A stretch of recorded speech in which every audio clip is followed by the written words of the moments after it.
Do it. Oh, we're live. Welcome everyone. Hi. I know it's been a minute. 2 weeks, I think. Yeah, I missed last week. Welcome to the Table Moments Live. I'm your host and Captain Ayman. This is the podcast where we talk about anything and everything.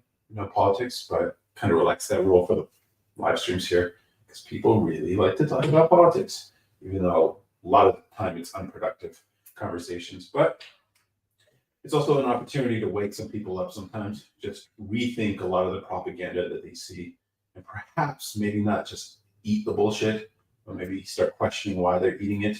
Just a little bit, just question it. It's like, why isn't this season right? Why is it always sour?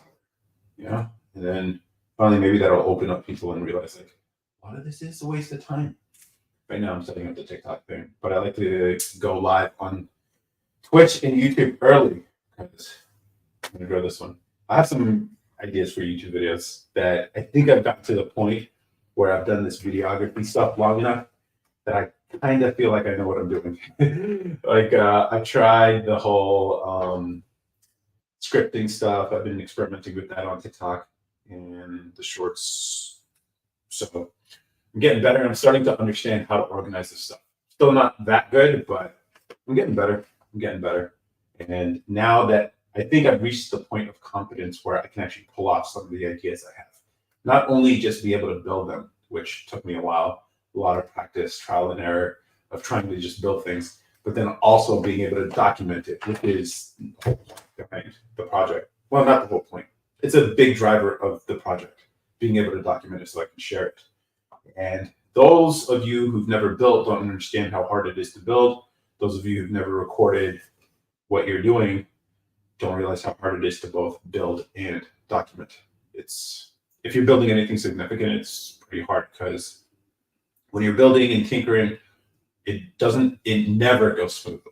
There's always going to be issues. So either you're going to have the camera running for hours and hours and hours on end, which then you have to scrub through as the editor, which is me, or you have to do it after the fact, which I have to accept that I have to record the stuff after the fact. And I can plan like some of the shots I want, and I can be more varied. I've been studying video that other people have published and starting to understand like how to tell a story, been reading books on how to do that too. And so I'm slowly understanding it and piecing the pieces together and eventually hopefully get to a point where I can actually come up with a dope idea that has broad appeal, that hits one of the main three things people are interested in, which is money, relationships, or health. Then be able to do the thumbnail and then cut the video in a concise way that keeps someone's attention. One grabs it, then keeps it. And if I can pull that off, building something, which I have ideas if you guys want to know, leave a comment and I can share it with you. But if I pull these things off, man, it would be crazy, dude. It would be crazy, like some of the things that we can actually do with this platform here. And just a place where we can be honest and try crazy ideas. Like some of these ideas are going to be edgy on purpose. All the ideas have to be edgy in some way, or at least solve a real problem. I'm not interested in doing things that aren't solving real problems. Because there's plenty of YouTube channels where it's like, hey, we made this robot. We took this like $30,000 robot and taught it how to pee beer or some bullshit like that. It's just like, what's the point? I guess it's entertaining and it's crazy and people are like, ha ha ha ha, but like that doesn't help you. You don't have access to that robot, and how does that edify you in any way other than just seeing it's just mindless entertainment, which I mean that has its place, but here I think we could do something more elevated and that would be kind of cool. So that's the plan. And I'm going to be grinding hard to make that happen. If I call this, and if you can help in any of these things. So basically a lot of the projects I have ideas for involve software, building software. And my experience is mostly just web apps. And I've been dabbling with desktop apps through just using Electron. If you know it, you know it. If you don't, you don't. But a lot of software stuff. And also like if we can turn them into and productize it. If we could do that, then the videos sell themselves. One, you actually make content people want to watch, and two, you earn money directly from people because you're offering a useful, real product in the world that happens to be out of software. So easy distribution and multiplication. And so that's the idea. You don't have to have a large following. And if I can figure this out, being able to build merch for myself and for this whole content thing, like this wallet here that I've been selling on TikTok Shop. A lot of people thought it was a crazy idea, but I've gotten sales. Not a lot. 8 orders, 5 completed of this stuff, and $15 a piece. I know it just looks like a piece of plastic, but I mean, it's the shipping costs that kind of kill it. And if you see on the YouTube channel, if you're on YouTube, you can see the production, the process of actually making this. I finally figured out at least how to make a sellable product, and all the little nuances in the video I talk about. There were issues with the impulse sealer. I was using that to like take that apart and fix it because it was melting the plastic. It was bad edges, but now we got good edges here. See if we can, we got some good edges here. And so the next step is like marketing. And I've actually produced a couple of videos that have gone in the hundreds of thousands of views for this, which is crazy. That's the conversion rate for TikTok Shop, at least for me and this product. I don't know if it's the product. The price point might be a little too high, $15, but eventually I want to be able to sell this directly to you guys for like $9.97. If I could give you guys this for $9.97, this wallet here, then I'll call the product a success. I use it. This is my daily. I actually use it. Front pocket carry. I know it's very thin. Very thin. Look at that. 6 cards and lots of, at least 1, 2, 3, 4, 5, 6 bills here, but I've had more. And it works really well. And I just do tap to pay, literally just boom, and tap to pay without having to take the cards out. It's very functional, which is what got a lot of hating comments on TikTok, but a lot of likes, hella likes, like between the 2 videos, one of them has like 800,000 views. The other one has over 400,000. Between those 2, it's got to be over 100,000 likes on this thing, and a lot of favorites. And so I think my problem was in the video, I said, hey, I'm trying to get the price point down. And so I think that's what maybe people are waiting for, which is why I'm not getting orders. But some people get it, some people don't. And then I also offer a Tyvek version of this, which is basically, it looks like paper. It looks like paper, and it's thin, it's expandable, but the appearance of that wallet kind of deteriorates quickly, but it still has a structural integrity. So it's just a matter of preference. And so if I can figure out a way to monetize this channel, this content, by selling something directly to you that I make myself, then I can give you guys something, hopefully, that you guys want, something I actually use, and then also make this thing self-sustaining, and then maybe help other people figure out how to build merch for themselves. Because the more middlemen you involve, the less of a cut there is, which is why then people start selling all this other crap, or they sell informational products, which, I mean, those are only useful if you can actually get some use out of it. But like, if someone's teaching you how to make money, what they're leaving out is all the extra work you're going to have to do to figure it out, all the bullshit you're going to have to go through in the process. And so, like, you have all these FBA programs and all this other whatever. It's just crazy. And so, can I sell you guys something, monetize this podcast, and then also maybe even give you guys a piece of it? That's the goal. If I can, with some of these projects I have planned, if I pull them off, there will be software that's useful for you that you would buy that you can also use to make money off of it. It'd be sort of like an automation kind of thing. I have one idea that I think I might just work on. That might be the next one. But like the idea, or even like I just published a book. I just published a book of haikus. Now, this was an old idea I came up with a year ago, but it didn't have the clout that I have today, at least the clout I have on TikTok. And so nothing happened with it. There is no distribution. If there's no marketing or distribution or any way to get the word out, then it doesn't matter how cool or what you produce is, because no one will see it. And so that was my problem with this book of haikus. The idea was a book we could write that uses low information, so you don't have to write pages and pages and tons of words, but can have broad appeal related to contemporary everyday life that follows a structure and that I could actually produce myself And the idea was a book of haikus. We talked about it on an episode of the podcast, I think last year. And you can search that up on any podcasting app. And I thought it was a funny idea.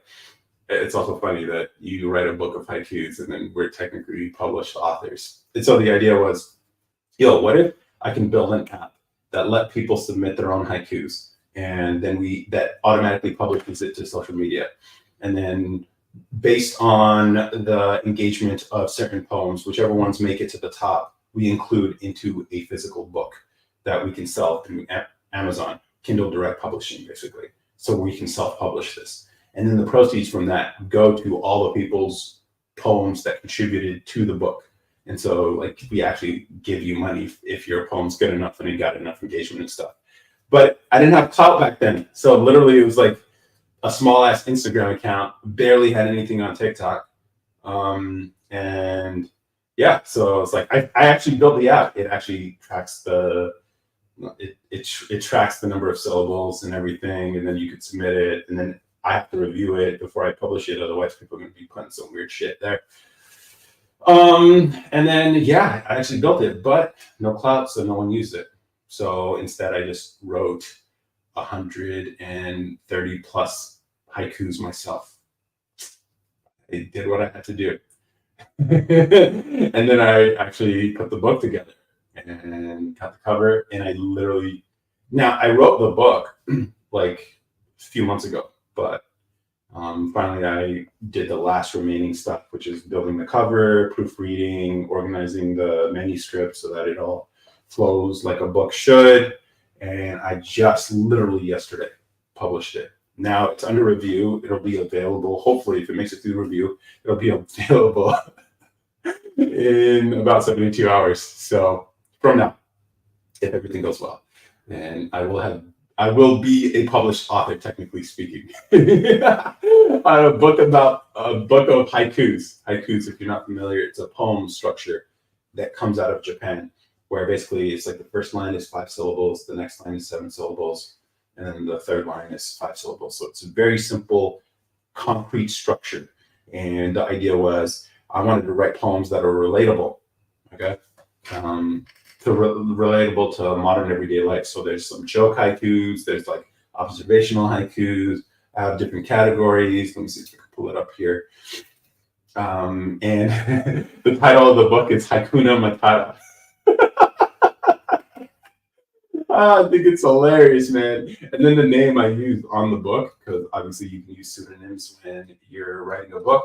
And I know the poetry world is mostly one of women. It's women readers and mostly women authors. And so, like, in order to give this some advantageous position, I changed my name into a more feminine name. But in the acknowledgements or in the about the author section, I use they and them. Because the idea is like it will be us. It will be us who together write this stuff. But the first volume, it will just be me. It will just be me. So I wrote these. And I was inspired by Ozark, the show. You know, at the beginning of every episode, they show those images, a grid of 4. And so I did the same thing with like the chapter titles and everything. So you'll see it once it gets published. And if you want to get a copy. If you want to support the channel, I think the target is for it to be a coffee table book. That's the idea. So it's like something you could just skim through, read a few poems, and then put it down. You know, it's like something, or like a stocking stuffer. Now I priced it at $19.97, but I don't want to sell it at that. I'm gonna hopefully be able to cut the price down so it's like on sale, perpetually on sale. So that's the idea. Eventually, I want to get it down to $9.97. But right now, when it gets published, it'll be $19.97. If you pay the full price, yeah, you're supporting the channel. Or you could just wait until I get the price down. It's a positioning thing. It's like a persuasion thing. When you anchor people that are high priced and you can cut it in half. You know how like a lot of department stores are like, oh, this is 50% off, whatever. That's basically what they're doing. And so I'm going to be doing that with the book. And so like I have everything. So I have this wallet, I have a book, and then eventually I want to start incorporating software as opportunities to sell to you guys. And then make this a self-sustaining thing so that I can continue it into the future. And then eventually figure out ways to give you guys a piece of this and make hopefully you guys can eat off of this too. I don't really care for money, honestly, not like most people do. As long as my bills are paid for, I honestly don't need much, and I live a pretty humble life. Even it's like more money isn't going to change the state of my life. So it's just about proving that this thing can be self-sustaining. And once we get to that point, then we can start working on bigger and bigger projects. And that's the idea. And hopefully that's helpful to you guys and helpful to me. And then if you have anything you're working on that you need some reach or distribution, because that is the biggest factor in success. It's not that your product has to be really good. That really helps, but you can see a lot of people selling mediocre shit or even garbage shit. And because they have distribution and reach, the numbers just work in their favor. And so if you need that leg up, come on the podcast. Let's talk about what you got going on. And this could be a platform for you too. And so that's the idea. Like, this doesn't have to be me. I wish it were beyond me at this point. Try to involve other people, but no, it is what it is. We'll just figure this out, man. It's a wild world. And if we somehow pull this off, we could start like making some real good stuff in the world, some creativity out there, some art, some actual useful things that people find useful, but then also really entertained and maybe edify people a little bit. That'd be cool. So yeah, I know it's very nebulous, and I'm talking like a girl where it's just like, oh, we could do all these blah, blah, blah. It's like, yeah, I could explain it all, but a lot of it's not going to make sense. So I'd rather just show you. So that's what I'll be doing.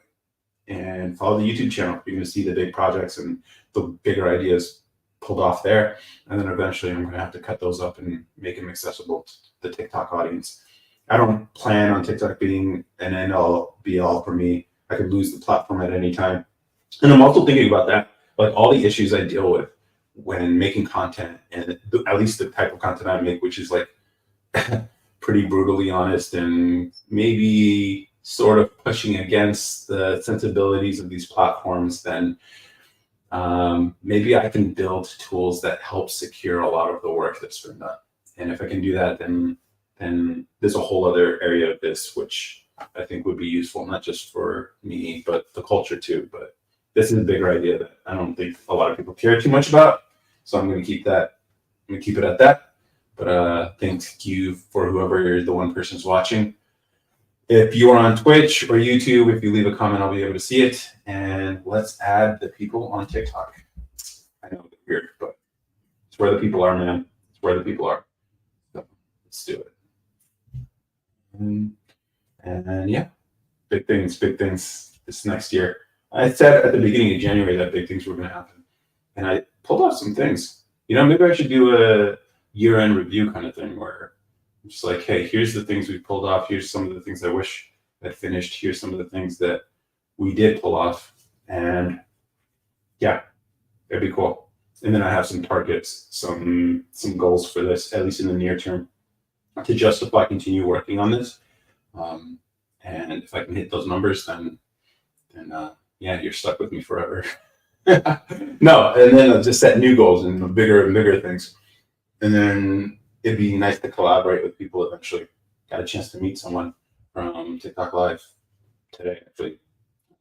So it'd be cool if we can actually collaborate some pretty cool stuff. But all right, cool. Let's see. Should we adjust? No.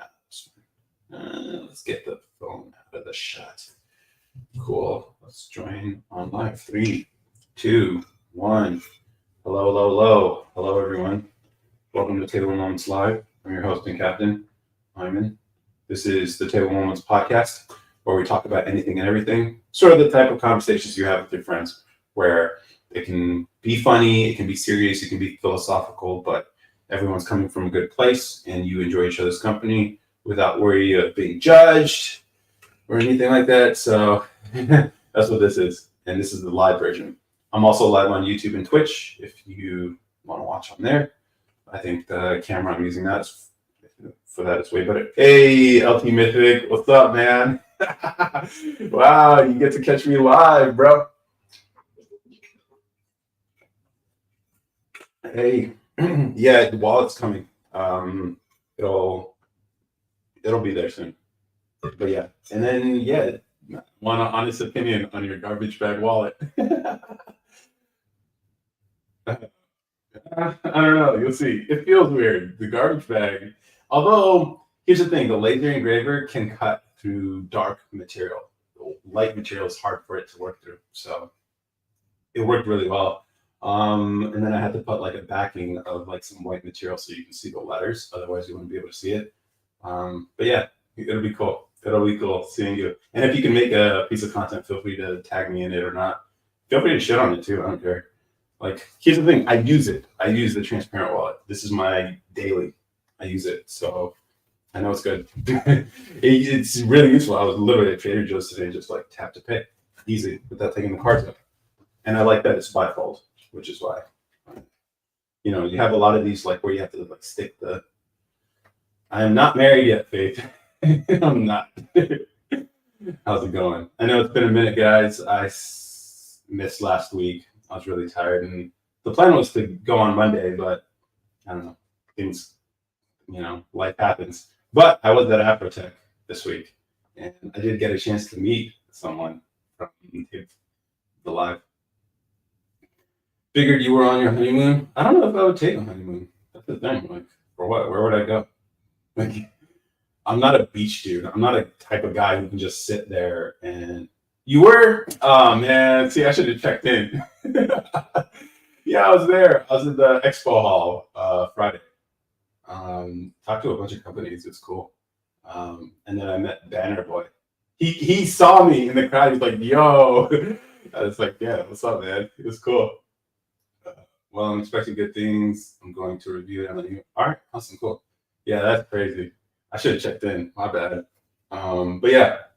Afrotech was. I only went to the expo hall. Honestly, I wasn't really. There wasn't anything else. Yes, my company was there at the expo hall. I was at their booth. Wait, which booth? Wait, you can't say it. Damn it. Oh man, I walked all over the place. I walked the entire expo hall on Friday. How did I not see you? Were you less? Tell me which booth you were next to. Don't say which company. Just tell me which booth you were next to. I think I will know which one, because I went to a few. Come on YouTube or Twitch. Sorry for bothering you on offer a promotion of your channel. The price is lower than my competitor. I don't do things like that. Changing damn. Always do organic. Find me when we're bigger though, and maybe I'll consider it. But it just seems a little disingenuous to me to like, unless the quality is guaranteed to be the best, flexible and convenient. I'll think about it. I'll think about it though. Just put your details in the chat. I was at their booth. I work at a big financial company. Oh, you were near the banks? See, I kind of avoided that section. I saw that. I saw like, I think Wells Fargo, maybe. I don't know. All the banks just like blend together, They all blend to. You were in the banks, damn. Yeah, because I know that whole section. I walked past it, like, with like Robin Hood and not Wells though. Okay. Yeah. Or like PMC was there. I think they're a bank and like other financial services. Damn. That's a shame. Oh, we could have met up. That's maybe next time. Maybe next time. I think it's in Houston next year, so it is what it is. I spent a lot of time with the like in the like hard tech area, so like near the front. You didn't see me, but I was mostly on my phone. Yeah, okay, that's all right. You weren't doing your job. That's okay. Do they send? I wonder if all these companies just send all their black employees, because my brother, he had to do it last year, work the booth, and I think that's funny. It's just like, hey, you're the black people who represent us. Go. I also went to the TikTok booth. I went to the Lululemon booth. That's interesting. The Home Depot booth. A lot of companies you wouldn't expect have tech departments. Yes, black female in tech leadership, obviously. They're like, yo, show the world that we're not racist. That's what it feels like. It's just like, come on, man. Are we puppets here? No, here's the thing. The lady at Lululemon was Asian. So I was like, oh, cool. You don't have to be black. I saw non-black people at Afrotech. I wonder what it feels like for people who aren't black going to these like labeled black places, or at least like targeted towards blacks, but isn't exclusive. I had on a shirt that said lightly melanated, hella black. Cap, you're not hella black. You are lightly melanated though. But I can't believe you can get away with a shirt like that at Afrotech. It seems a little anti-corporate for me. I don't know. Yeah, hella black. Okay, sure. Like, no, I'm not gonna make any jokes because TikTok's algorithm's a little sensitive. But I want to. Hey, I'm Hunter Adams, Kale. What's up? What's up, everyone? Jane, how's it going? Yeah, so this week, man. All right, you guys want to do a review of Afrotech? If you are, nah, that's too niche. That's too niche, guys. I have some topics of videos. Oh, my job is secure, so they know I come hard. That's always good. I wish more people felt that way about their jobs. Like they can say anything they want and be free. What's up, Jose? How's it going, man? We got to get this boxing thing going. We got to do the boxing thing. But yeah, I don't know. It was cool. Like I met a lot of people. Obviously, the hard tech people, the nerdy ones are, yeah, socially not quite there, but it's okay. Yeah. Hey everyone. Hey everyone. So Afrotech was cool. I only went for one day, and then I went to a mixer for SpaceX. SpaceX is cool. I don't know if you guys know, like the Starlink shit. Like I started a company trying to solve this whole like rural internet problem. Thank God it didn't work. Otherwise, if we were in business right now, SpaceX would basically make us bankrupt because their solution is way better. Like originally, I was trying to solve the whole last mile problem that a lot of people who live in rural areas have, using cell towers for your internet service, and dabbled in the tech and all that. Let me line up your beer as long as it's free. Yeah, why not? Yeah. I'll let you do designs. This could be your canvas. I was there almost the whole week. Would you rather get drafted or spend 5 years in prison? That's a tough question. How long is the draft period? Like, I don't mind being drafted. In fact, I don't know if you guys know this, but I used to be super patriotic. If, like serve my country and all that. It's just the unjustified wars that are kind of bothersome, And like, if I'm going to serve my country, I want it to be with purpose, not just like, hey, look, there's this conflict we need to get into for fucking oil or whatever the fuck. That's stupid. And so that's why it's just like, if it's a Trump presidency, I don't mind. I would enjoy being drafted. I don't know. I just like the military, kind of serving your country, sacrifice for whatever. But under Obama or Biden, nah, I'm not fucking with that at all. If you know, you know. I went to the one mixer and then back to the hotel. Okay. I have a friend at SpaceX. How do they like it? I'm uncircumcised bus. I gotta say that my boy Tillmans has stepped up his content to another level. I don't think so, man. No, not yet. I have plans this coming year, dude. And I got a chance to meet with someone at Afrotech who comes on the live every now and then, who has some experience with script writing. So I'm gonna try to elevate that shit. Like, it's not gonna be Hollywood, but maybe close. Opinion on ducks? Ducks are fine. I'm uncut. Jesus saves. Okay, I have a thought for you, bro. Go for it. Like Martha Stewart prison? Yeah, that's a good question. Here's the thing. Don't you know Martha Stewart went to prison for perjury? They didn't catch her on insider trading. They didn't convict her on that. They caught her on perjury, which is why never cooperate. Never cooperate. They almost. Yeah, that's what it is. I'm edging right now, man. Keep up the good work. You're doing the whole. What do they do? Who's that guy who's running to be president? Ramaswamy. Yeah, he got a bunch of those comments, but enjoy, bro. I'm uncircumcised. How does his internet work in rural places? So the idea would be like use cell towers, because a lot of the time internet ISPs, internet service providers, don't have an incentive to run like actual cable to houses that are in remote areas, like up a hill or in a mountain or something like that, or just off the beaten path. And so their only option would be like satellite internet. And at the time, before SpaceX, all they had was Viasat, which terrible speeds, and the latency was the biggest problem. So like you can't use it for like video conferencing or anything. And so like the idea was you use cell towers to solve that last mile problem, and it works. And a lot of places do it. But now that SpaceX has literally these like low Earth orbit satellites that work faster and more stable and more accessible across the globe, even in Antarctica. So that's cool. You uncut or cut? I am uncut. I'm cut. I'm cut. Harry nuts. Nobody cares. Yeah. Trump military is he's just more effective. He's more purposeful. You know, like the whole, remember when Obama was president and there was all these like attacks everywhere, internationally and even here in the country, and realized like, look, the proper way to handle this is you go after the heads, you go after the organizations, the people who run those organizations, basically the figureheads, the mob bosses, basically.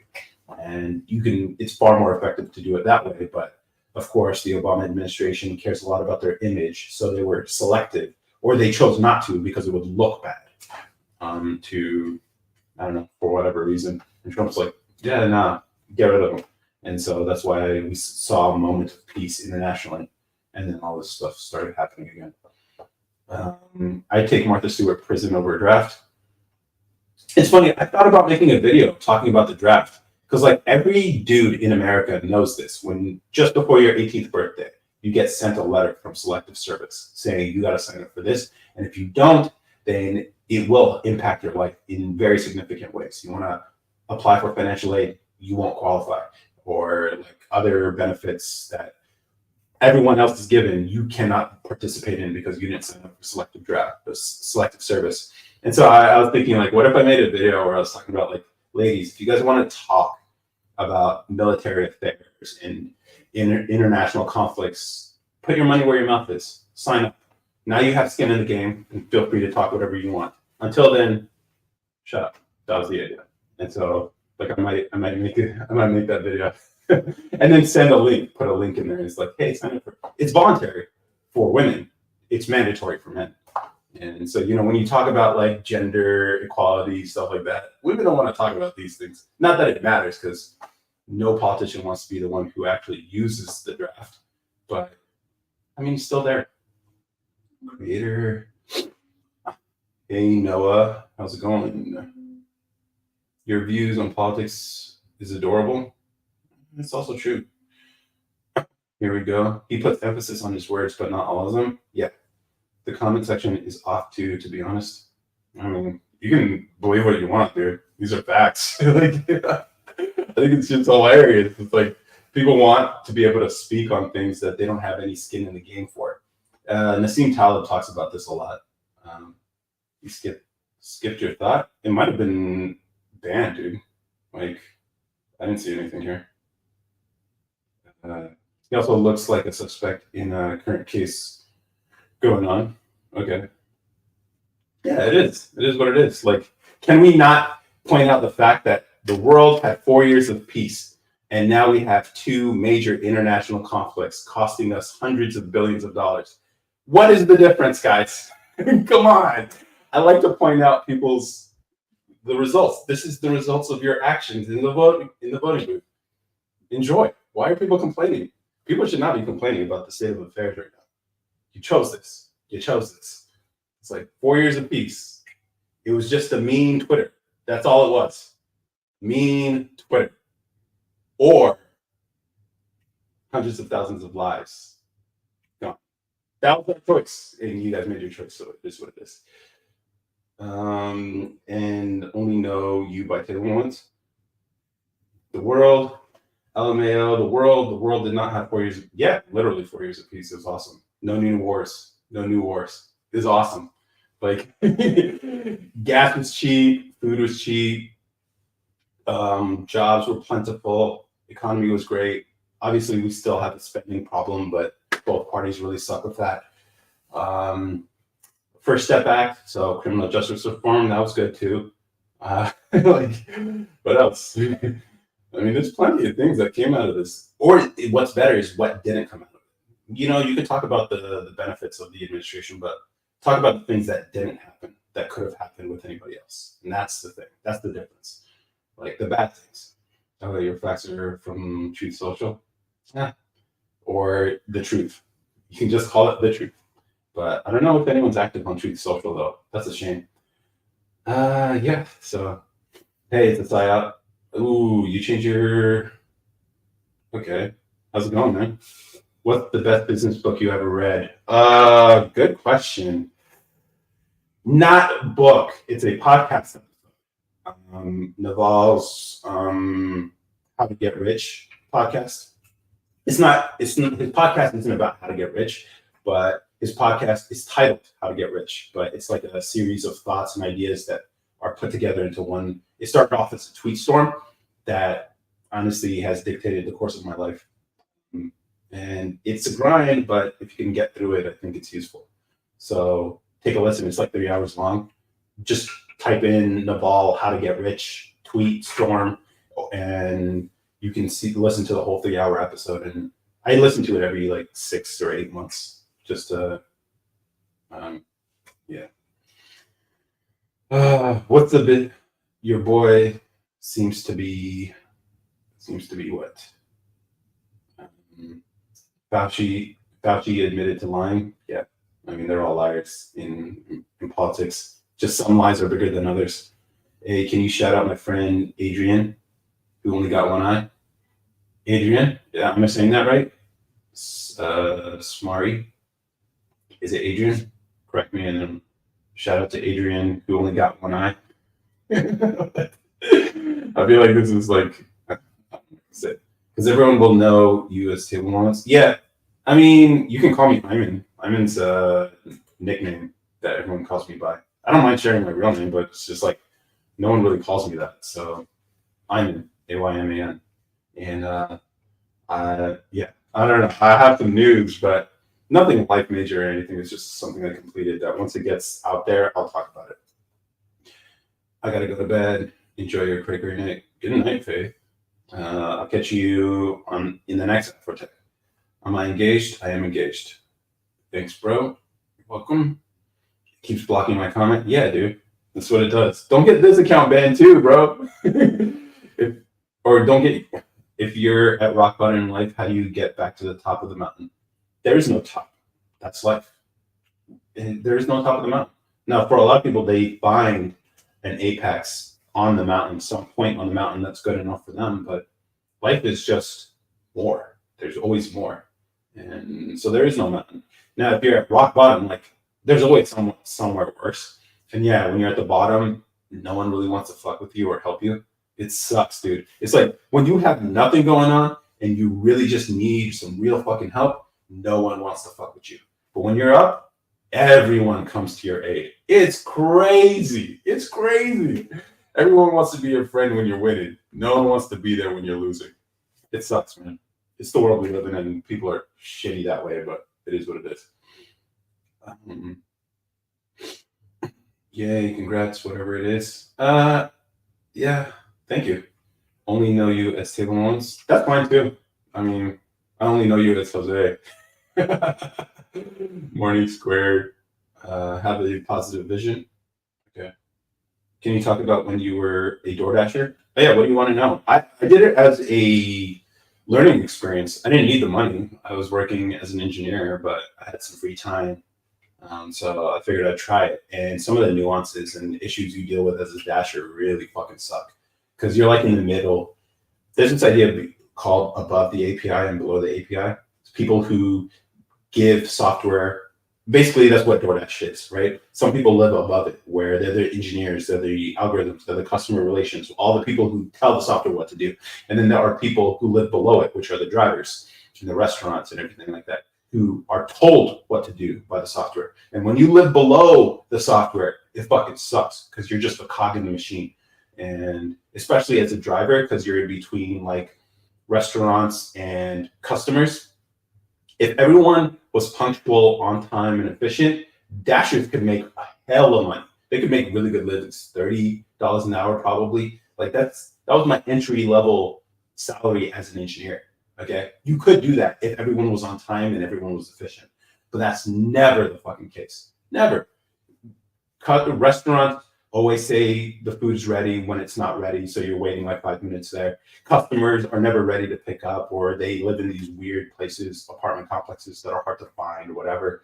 And so all that kills into your ability to make money as a driver. And so you're this like person who gets pulled on both ends, and either side doesn't care to make it more efficient for you because they got their own thing going. Customers are very demanding, and restaurants honestly don't give a shit a lot of the time, which is weird because it's like it's your food, but whatever.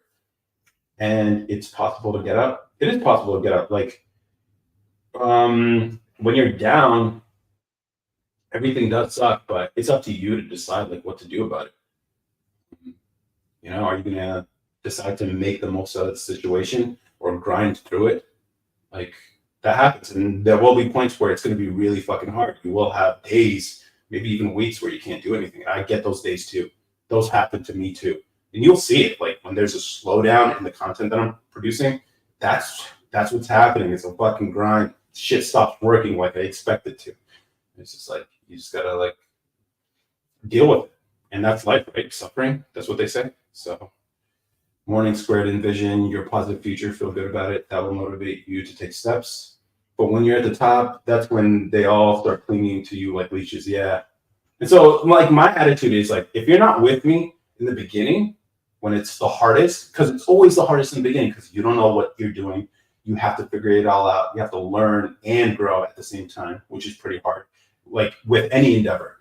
And, you know, and then on top of that, people around you, because a lot of us don't come from good families or have good environments. They will discourage you from trying to do what you're doing.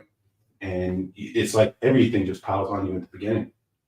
So to me, if you're not fucking with me since the beginning, I don't really give a fuck if you come later. Like that's why I remember all the people who fuck with me since the beginning.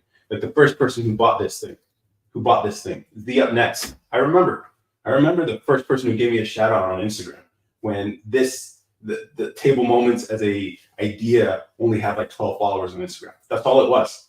And it was some random white kid.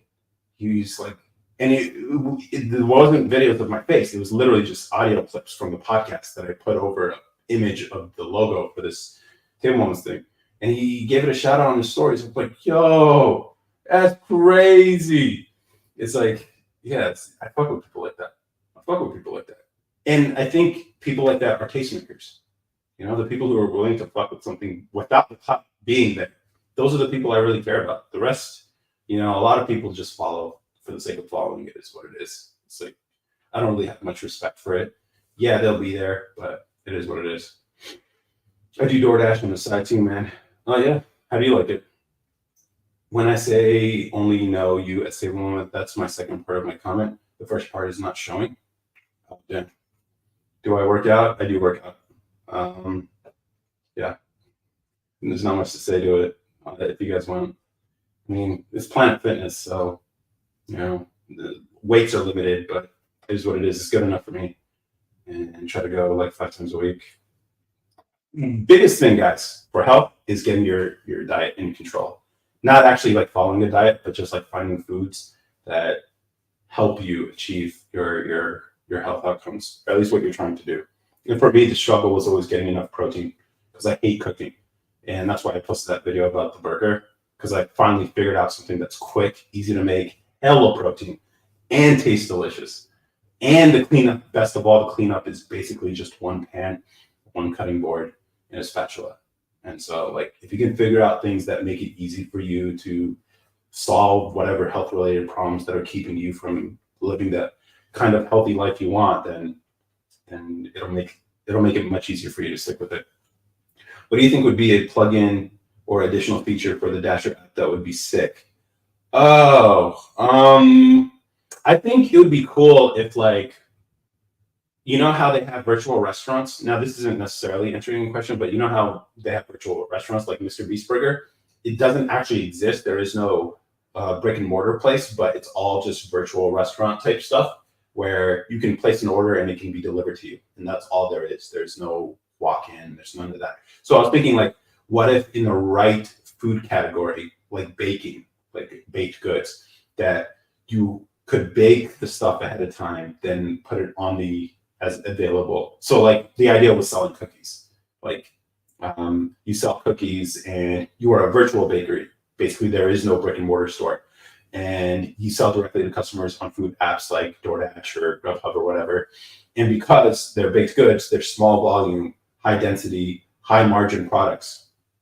And so you can actually just take a van or even a motorcycle. I was thinking motorcycle, so you can reduce the cost of depreciation of vehicle depreciation, which is a big factor in the profits that DoorDasher makes. And so, like, I think for that kind of application, you could really increase the profit a driver can make by making them the restaurant or at least the bakery that they can deliver. So instead of like a dasher going from bakery, picking up an order, then dropping it off to a customer, then going to another bakery or another food spot, whatever. Instead, the restaurant moves, the bakery moves. It's mobile. And so you can just go from customer to customer. This is sort of the approach Netflix took with their DVDs when they were doing the DVD stuff. They never actually brought them to a warehouse. Well, they had some sorting warehouses, but essentially, like, customers were their warehouse. All their DVDs were out to customers, and when a customer was done with the DVD, they put it back in the mail, and then it would go to a sorting center, which then immediately goes out. So they never held anything. And so, like, if you take that sort of approach with, like, I think baked goods make sense because they're shelf stable, they're motion stable too. And then you can use a motorcycle, so you can really reduce the cost of transportation in terms of gas, but then also depreciation on the vehicle. And you can really increase the pay of drivers. I think that'd be cool. And I wanted to start that. I actually have a domain name and everything, Cookie City, cookie.city or cookiecity.com. I think it still works if you do it, cookiecity.com. Yeah, it's still active. It's cookie with a K, Kookie, city.com. If you go there, you can see a sign up page. But like, that was the idea. I wanted to start that not for the sake of actually starting this business, but just proving this idea. And then the algorithm, like the efficiency stuff, would be in the matching or the order algorithm that would direct drivers from customer to customer. And so that would be the interesting problem, but whatever. How long did you do it? How much you made? Did you pay taxes? For Table Moments, I've made 12 to 1,500, something like that at this point. I'll pay taxes at the end of the year on that, but I haven't reached the target yet. But yeah. You're welcome, Morning Squared. If there was a feature that shows you the customer's place as a house or apartment, oh, that would be actually really useful. Yeah, if it's an apartment, nah, pass. Like, no, apartments are the worst. Because, like, here's the thing, the lower clientele you deal with, like the lower class clientele you deal with, the worse the bullshit you're gonna have to go through. It's just weird how that works. Did he get the $100? Yeah, I sent $100 to that guy. Is he up next? I even posted a video. That video didn't do numbers. Maybe I have to re-edit it to like increase the retention of that. But yeah, I did send him $100. Thoughts on child labor? Not a fan. But at the same time, like, kids work for their parents all the time, so it is what it is. What's your next product coming out? I'm working on a variation of this with this nylon TPU. A lot of people don't really fuck with the transparency stuff. Some people do, others don't. And so I have this laser cutter now that I can actually cut like this nylon TPU, basically thermoplastic layer on some fabric. And like, if I can find some ripstop, I think then I can justify $15. For now, you know, I'm trying to find a source for it though. Like, there's only one place in Seattle that has ordered some samples. The man definitely doesn't go to the gym 5 times a week. I don't know. You'd have to meet me in person, but I'm a pretty big guy. So yeah, the next product is a variation of this, except made out of ripstop material and a layer of TPU plastic so that I can fuse the edges, and basically the same design except in something as thin, but just a different material. Which, by the way, nylon is plastic too, but whatever. This works, but justifying $15 is hard for people, I guess. I also want to work on a software project too. I think it'd be cool to build something. That's why I only dash in nice areas. Yeah, yeah. If you know, that's the cool thing about. I think Grubhub actually told you how much you were going to make. One thing I avoided was it would be cool if they added features like are drinks part of the order. If drinks were part of the order, I'm like, nah, I'm going to spill that shit because I only have 2 cup holders in my car. And then a couple on the door, but that wouldn't work for like some of the sizes of the takeout cups. So like if there's drink orders and where it's like more than 2, I don't know. I'm not really fucking with drink orders. Can I read Tyrone's last name out loud? Let's see, where is he? Where's Tyrone? I probably can't, but can't find it. If he comments again, I will see. But yeah. Oh man, a lot of ideas. My problem is focus because I have all these ideas. I'm an ideas guy. Okay, like the execution part. I even know how to build it. It's just I don't know the deep technical details and the issues I'm going to have to deal with. So when I come with an idea, like I have another idea where network-wide ad blockers in these boxes that you can plug into your router. Basically, no ads on any device that's connected to your home network. But I have to learn all that shit. I know I have a little bit of experience in that world, but I'm going to have to learn networking. I'm going to have to learn how packets gets transmitted. I'm going to have to learn about certificates and how browsers deal with that, how to become a certificate authority, or at least go to a certificate authority to basically make my box kosher so you don't get a weird warning in your browser. Like all this shit. It's like things aren't easy to build. Ideas are easy to come up with, which is why like when people are like, oh, I can't share this idea, it's so special. It's like no one's gonna steal your idea, bro. 1, you're not as passionate about the idea, and 2, it's way harder to actually execute than it is to actually just come up with the idea. So share your idea just to see if there is any interest in it before you spend all this time building something. That's what I would advise. Why do the cards I got in the clear wallet smell so good? Cards? I'm not sure what you mean. Oh, you're the dude who ordered the thing. Cards I got in the clear wallet. I don't know. That's funny. My bad. I didn't recognize the profile pic. Yeah, thank you for the order, dude. I have some ideas, and like I wasn't able to fit it in the comment that I left you, but once I experiment with that ripstop material, I'm gonna send you one. Again, I like to fuck with people who fuck with me early, and so I'm gonna send you one. Don't even worry about it. It's gonna come once I figure out the process, and then you can tell me which one you actually prefer. On me, obviously, but yeah. It's like, can we figure this out? Can I figure out merch for a podcast? I know it's repetitive, but why don't you get the beard lined up, bro? I don't understand why not. There's literally no benefit to lining up. What's the logic? There's literally no benefit to not lining it up. I don't have to line it up. I don't have to go anywhere. Like, obviously, yeah, I definitely need to line up for sure. But to me, I'm just like, man, it's more work, dude. And to me, it's just like, it is what it is. Yeah. I don't know, man. It's just I could definitely line up the neck here, but it's just not.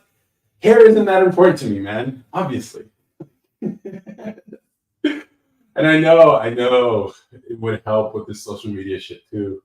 But it's just like if I'm attracting people on looks, then what am I doing here? Like the content should speak for itself. But the logic is, it's extra work that I really care to do, but. Yeah, but thank you for the support, Amos, or I don't know what to call you, 392 TJ. I'll call you TJ. But yeah, like, dude, I'm excited for the future, but I also know how much work it's gonna be, and that's okay. I'll figure this shit out, and then eventually maybe, like, if I could figure this out, actually figure out a manufacturing process. Like, I still have to make these by hand. And let me know if you have any issues with your wallet. I can send you a replacement if you have any issues. But because of the cost of material, I can experiment a lot, which is another thing I like about this. And this is my daily. I actually use it too. So it's like I'm not just selling people some crap. I actually use it. And tap to pay and everything works, but whatever. Just line it up one time, and if the videos go 1 to 1 million plus, keep lining it up. If views stay the same, don't line it up again. That's not table. Yeah. Yeah. Yeah. Just light it up. Just light it up. Yeah. I know. Um, yeah, I'll think about it. But I know what I'm gonna attract though. That's crazy though. It's just like, yeah. No, but this is like wintertime. I feel like the winter is for like grind mode, you know? Like just stay inside, hustle hard, work, learn, grow, and I don't have to worry about too much. Here's the thing, like, you know, if you can find a girl who could do this for you, that's great, guys. If you can find a girl who can do it, which I've always been with girls who were always down to do it. It's just, I don't know, the time. I don't like the messiness. I think that's the thing, the messiness, where you have to clean up. The clear wallet, it's all paid advertising. You know, it's crazy. The things, the videos, I have two videos. One that's like over 800,000 views, the original commercial for this, and another one that's over 400,000 views, and barely any orders. So I'm like, the fuck? Conversion? I don't know, man. I don't know. I don't know what's going on, but it is what it is. It could just be the idea is too crazy for people, which is why I'm going to experiment with ripstop and TPU. Um, Same design though. And the cool thing is because it's a dark material, you know, this plastic cannot be cut with a laser cutter because it's a diode laser. It uses light, right? So the light goes right through this plastic. So I can use the laser cutter to cut out templates, but I can't use it to directly cut these out. Same thing with the white feather fold wallet, but with TPU I can do it. So yeah, you know, it's like if your idea is too crazy for people, they won't get it, and it is what it is. But it is what it, like even these dots here, these are magnets on my glasses. If I could figure out a way to sell these, I would. But yeah, so I appreciate visionaries. I appreciate people who see past the, you know, that's why I like, yeah, I don't know. I appreciate everyone who's ordered one already, and that's why I include that extra. I like being able to give a little extra too. You know, this isn't just about money. Now, eventually, this will hopefully be a way to sustain all this and then be able to reinvest. Because that's what I've been doing with all the TikTok earnings, just reinvesting back into the channel. So that's why I got that laser and gripper and stuff. It's paid for by TikTok based on people watching that video. So that's what I appreciate. So like even if I got all these likes and thousands of likes, all these favorites, but no one ordered, it's like I still made money off of this that I could put back into the project, which is the whole point. And then it's like the comp's always the most work, but hopefully this pays off. And then eventually I'm gonna have to make a whole store. And then the cool thing about this also is that you can send it in an envelope, which again dramatically reduces the cost of shipping, which means I can pass the savings on to people. But going through TikTok Shop, you have to include a tracking number, which minimum makes the shipping cost a little over about $4. Bro, TikTok is way too liberal. They're all too liberal, bro. All of them are, and it makes sense why. Because like, social media is a woman's game.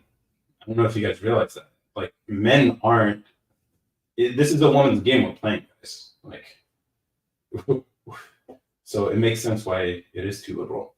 I'm asking normal questions and blocking all my comments. Yeah, sorry.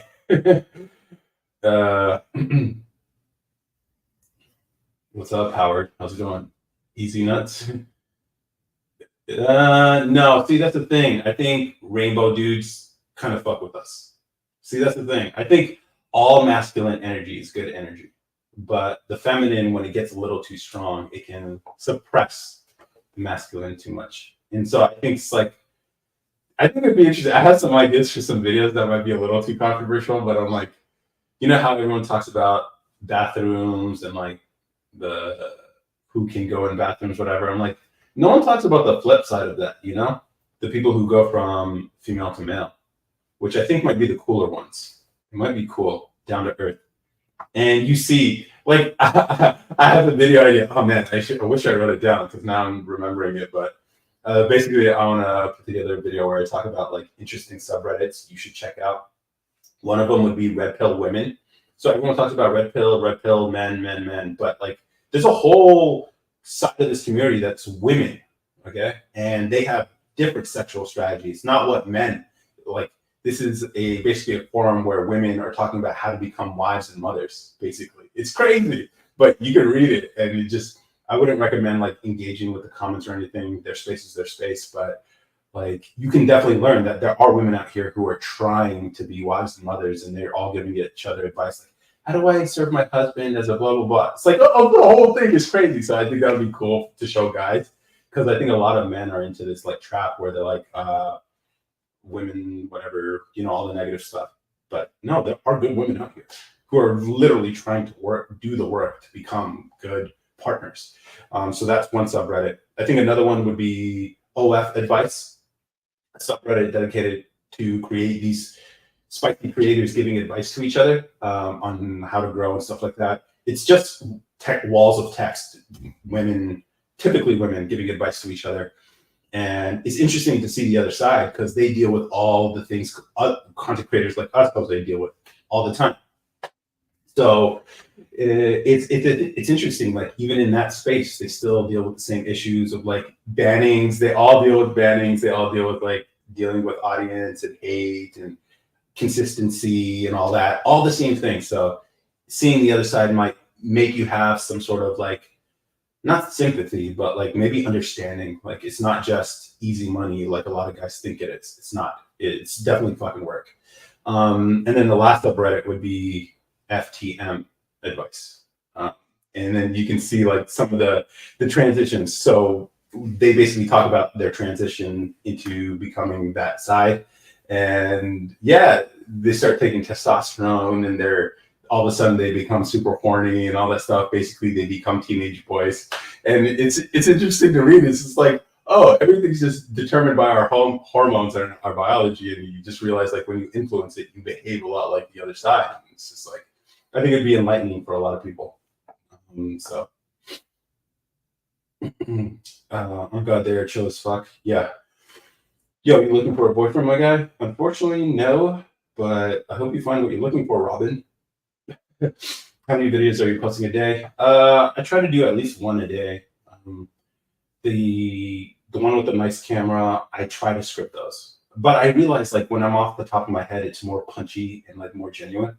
So I'm trying to do a mix of script writing and that, but I do stitches whenever I stumble on a video that I think might be interesting to comment on. Did you change your name legally? No. No, I didn't change my name legally. Maybe I will one day. But I don't like having to jump through legal hoops for just vanity reasons. Which is why, like, all right, guess, like, will it bother you if your girl doesn't take your last name? Now I thought about this and I was on one side and then now I kind of switched. So you guys tell me before I start sharing my ideas here. Wish I was as smart as you. I wouldn't say I'm that smart. I just like learning. I think my special skill is the ability to learn. Not like capture information, but just the desire to learn. I'm fortunate in that way. But I'm sure you find your strengths too, Mish. And yeah. Do you think your IQ is higher than mine? I don't know. I mean, like I never had an IQ test.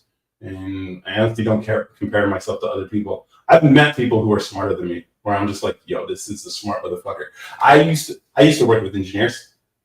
One guy calculated the center of mass of a Hershey's Kiss and calculated the probability of it landing on its flat side for fun. This is what this guy did for fun. And he was on his way to get a PhD and decided to go just finish up his master's and get into the working world. But like, that was a smart motherfucker. And other guy who loves reading technical documentation. I'm just like, for fun. He enjoys the work. Like the stuff I hated that I fell asleep just reading all this, like, because I used to work in a government laboratory and we'd get these long ass, like 50, 100-page documents explaining this like part or product or whatever. And that shit, oh man, I don't know how the hell I did it.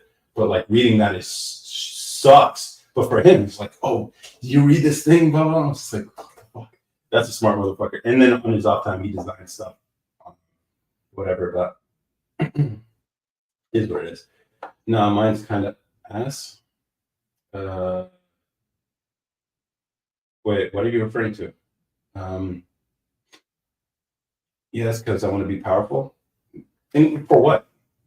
Over people? Or I'm not sure what you mean. Like, what is the purpose? Of course, if your girl doesn't take your name, she doesn't respect you. That is my strength. Also, I'm willing to be ignorant in room in order to allow myself to learn. Yeah, see, that's also a very good, very useful personality trait because, like, people will guide you in a lot of the ways that they've made mistakes before. And so you don't have to pay the price that they did because you're learning from them. I used to think that too. Like, if she doesn't take your name, most people are insecure. They don't know certain things which keep them from getting smarter. Last name. Oh, last name. Oh, okay. Gotcha. Now mine's kind of S. Okay. I'll be powerful with my family. Okay. Zot, zot, zot. How do you know? How do you know I went to UCI? That's the chant for the mascot, Anteater. And the mascot was an anteater. It was a joke. It started off, they let the students choose. Is your white queen taking your name? Come on, man. Here's the thing. I actually discussed it with her. I used to think like, oh yeah, taking the name, it's representative of a family unit, and so it's important that she takes your name, whatever. And then I started looking into it, and I'm like, wait, I grew up Muslim. I'm like, why don't Muslims do that? If you don't know, like that's not a common. I don't know. It depends on the culture, but like my mom has her own last name, and it never bothered my dad. I was looking into it, like why don't Muslims do the name exchange thing, or why doesn't the Muslim woman change her name to her husband's last name? It turns out because the name is a representation of the family line, and so it's not about her and her nuclear family. It's about where she comes from, and so what you're doing when you change the name is actually severing that bond, that historical record is what's happening. And so that's why like Muslims don't do that. Muslims don't do that. Um, and then I thought about it. I'm like, I don't give a fuck about any of this legal documentation. So what am I doing it for? And although she is more than down to take my name, I don't care one way or the other if she wants to or if she doesn't. Like, it doesn't matter to me. If she takes the name, cool. She wants to. But to me, I'm like, I don't want to have to deal with all the fucking paperwork, which means like, and she's working on her PhD too. So it's just like all that work. How do you redo all that, all the documentation, social security number, licenses, any registration for anything fucking ever has to be redone. Like the amount of pain a woman has to go through to change your name, not pain, just bureaucratic bullshit to change your name, all so that other people recognize us as together. I'm just like, I don't give a shit about the legal documentation. It's just how I feel about government. So that's my bias against government. So, like, to me, I can call her my last name. I don't care what anybody says. Would be kind of embarrassing to take the wife's name. Yeah, I wouldn't take my wife's name. It's just a lucky guess. Oh, you're sure, Rob. Who makes more bread, you or her? Like right now, her, I guess. But as far as like who's more liquid, me. So it depends. Like my income isn't stable. So, but to me, like I've been living off of liquid. I'm liquid. So that's the thing. Just take her last name, bro. Yeah, it's a cool last name, but no, I like my last name because it sort of validates all the stuff I've been doing with tail moments because my last name, yeah, whatever. But isn't it supposed to be her job to change it? I guess, but like, I don't care for bureaucracy personally. Like, I hate government as a role, so it's just like we're gonna jump through all these hoops to let strangers recognize us as one when we could just choose to be.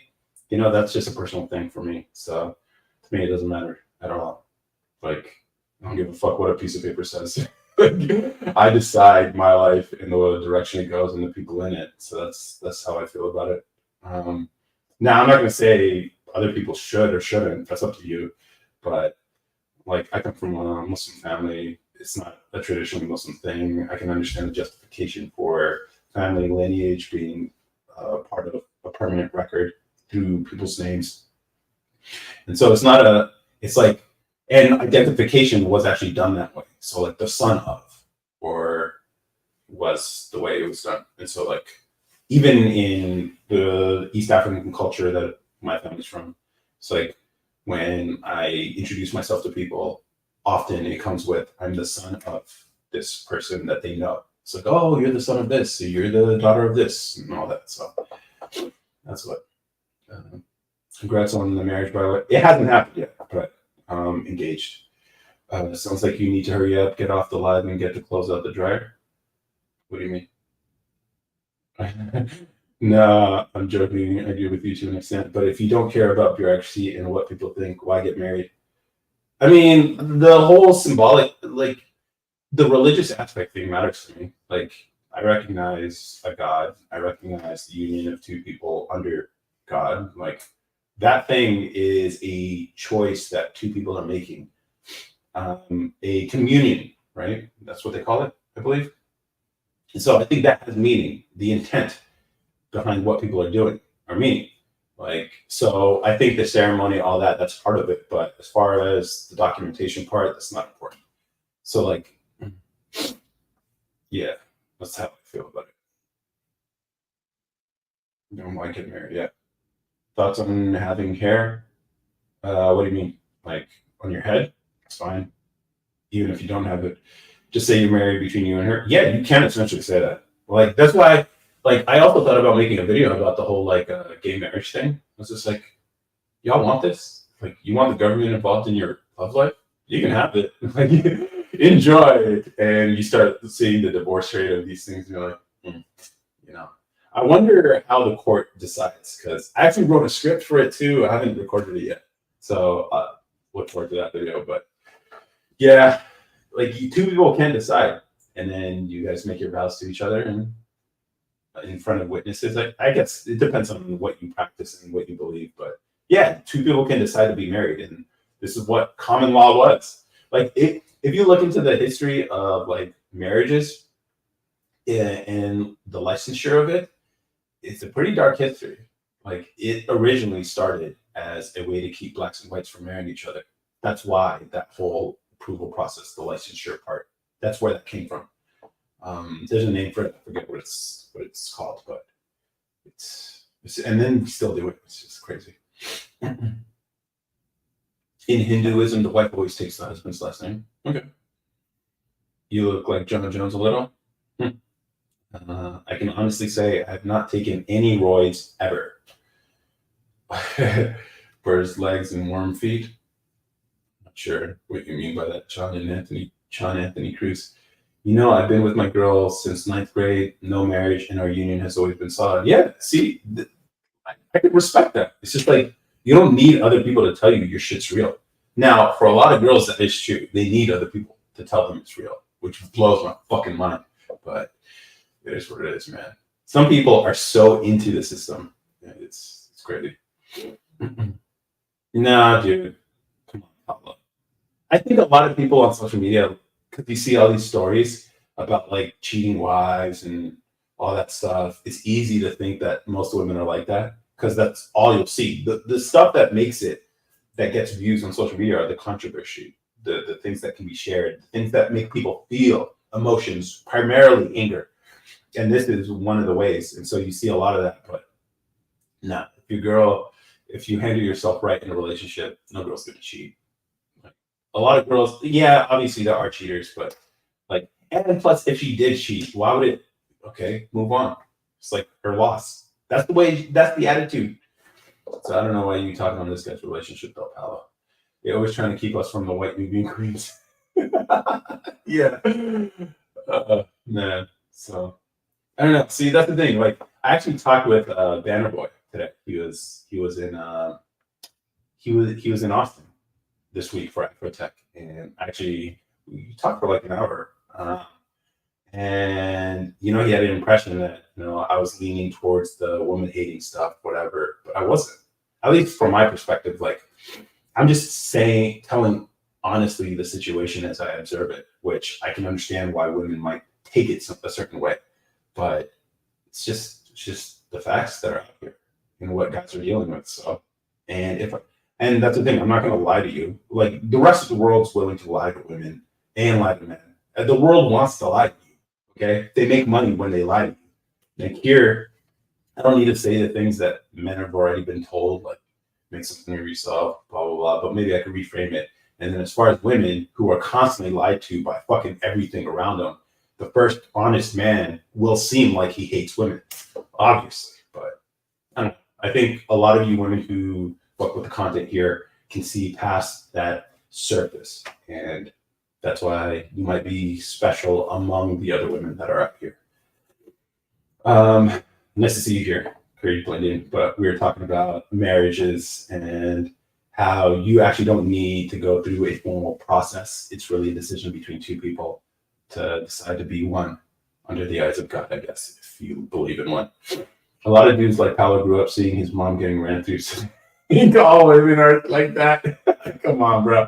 We don't need to start a flame war right here. Come on.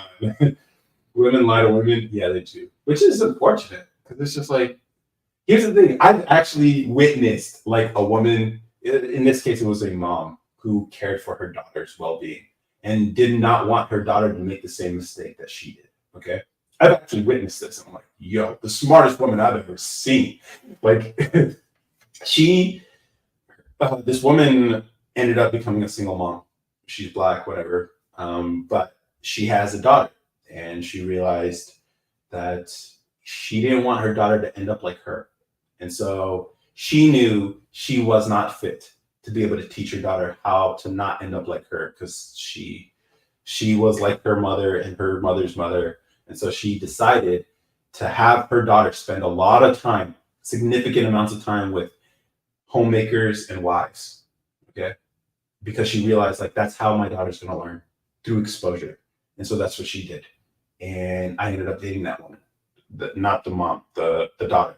And it was like the fucking, everything just worked out so well. It was like, yo, when a girl is like on the same level as you, not same level, just like you guys are synchronous, like shit just goes smooth, man. So smooth. I don't know if women know that. It's just like, yeah, put your ego and pride aside and just realize like, yo, when you're coordinated with the man on the same life mission and believe sort of the same philosophy and stuff, man, he'll fucking move the world for you. But you know, that's hard to explain to women, especially when the world tells them they can be men. Like they can be power brokers and like kick ass and all that stuff, even though most women don't even have a desire for that. Like most men don't even have a desire for that. It's only like 1-2% of the population of men who care to be like these power broker CEO titans of industry type shit, which require complete sacrifice of everything in your life except for that one profession. Most people don't want to live lives like that. But you know, it's sold to women a lot of the time. And then, you know, when they get older, it's just like, oh, I'm actually looking for, you know, the things that make life worth living, which is people, family, experiences like that. So it's a shame. But some women are moving out here hella smart. And I hats off to them for sure. Have you seen how girls call other girls pretty? Where they're not? Yeah, women lie to each other all the time to, because it's all like community lubrication. It is what it is. Yeah. So sucks, but I mean, maybe this could be a place where we can be honest with them, not in a hateful way either, because I can see a lot of people just like coming at this maliciously and just realize she is not that ex-girlfriend that cheated on you guys. Okay, like a lot of these women have been lied to the same way you've been lied to, which is why men get angry too, especially when they're young and they start learning all these things. Like, don't men lie to women a lot? Yeah, men lie to women to get laid. They do all the time. And I have a rule, I don't. But I think if men realize, like, by not lying to her, you're actually making it low-key in the long term easier for yourself. Like, the moment you start lying to her, then you're like, have to remember the lies and you're dancing around and you're sort of making her the judge of you. When you live life on your terms and you're just honest about your intentions, your expectations, and how you're going to move, women either fuck with it or they don't. And you'd be surprised. They'll fuck with it. Even if it's things that are contrary to some of the things they believe. Like, I've dated feminists, dude. Like, card-carrying members, like, totally walk the line, everything. and I'm honest about my opinions. You guys have been here before, so you know how I feel about a lot of things, even the political stuff. Yeah, guess what? We still can hang out just fine, and you know, it all works out. And I never lie. I never lie about it. Why? I don't want to have to deal with this bullshit. It's like if you don't fuck with me, you don't fuck with me. It is what it is. Some women have. I remember one time, like years ago, when I was on like one of these dating apps. A girl. This was like early Trump, whatever. She's like, "Did you vote for Trump?" Just before I did, we already scheduled the date and everything. She's like, "Did you vote for Trump?" I was like, "Yup, yeah." And she canceled. I was like, "Yep, cool." I just scheduled a date with another chick and moved on. I don't even remember her. I don't know what she looks like. I don't know her name. Like that's the way you got to move, fellas. It's like they fuck with you or they don't. Be the kind of dude they want to fuck with, you know. So yeah, I agree with you, Kurt. Men lie a lot because they're elevating women as their judge, the person who judges them, and I think that's a mistake. Um, so it is what it is. Women love being lied to on the low. That's also true. Yeah, that's also true. So a lot of women don't want to hear the honesty. So I get it also. Have you seen a big woman's comment section? What do you mean? A big woman? Like as in Gordo? Or like clout wise? Any tips to pull the baddie? Um, like what do you mean baddie? Like looks wise? Obviously you have to appeal to that sort of space. So you have to look good too. That's what they're looking for. But you don't have to look good in the same way. So you don't have to do a lot of fake shit. But and also find your lane. That's the thing. Like I know my lane. My lane is like the beast. You know, like in Beauty and the Beast. That's my lane. Find your lane. As far as baddie, like if she's hot, she's probably going to be expect to be with someone hot too. So work on your looks, drop some weight, put on some muscle, and do the whole skincare, hair care routine stuff, and you'll pull baddies that way too. And then also the confidence stuff. So learn to be a good conversationalist, and that requires practice. You can't learn this in a book. Books can give you tips, but you actually got to go put yourself out there. If you want some practice, come on the pod, and we can start it. You and I can have a conversation, and we just off the top of the head, which is how we do the podcast, anyways. The truth is always the better route. Yeah, it is. I personally believe that, but I don't think people like to hear it. Creed. I don't think people like it. You might appreciate it, but even then, like when a guy's telling you, like, nah, you moving wrong here. Nah, don't do that. Stop. If he tells you no, like you're not gonna like it in the moment, but I think a part of you will appreciate it. Just like, damn, he's putting me in my place, kind of thing. It's just like, yeah, so we move. Because it depends on what you're lying about. See, that's the thing. You can't be selective with this, actually, unfortunately. Like, you can't expect a guy to be honest sometimes. You know, I feel like it's one of those binary things. And yeah, men often navigate this. They're like, oh, yeah, you're whatever. They'll tell you what you want to hear a lot of the time. And then certain times when it's really important. Yeah, but they are compromising themselves, I believe, when they're choosing to deceive you, even if you want to be deceived. Which, although, I mean, live your life how you want, guys. Like, if you want to live your life in that way, that's up to you, bro. I personally chosen not to, but it's harder this way a lot of the time, at least in the near term. Women low key like being manipulated. Well, they like it because they do it themselves too. They do manipulate men all the fucking time, and they don't even realize that's what they're doing. But when they make comments about like, oh, you know, get into it. Most women want transparency. Uh, yeah, maybe. Junior Game Dashi, very handsome in the glasses. Appreciate it. Thank you. These are custom, not the frames itself, but the silver there. It's my design. Actually, infidelity. They don't want to know. Uh, I don't know. I don't think women like the idea that they're sleeping with other women, but they like the idea that other women want you. They like the idea that they're with someone other women want. But I don't think they like the idea of actually being with other women, you know? So, I mean, maybe that's not related to your comment fidelity, but they want to know that because a lot of their judgment, unfortunately, comes from the opinions of other women, which I think the women here are sort of exceptions to this rule.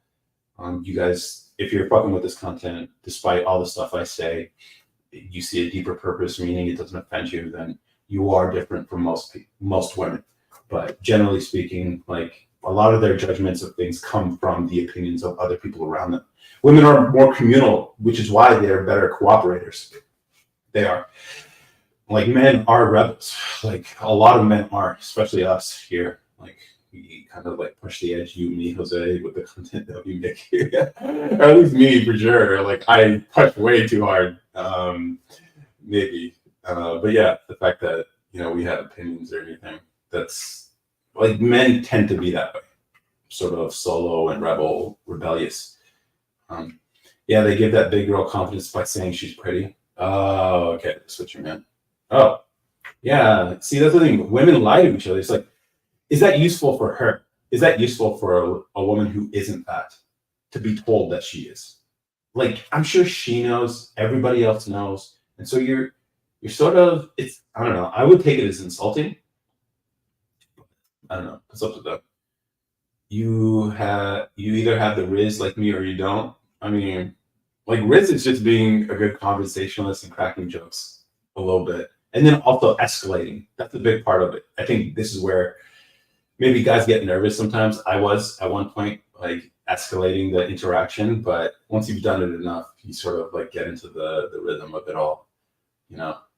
And we can talk about it, but that's what it is. What it is. All right, man. I gotta sleep. Peace. All right, have a good one, Mish. If I'm saying that right. It helps me sleep at night. What helps you sleep at night? Wait, let me check. Oh, the lies help you sleep at night? No. So what she is really pretty, is it still a lie? If she is pretty, I guess it's not a lie.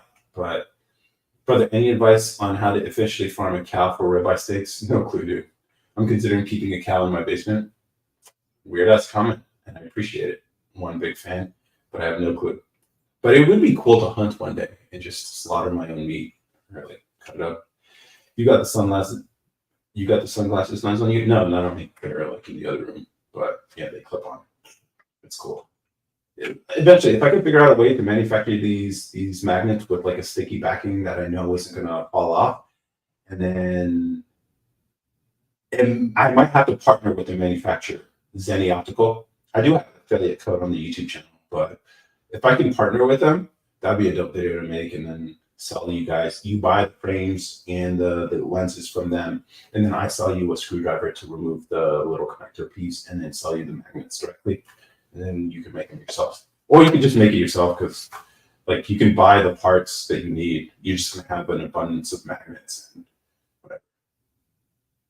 No, they just giving false confidence and having them celebrate being obese. Yeah, see, it's like it's not helpful to those people to lie, but which is not healthy at all. Agree, Mish. Roses, Jessica Wilson. Hey, nice to see you here again. I remember you. Off topic, but what is your opinion on boot camps? Coding boot camps? I mean, whatever gets you to learn. If you can learn something, depends. What are you trying to do? If you just want a job, I don't know. I can't give you any advice on that. But if you just want to learn the technology to build something for yourself, I mean, why not? I've never used a boot camp. Like all the information's out there for free, but if you don't have the discipline to walk through it and find what's useful and what isn't, well, that's not discipline. That's more like knowledge. So a boot camp can definitely shortcut that. But I use free code camp. That's how I learned how to code. And try it out before. I would say try free code camp before you spend any money on a boot camp, just to see if it's something you want to do. Because like if you don't at least have some desire to learn this, for me, it's like not a natural thing I like doing, but I am motivated by the product or the thing I'm trying to build because I do it with a purpose to build something useful for myself that hopefully I can sell to other people. And so that's what drove me. But try it out, free code camp. It's free, obviously. And the Odin project, I think, is also another structured form. Just skim it. And then if you know yourself and you can't, make sure you stick with it or follow it yourself and guide yourself and motivate yourself to do it, then a boot camp could help with the structure part. Hey, Owling, what's up? It's been a minute. What's up? I saw your post on YouTube about what's going on in Palestine. Oh, okay. Which one? Did I post a video? I did post a video about like not to get involved. Ever since a kid, I always knew how to make a woman laugh, so you know what that means. Yeah.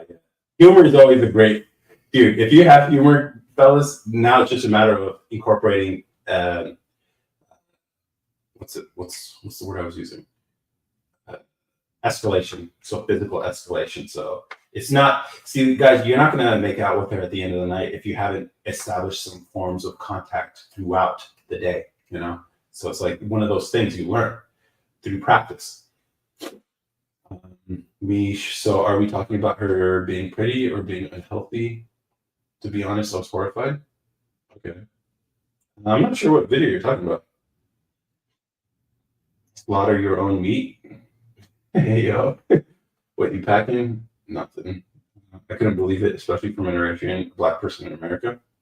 I'm not sure what you're referring to. I posted a video where I explained, like, we should not get involved in this thing because it's all propaganda.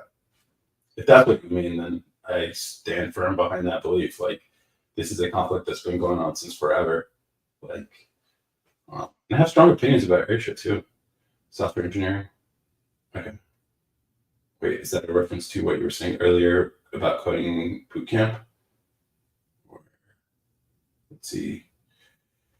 Let me catch up with these comments. Software engineering, instead of compliment them, they should give advice complimenting. All right. I think I'm missing. Do you have more than one wife? I don't. No, that's not me.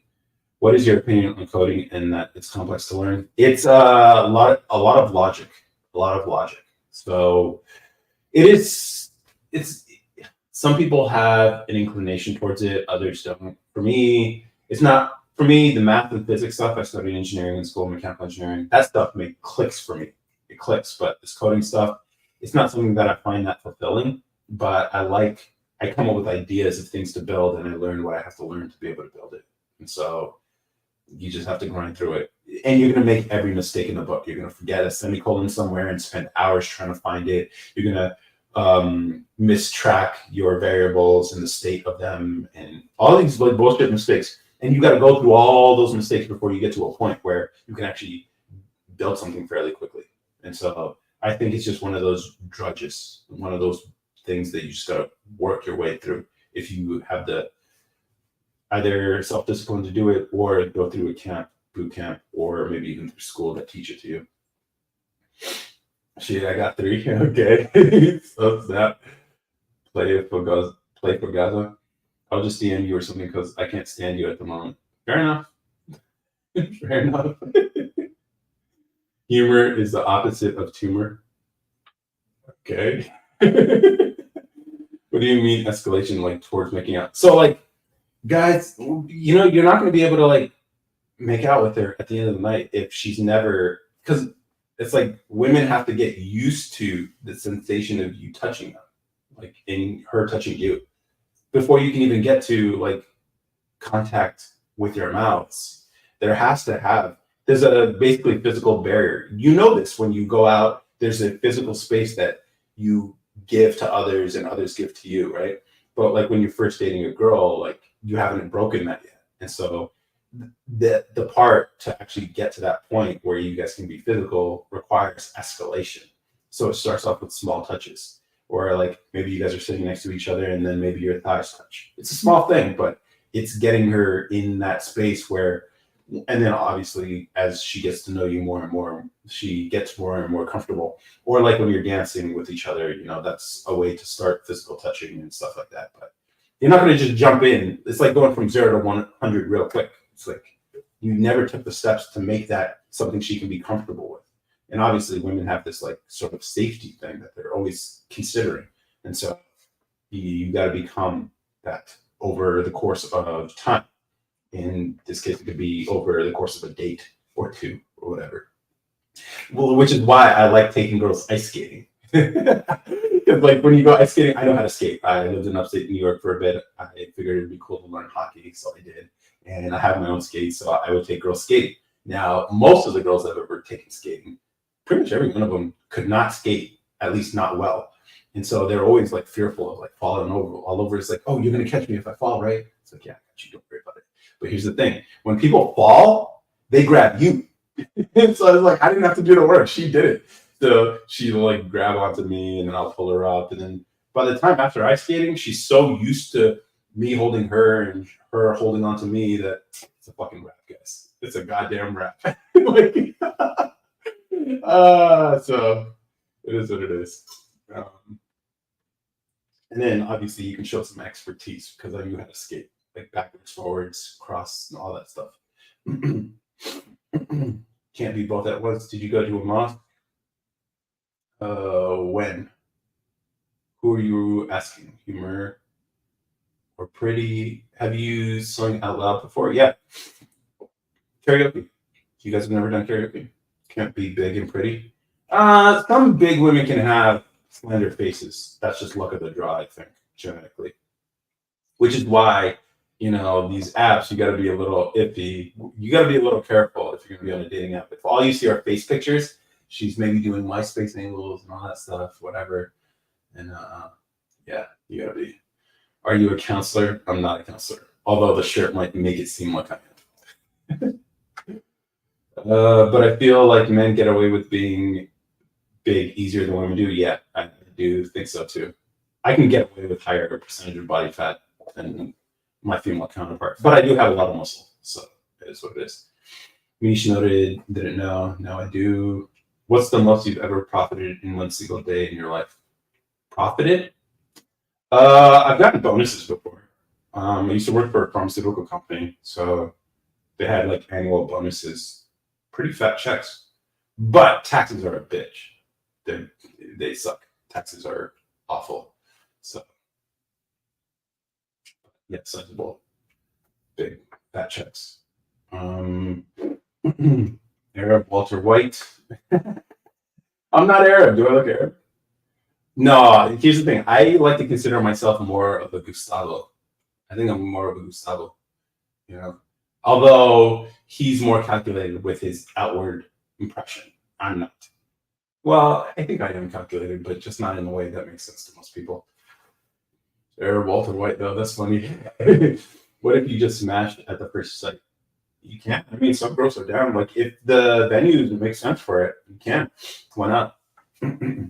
Like, I don't do. I've never. Have I ever? No. Yeah, I have, but it was sort of like she was looking for it. I was looking for it. It was kind of one of those times, but.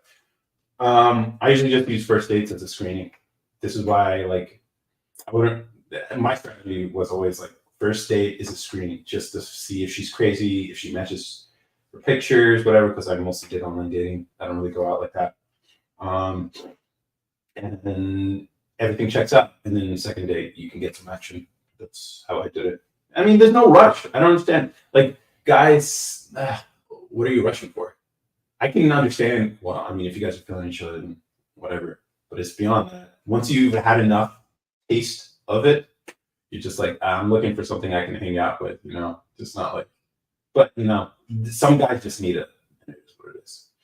You don't need to take notes, game is game. I don't know. Everyone has their own strategy, though. Like, my strategy probably won't work for someone who's more of a party type. I feel like if you're a partier, it would be way easier. Definitely, if you're more on the superficial end, it's way easier. Like, if you are attractive, it is fucking easy, bro. I remember when I was much leaner and I just got into the gym. Fucking shit was easy. So easy. But you got to be clean with the diet and everything. And being younger helps because the weight just stays off. All right, bro, I'm actually going to head out now. Peace. Good night, Mish. How influential was Jeff Hardy to the younger version of you? I don't know who Jeff Hardy is, but I'll look it up. Jeff Hardy. I don't know. Is that WWE? I never watched it. Growing up, but no influence, I guess. What's your opinion on body count on women, and does it matter to you? My opinion on body count, they're going to lie to you about it, so it shouldn't matter. Just assume they've all been ran through. That's my opinion. What's my day job? I don't have a day job. I do this. I live off of savings. I worked as an engineer for like 8 years, and if you know engineers, it doesn't take much for us to. We don't need a lot to live on, so I ended up stacking hella like this crazy amount. And so what I do day to day is just content and software. Um, that's it. I work on what I feel like essentially retired, but not really because I still work, but just work on my own thing. So, and then I make money from a little bit of money from TikTok or whatever and social media. But the mission now is to see if I can turn this into like a steady revenue stream. And then if I can do it for myself, then I can do it for others, and that could be a business. But I'm just trying to find a thing that makes sense for me. And I think that will involve some form of software and media. So yeah, that's what I do. So every day I'm always editing videos, and always like trying ideas and trying to build some software when I feel motivated enough to do it. I'm going to call you on Snapchat. Okay. Bob, who cares as long as they can pass an STI screening? Okay.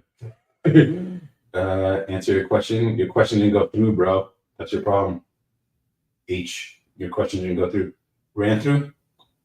Yeah, I assume all women have been. Because women aren't going to be honest. Like, come on. Every time.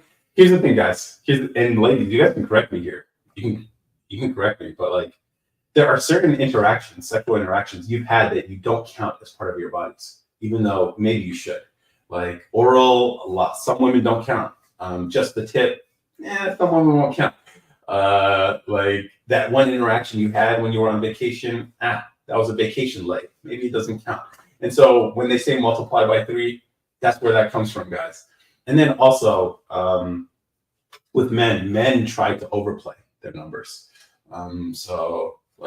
But I think anything that's sexual, like in that sense where like genitals were involved, sort of in that territory for sure. And plus, women, despite saying, you shouldn't judge, whatever, they judge each other on this stuff. So it's like, it is what it is. She doesn't have an incentive to be honest. The only person who knows is her. So, and women can justify these deceiving things that they say to themselves. And to them, it's not a lie. It's just how they feel about it, which is the truth to them. And so you're not going to get an honest answer, in which case, what's the point of caring about this thing if you cannot get an honest answer? Now, there are women who are actual like virgins, whatever, but even then, like there's always an asterisk with that virgin label. And so it's just like, why even care about it? Just assume they've all been ran through and deal with it. Like, it's what it is. Is 1987 the GOAT for movie releases? I heard that. I think I read that somewhere. Like, that might have been, or was it like 1960 something for movies? So, but I don't know, man. Sure. But what do you guys think? I know there are women who don't have sexual experience, guys. That much sexual experience. There are. And I think those women sort of get lumped in with all the other women. If I had to random percentage, I would say maybe 60% of women ran through, 40% have some experience, or 30% have some experience, and then 10% probably have little to no experience in that realm. But you sort of have to go through the rest to find that 10%, if that matters to you much. But even then, you can never know the truth, guys.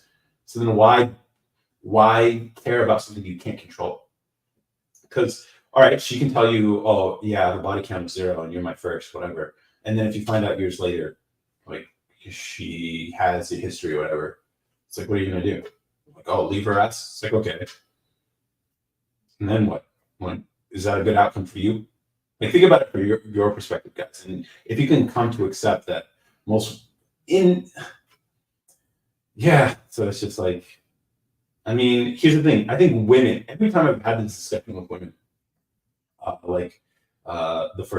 think women usually bring it up. Yeah, usually women bring it up. Like, what was your first time? Like, blah, blah, blah, whatever.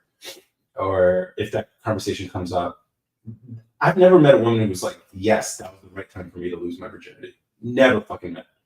Now, I would say same thing for me. Like, honestly, I should have waited more, but whatever. Like, but here's the thing: as a guy, you can't suck it. This is the whole thing. Eventually, when you start talking about sexuality and stuff, things like it's helpful understanding her sexual history to understand why she's into certain things. So I think they brought it up. I can't imagine why I would bring it up, but I don't know. I just remember talking about it. But it is what it is. Oh, here's the thing, fellas. Another tip: if you have these conversations with her, if you want a more honest answer about this from her, don't don't have these conversations with her with a judgmental tone. Okay, as soon as she can feel like you're judging her, she shuts down everything. So like, just be open and honest with her, and be very open with your communication style. Typically after a session is better because she's more open, and then she'll tell you things, and it's just like, yo, these girls are fucking ruthless out here, bro. Yo, some of the stories I heard, yeah, it's just like, women want to talk about how shitty men are. It's like, bro, women are such shitty people sometimes. Sometimes in this sexual realm, they've done some really, man. I could never do it to a woman, but well, like some of the things I've heard these women do is just wild, bro. It's fucking wild. Like, you really just use that guy and you kick him out of your apartment like that? That's crazy. They do that shit. Man, it's like, oh, you got double teamed? Whoa! Yo, and they just fucking tell you. Oh man. So it is what it is. Like, yeah, so like double teamed, and she wanted more, and it's just like, come on. It's like, what are you? Uh, you seem like a chill guy. Have you ever tried twerking? I have never tried twerking. That's a funny question. Also, single moms have the best cereal in the latest video games. Single moms. Okay. Like one time, a girl was telling me like how she was with a guy. No. I think it was like a colleague, not who worked in the same town, but sort of let him go down on her. And then when she got her, she enjoyed the experience, whatever. And she's like, all right, you can get out. Just like that. And it's like, oh, but what about me? He's like, no. And it just kicked him out. I was just like, yo, I would never do that to a girl. Like, that's crazy. That's some fucking like treating someone as a sex object type shit. I'm just like, you really do that to people? Whatever. Maybe guys do this out here, but I don't know. That seems kind of rude to me. Where a girl talk about getting double teamed, whatever, and it's just like, yo, that's crazy. And you want a relationship? Ugh. Nah, you know what I mean, fellas? It's just like, yo, or like, I mean, girls sometimes are into certain things too that you might not expect. Girls can be freaky. Girls are actually, I think, more freaky than men are. It depends though if her crazy history is crazy. I'm leaving. That's if she's honest about her history, which I think women with some eventful histories might not be honest. So it's like, you'll never know. Which is why I say, if you should accept that they've all been ran through, and if she hasn't, then it is what it is. If she has, then you've accepted it. Because there's now some people might say have higher standards, but I'm almost like women, like, we live in a different time. Like, there are no, not that, I mean, like, I think they know too. Like, it wasn't, they'll learn to justify their experiences to themselves, but I think deep down they know maybe some, or maybe they just enjoy it. It could just be that. They just enjoy that kind of stuff. And, I think we men, we try to like judge them too much about their sexuality. And like, I think a lot of men think women are just all these like innocent doves who, or whatever, but like, no, women are freaky, hella freaky. And if you come from a place without judgment, they will share that with you, and you'll have a good time. You'll have a really good time. And yeah, it's just things you got to learn through experience, I guess. But ladies, you correct me. Obviously, ladies aren't going to co-sign this because they don't want to admit this shit. But I know you. I see you, ladies. Okay. So it is what it is. It depends though. If her history is crazy, I'm leaving. I'm back. Like I forgot something. Okay. Can you do the NPC thing right quick for shits and gigs? No. Hey. A lot of men are judgy. Yeah. It's just let it be freaky, dude. That's good for you, fellas. That's the thing. Like, I don't know why. Men have this impression of women like they're these fucking angels, and it's just like, no, they're just people, dude. They can be shitty too, but they can also be freaky. They can be fun. They can be exciting. They can have their desires, and just treat them as people. Like if she's a shitty person, she's a shitty person. If she's a fun person, she's a fun person. Like that's the way it is. And so like, let them be freaky. That's good for you, fellas. That's good for you. You know the kind of shit she'll do, bro. Let have fun, guys, and don't get in your own way. So I agree with you, Curry. Yeah, a lot of men are judgy, and stop it. In this realm where it's good for you, fellas, stop judging her. Let her be freaky on you. Let her. Now, obviously, there's draw the line at certain things. Obviously, that has to be obviously, but like otherwise, just like she'll explore a lot of things, and she'll be down for a lot of things, and you'd be surprised. And then when a woman can be really comfortable with you, where she falls in love with you, because she can probably be her without the like mental pressure of judgment that she's already surrounded by from other women and her family, her friends, her coworkers. With you, she can be her, which is why I think this is where men really just drop the ball, because like it's good for you, but then you're just adding more mental strain on her brain, and it's just like, why? How's that good for you? So that's how I feel about it.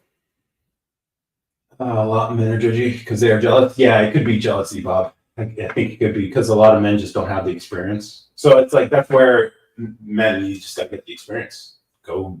It sucks that you have to get it in order to feel this way, but it is what it is. It's good for her to be freaky every once in a while, but I don't really need a freak 7 days a week. Well, no, freak in the morning and freak in the evening.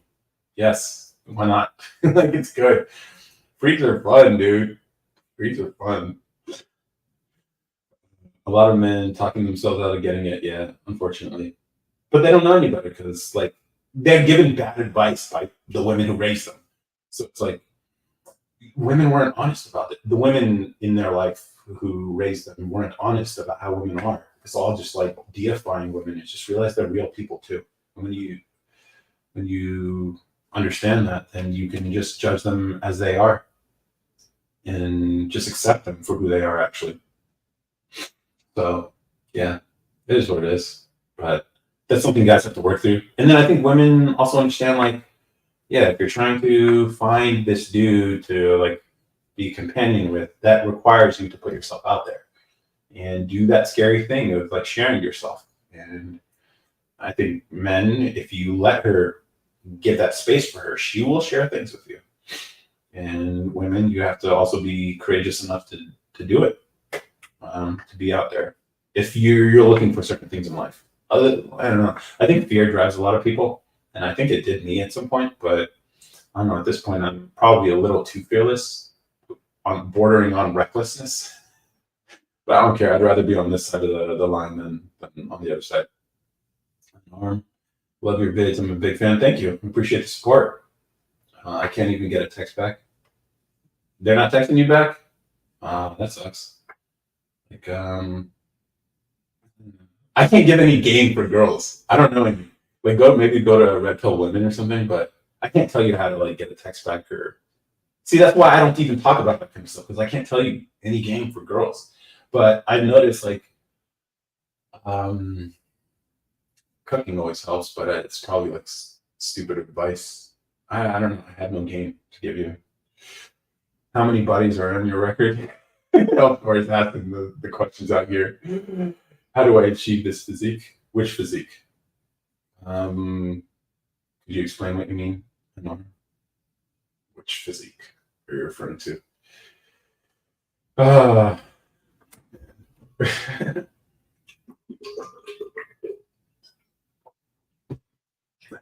lose track of time on these live streams. The light switch in the back. All right, I'm confused on I'm not talking about getting bodies. Yeah. Why would you expect a girl to answer that question, dude? But at least you try. I respect the try. How must one achieve it? The light switch in the back? Right here?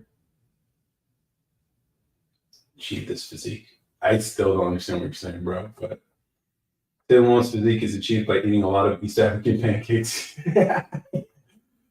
Light switch?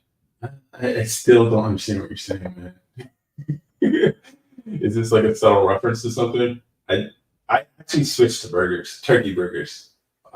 Really good source of protein, really lean. The macros on there are insane, and they're super easy to make and super easy to clean up. Turkey burgers 99% lean. How can I become a light switch? No reference. Is that like a what's his name? Charlie Pluth reference? Still fucking confused, man. Beanie? I don't know what you mean, Kevin. No, is it Nope. I don't know what's going on right now, but I got topics if you guys want to. Nope. But yeah, what's on your mind, guys? I'm this got it did get weird. I'm not gonna lie. Thought on Azalea Banks. Did something happen with Azalea Banks? Who is she, by the way? I always forget these celebrities. I'm not really a celebrity person. Azalea Banks, American rapper. Did something happen to her? How do I become a light switch? You transform yourself into a polymer and then put yourself into a mold machine that can turn you into the light switch. Sorry, Beanie was a coworker of mine. Oh, okay. Look up Azalea Banks, Busta Rhymes. Says sorry to Lizzo, blast Busta Rhymes. Wait, what? While simultaneously slamming Busta Rhymes' physical appearance and overall health, she stated Rhymes is severely overweight. Yeah, okay. And claimed he exhibits signs of anabolic steroid abuse, adrenal and gland failure, and constipation. How would she know about anabolic steroid abuse? But I wouldn't be surprised. Most people in Hollywood and entertainment use some sort of enhancement. They all do. Like even here on this fucking social media app, a lot of these fitness people use roids, guys. But it's weird. Yeah, fucking hypocrisy, I guess. But I mean, that's the whole point of the story. I wouldn't be surprised if they're all involved in just making their names relevant. Because this is the stupid tactics these fucking entertainers use to get their names out here. There's a really good book on this, Trust Me, I'm Lying by Ryan Holiday, Confessions of a Media Manipulator. He talks about all the ways you can manipulate the media in blogs like Boston. So, yeah. Thoughts on Drakey Poo? I wonder if he's standing with Israel. Have you considered edging your beard and mustache? Yes. Oh, no. People always tell me, especially Jose here, tells me I should. I do it like once every few weeks. So there will be a moment where you'll see it all lined up and looking clean, whatever. I do it myself. And then there'll be another few weeks of it just growing out. I haven't done it in a minute, but I should. Thank you. Now I know how to become one. You're welcome. Look up Azalea Banks and Iggy Azalea. You need to read what she says word for word. Did she say something word for word? I'll look into it. I don't know. Iggy Azalea is a little weird though, right? Because it's like you can sound black but look white, so you're the perfect package to push into entertainment because you have the urban sounding credibility, the sound that people are familiar with, but you come in a visual package that appeals to a broad audience, which is in Western countries, mostly white people. So that's why she blew up. I don't think people realize that. It's like she has the look of the populace, the majority of the populace, but the sound of the cultural, the things that work culturally. So it is appropriation in a sense, I would say. And her name is Amethyst Amelia Kelly. Indeed. What is your opinion on the economy? And there's a big crash coming? I mean, people always talk about crashes. I just think it's like a dull thing, like the suppression of. It's all sentiment. That's what I've realized after the Trump presidency. I realized and I heard someone mention this. It's like the economy is largely driven by sentiment, how people feel about the future. And it turns out when you put people who talk about doomsday and like how everything that we're doing is bad, all this negative energy, turns out they make it a reality in just the way people perceive. So people are less deploy capital less. Fewer people are inspired to start companies. Fewer people are inspired to even participate in the economy. And so naturally it produces the feeling that people have. The outcome is a byproduct of people's sentiment or their feelings. Now, when you have someone who is the opposite of that, just pro future, building, making it great, all that stuff, turns out that is infectious. And so people create that reality. And so that's what it all comes down to. Now we're at a point where our leaders are all just these negative people. Like, and then they all, and for some reason, starting conflicts that don't need to start and egging it on. And so it's like, is the future of the economy, is there a big crash coming? Is it going to be depressive? That depends on how people feel. And as long as people want to feel like it's coming, then it will come. If people are inspired to build for the future, create the future in abundance that we all want, then it will happen. So it all comes down to how we feel. And right now, it seems like the feeling is towards the negative. So is a big crash coming? I think we're living through it. Like, is it going to be a dramatic thing? I don't know. It's like everything is so sensitive right now, like the commercial real estate problem and like the interest rates and stuff, which is fucking up everything. And no one wants to be honest about underwriting their debts and their holdings and their assets. And so it's like everyone's playing this lying game where it's like, oh no, let's not take a write down on anything just yet. Maybe we can. It's just like, all right, whatever. It's like, we'll see what happens. But yeah, I want to build a better future. So I'm going to stay positive. But as far as the rest of the world, that's on them. I probably didn't answer your question, but that's all I can say, I guess, at this point. Should I go bald? Is it a good idea? I mean, it's up to you. I always shaved my head because I just didn't care for having hair. But if you enjoy hair and you let your hair take care of it. She's Australian too, which makes it worse. Why is it worse if she's Australian? I guess, yeah, because she's not even American. I don't know. Yeah. Let's see. Should I go bald? Make it worse. What's your opinion on chronic diarrhea? Sucks. Yeah, I think that's more of a hydration. That's probably a really hydration issue. Like, you're probably going to have to drink a lot of fluids just to make sure your body stays hydrated. Don't do it. The economy isn't that bad right now. Yeah, blank. How can you not do it? What is the topic of your show? We don't have a topic. It's conversations about anything and everything. And that's, I know. It's like a variety. Sort of like the Seinfeld of podcasts. Like the episode could be about anything. So that's what it is. In my opinion on chronic diarrhea is that you shouldn't do it, plain and simple. I don't understand why you guys are talking. All right. Anything and everything. Yeah, basically. Thank you for that, Curry. How much is your dignity worth to you? Mine is worth $2 million. I don't think I can be bought. I don't think I can be, because money doesn't matter to me that much. Like, as long as I can put food on the table, roof over my head, and I can afford the things I need to build and create the things I want to, then I'm good. Like, that's why, like, when people, they did a study, I remember this back in the day, where it's like $70,000 is all you really need. Right now, it's probably closer to like 90. But that's all you really need. Anything above that doesn't add any happiness or fulfillment. So then it's just like, all right, what do you really want to do with your life? You know, if you can secure that kind of income.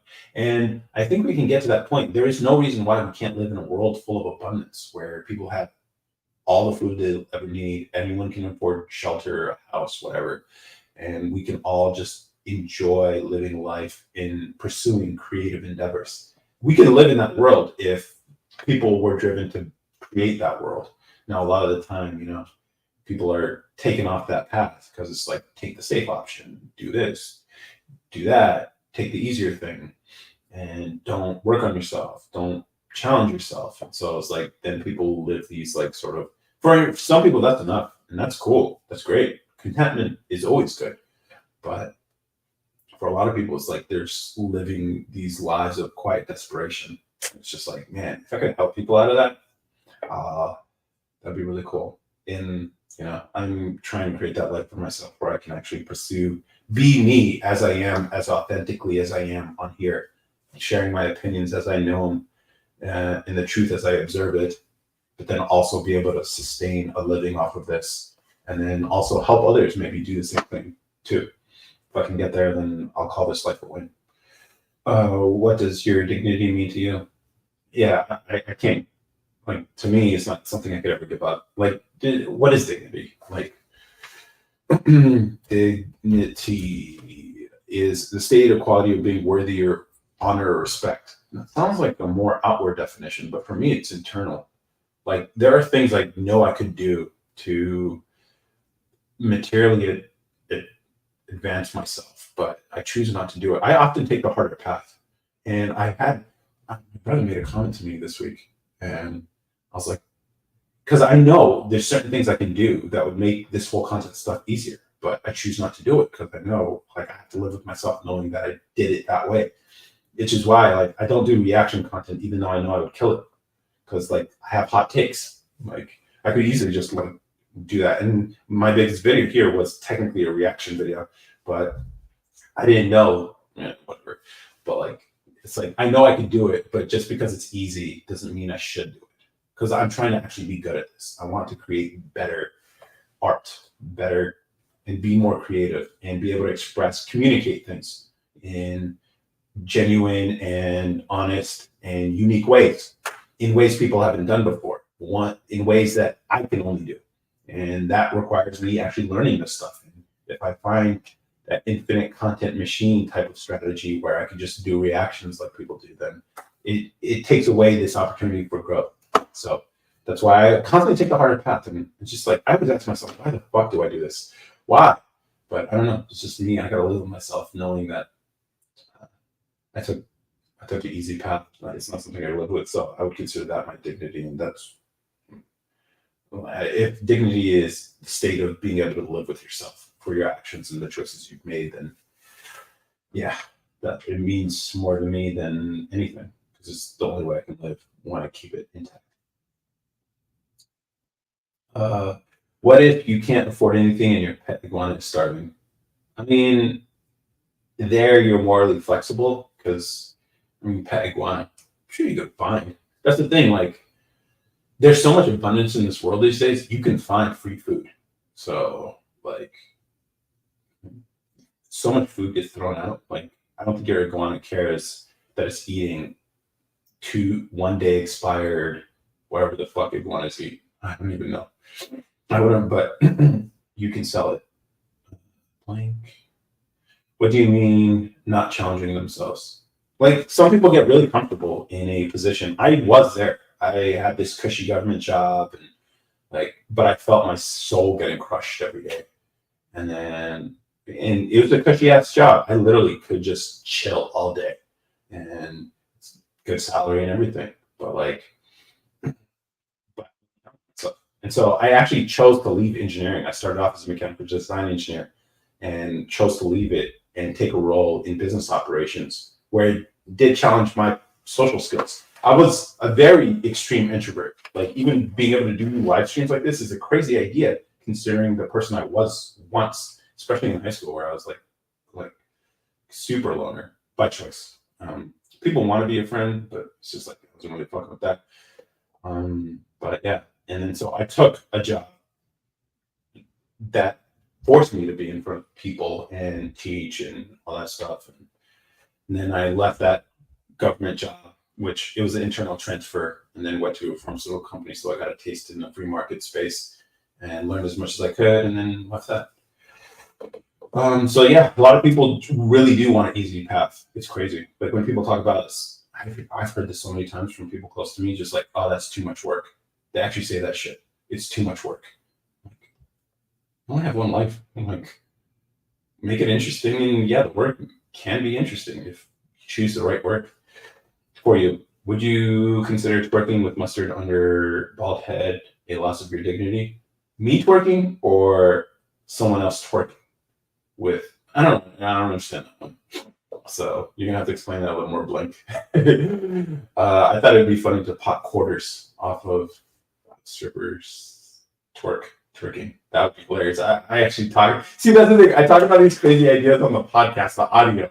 These are old ideas, all old episodes, but I never actually got a chance. I wasn't at least confident at this videography stuff, so I could not produce the content. Now I can. And so like I just got to go back, listen to all the old episodes of all the crazy ideas I came up with, and just go film them basically. So one of them was popping quarters off of something working. Let me catch up with these comments. Who are the other people in your profile page, and why don't we ever see them? They're my siblings. That's how it started off, the siblings podcast. But they're not really that involved anymore. Sister chose to leave, older brother had to leave, and then younger brother is busy with his own business. He can't really contribute that much. You'll see him show up on some of these videos now because I'm pulling some older clips from whatever. But it started off as a siblings podcast. I wanted us to grow together. Is one of those things that came out of the podcast. But they didn't see what I saw, what this could be. So it was just me mostly pushing it, unfortunately, and got to a point where on the social media thing, you kind of have to produce consistently, at least in the beginning when you don't understand the algorithm or what people resonate with. So it's just a matter of putting numbers up and coordinating time with my siblings to actually record video, and they're not as comfortable in front of the camera, and they got less and less involved, and unfortunately they're barely involved at this point. It's become my thing, unfortunately. I wanted it to be a collective thing, but this idea like started from the bottom. Now the we was really important to me, but you can't force people to be the we with you. They have to want to be there. And at the beginning, even if you listen to like some of the earlier episodes, I remember my older brother, he was like talking about how, I remember on the podcast episode, I was just like, we were disagreeing about something on the podcast. And I was like, you know what, listener, what do you think? Leave it in the comments below. And this was at the beginning, like one of the early episodes when we had no audience, no social media presence, nothing. And then he's like, dude, shut the fuck up. Nobody's listening to this. That's what he said. And then my reply was, not yet, but they will. I saw it 2.5 years ago. I saw what this could be. He didn't. And here we are. So, oh, man, it is what it is. Your volume is a bit low, is it? Is it better now, guys? Thanks for the comment. How do you challenge yourself as humans? Do we need that for fulfillment? I guess some people do, others don't. I'm not going to tell people how to live that life. That's up to you. But accomplishment, I think, is part of the male existence. Creating things out of nothing, especially. It's part of the male experience. I think a lot of men resonate with that, where you just like build shit. And so like that could be part of, for some people, they're just content. Like for women also create, but they create life. So that's the crazier thing. They'll always be the ones who create the ultimate thing, which is more humans. And then we create things in the world that support all of that. But in the end, women do produce the most valuable thing, which is more life. So do you necessarily need that fulfillment? I don't know. Like that's up to you to decide for yourself. Like for me, I need to create things. Like it's a compulsion for me. I'm an engineer by training and in my heart, and it's like that's what we do. We just got to tinker and put things together, and that's just for me. But and as far as challenging myself, it's like taking on things bigger than what I have skills for, and I learn on the job. And that's how all this social media stuff started. Even live streaming right now. I've been live streaming for 2 hours and 13 minutes. When this started, I could barely crack 15 minutes without a point of silence. Okay. Now I've gotten to a point where I can just speak off the top of my head. And this was a challenge at some point. Now I could formalize this one day. I want to make this into like an actual thing that, it's like a legit show with like, it doesn't need to have a big team. I don't think the number of people involved is necessary, but at least the quality of it. And then maybe even add like topics and stuff. And then maybe even bring guests on, and like Jose or whatever, just come in studio and we can just have these conversations about whatever. And then, cause like I was listening to the Joe Rogan Experience episode with Elon, where in the middle of it, he was talking about the Cybertruck and how it's bulletproof and whatever. And Joe Rogan's like, oh, you think it can stop an arrow, like a heavy arrow or whatever? Blah, blah. He's like, I think it could. Why don't we try it? And then you just go and fucking do it. That's a cool show to have, where you just like, you come up with ideas, you're just like, fuck it, let's go do it. Or like we talk about ideas here about like starting a virtual bakery to see if we can increase the compensation of DoorDash drivers, and that would be hilarious just to try pulling it off. Or like a recent one is a book of haikus, which you guys can participate in. I'll talk about it later once it's officially published. But technically, I'm an author. And I talked about this idea on one of the episodes of the podcast. I was like, yo, wouldn't it be hilarious if we wrote a book of haikus related to modern everyday life and turned it into a coffee table book? And then I actually built an app that you can actually write a haiku in. And then once you submit it, it generates it as an image and posts it automatically to social media. And then based on the poems that do the best become part of the book series, the volume that we then sell, and then the proceeds from that we give to the people whose poems made it in the book. And so I can actually put money in your pocket by just writing poems, you know? I thought that was a hilarious idea. And everyone was like, oh, that's stupid. I was like, fuck it. I'm just going to build it. So I did. But back then I didn't have the clout, but I have the clout now. And the first volume, I ended up just writing all the poems myself. But the second volume, I want it to be you guys. I want you guys, and then you guys will be published authors too, so I can put your names in it and everything. You know, I think that'd be so cool. But I don't know, people think it's a stupid idea, but I mean, it's a book of poems, haikus. So that's what I'm about. So like, and then going and building that. So that's the challenging stuff. That's what I. And that's table moments, just crazy ideas. And we'll see if we can pull it off. Did Macklemore deserve to win the best rap album Grammy of 2014? Nah, he didn't. But he was the hot guy at the time, so that's how they normally win, right? It's not about actual art and creativity. It's about clout. Those awards were always about clout. That's why you need to destroy your siblings. They don't want to see you win blood. I don't know if they don't want to see me win. Like my sister is just like, I'm a little too controversial for her, so I get that. Older brother, he's not really diligent enough for this stuff. Younger brother, he's actually legitimately trying to build a business off the ground, and it comes with the struggles of starting a business, and I get it. He cannot give the time. He's working on it full time. And then for me, I'm trying to figure out this content stuff. And so I'm the only one who cares about it. So eventually I'm going to change the logo. I think I found a logo for this. And it's just a table, but it's a cool isometric table. But it's not even like that. But I can see how some people would sabotage for sure. My girlfriend found out I'm not circumcised. Now she calls me pushpot. That's fun. She's a fun girl. Why is that a bad thing? Do we need more tarot card readers or fewer? I think we have an adequate amount. No more, no less. I think it's the right amount. Challenge your sister to a duel in front of your brothers to establish dominance. Okay. You were so smart. How do I contact you outside of TikTok? I think I love you. Just DM me. We got to get you on the pod. Blank.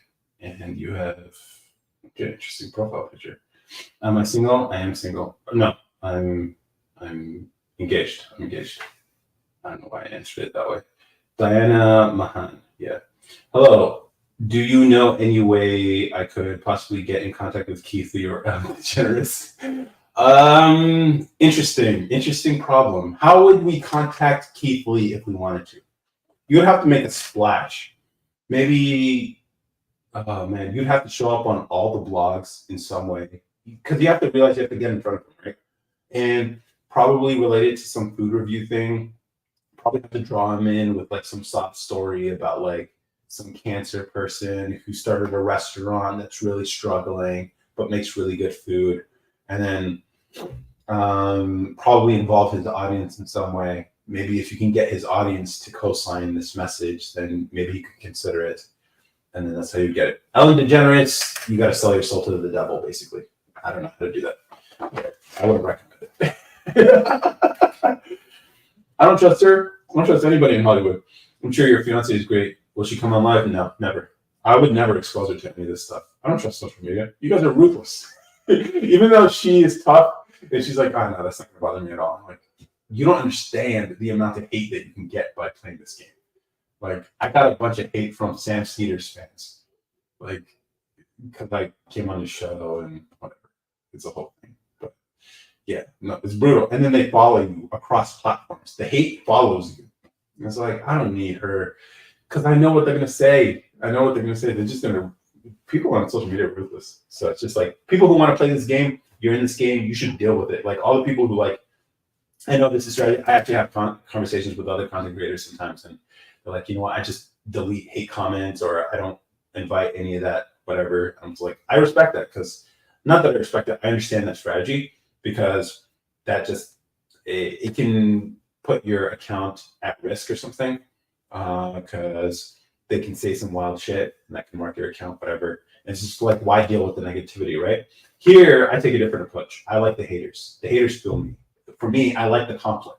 So I have fun with the comment section. So I'll be riffing with people who's like, oh, this is a stupid wallet, blah, blah, blah. And then I'll just like crack a joke or whatever.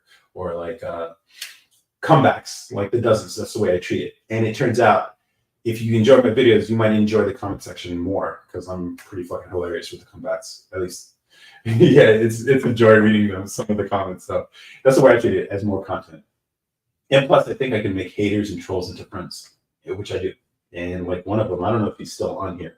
He might have left already, but he was shitting on this wallet I'm selling on the TikTok shop. It's a transparent wallet. This is my daily, but basically I sell it too. And he's like, oh, this is stupid, whatever. So I made him a custom wallet out of a trash bag. And that's going to be coming to him soon. And I think he's become a friend. That's how I troll people. And then I want to list it on TikTok shop too, a trash bag wallet. And then I'm going to label it after him. His name is LT Mythic. I'm going to call it LT Mythic Edition. I think it's cool. It's named after him. I love you, so therefore I love her by proxy. I'll defend her in the comments. What the hell would anyone want that screams rob me? Sorry, friends, I had to say it. See, that's the thing. Like, it does. You don't have to show the money. You can put whatever you want. That's the cool thing. It has like these windows that you can put in the back. You can put other things. And then the other idea is like I have some stickers. I'm going to put a video where you can customize this as you want. So you could put stickers or photos in the back. It doesn't have to be money. I just like the thinness because I can keep it in my front pocket with the phone. With my phone, it has 6 cards, 5 bills in this, but it can carry more.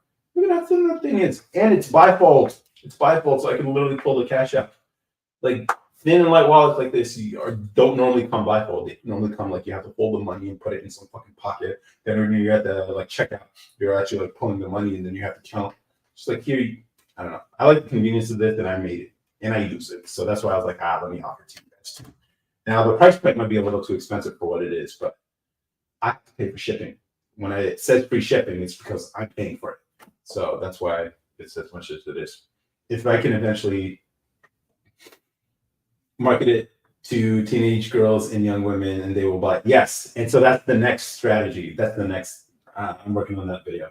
And so I have stickers where you can actually customize it or turn it into a gift. You can turn it into a gift for someone else. So I agree with you, Blake. Please do not dig in your nose on screen. Get some Kleenex and keep your nose clean.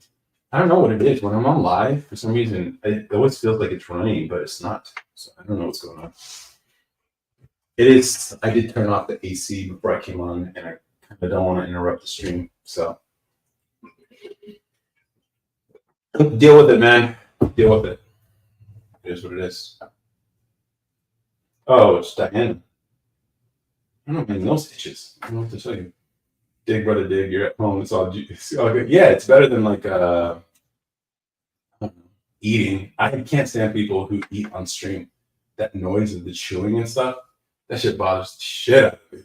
Just like, bro, just eat your food and then come back on live.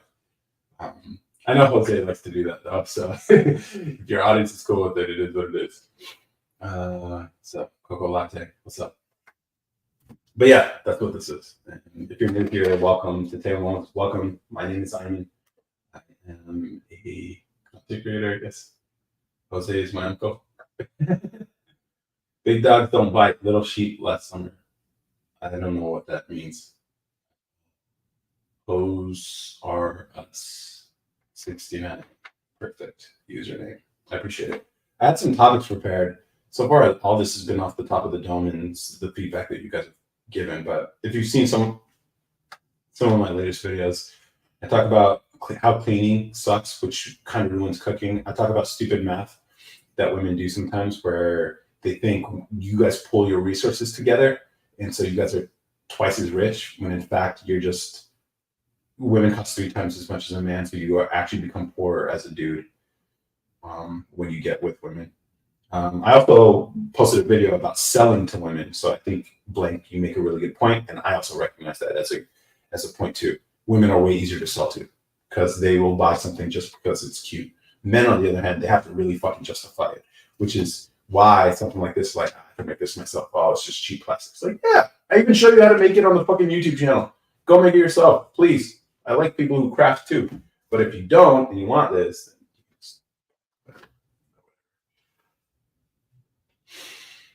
get rid of one food: turkey, ham, mac and cheese, stuffing, mashed potatoes. Ooh, good question. I'm not a fan of ham, so that's easy for me.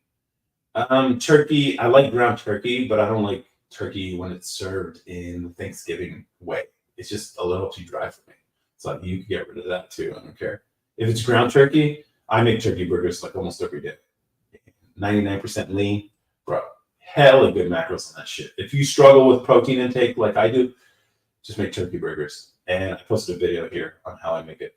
One of these videos. Mac and cheese is always bomb. More cheese. It's hella butter, hella fat, hella cheese. It's all good. Stuffing's also really good. Mashed potatoes, you need the gravy. Otherwise, mashed potatoes is incomplete without the gravy. So it's just mashed potatoes. The first time you can get your hands, boy math is worse than girl math. What's boy math? What's boy math? I befriended a turkey. It's a struggle to eat now. Damn. That sucks. But at least you have a friend, right? You befriended a turkey. So that's cool. I wonder if we can come up with an idea of what we can do for Thanksgiving. Something like big. You guys remember Epic Mealtime? So maybe we could do something. See, that's the thing. I'm not really into food like that, though. A long time ago, I asked you for a job, so you have one for me now. What do you mean? Oh, like marketing? Is that what you mean? Wallet? That's the thing. Like, this is one idea. I have a lot of ideas, but I think I'm really leaning into. Okay, yeah, cool. Like eventually, like once I figure out the manufacturing process, I'm still experimenting, guys. I got a laser engraver / cutter to like cut, or at least help me build the tools to cut these out. Once I figure out the manufacturing process, I'm trying to get this done before Black Friday, so that this could be a really good stocking stuffer for, I don't know, for like, if I can get the price point down to like $9.97, I think then it makes sense. Shipping's still like shipping's like $3, $4, because it needs a tracking number, and that's the minimum for USPS.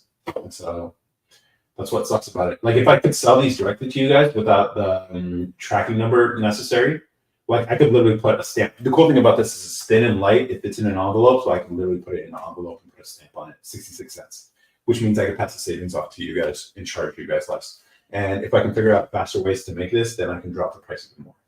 I don't think I want to go any less than $9.97, because then you get into the whole like price competitive thing, and I'm not trying to do that. You buy this because you want to support the channel and you like the functionality of this and all the things you can do with this if you recognize it. And if you want to make it yourself, you can make it yourself. Plus, I also include the other type of wallet I make with the orders without people asking, because I like that I can give more because I charge more. And that's one of the things you understand when you start getting into business. It's like the more money you make per order, the more money you can give back, more money you can use to reinvest. And so in this case, I can give people more than they asked for. And so it's like, don't compete on price. It fucking sucks. And I actually posted a video where I was like, selling to poor people sucks, because they have the highest expectations and the profit margins are the smallest. So you don't even have enough revenue. You don't even have enough margin to like for ad spend or anything like that. It's just like, why even bother? And it sucks. That's true, but it is what it is. And people who can afford the $15 that I'm charging for this don't typically complain, because it's just like, it's $15. If $15 is too much for you, do not buy this. Like, Well, this is, I don't know. That's how I feel about it, but whatever. It is what it is. I'll do any job. I promise. I'm intelligent and I just make stupid jokes. Yeah, it'd be cool to like give people jobs too. I mean, like once I figure out a way to make these quickly and easily, and they're made in America, not that it matters. People who buy things don't really care where it's made from. So I always think it's funny when they try to like use that as a selling point, like made in America. It's like no.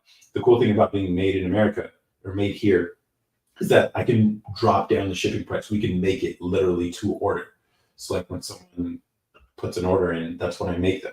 And so it's like just in time manufacturing came out of Toyota and Toyota Way. But I think that would be cool. And then if I can get enough orders steady throughout, if I can get 10 orders a day, that sort of justifies hiring somebody to do it. Because then you can use the orders, the money from the orders to pay that person. And then from anything else after that is just scaling up.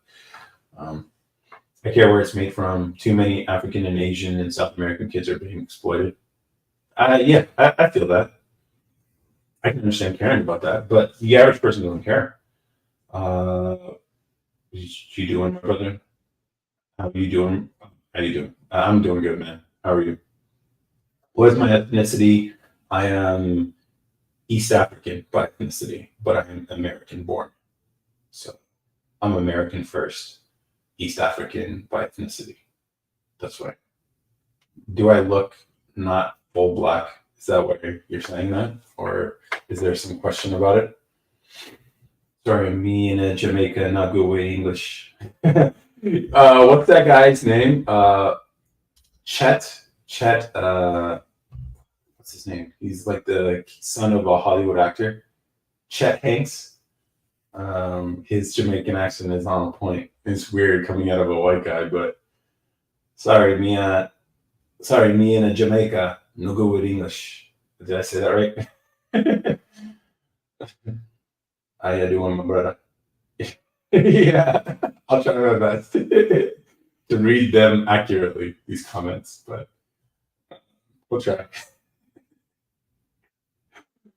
Uh, do you guys have anything on your mind? We see that be funny as can be. we see that be funny as can be. As can be. I also posted a video about Apple hardware and whatever. And some of the crazy DMs I've gotten from people doing this whole social media thing. And here's a funny thing: I know exactly what I got to do to get like more people watching, and obviously talk about things that people care about.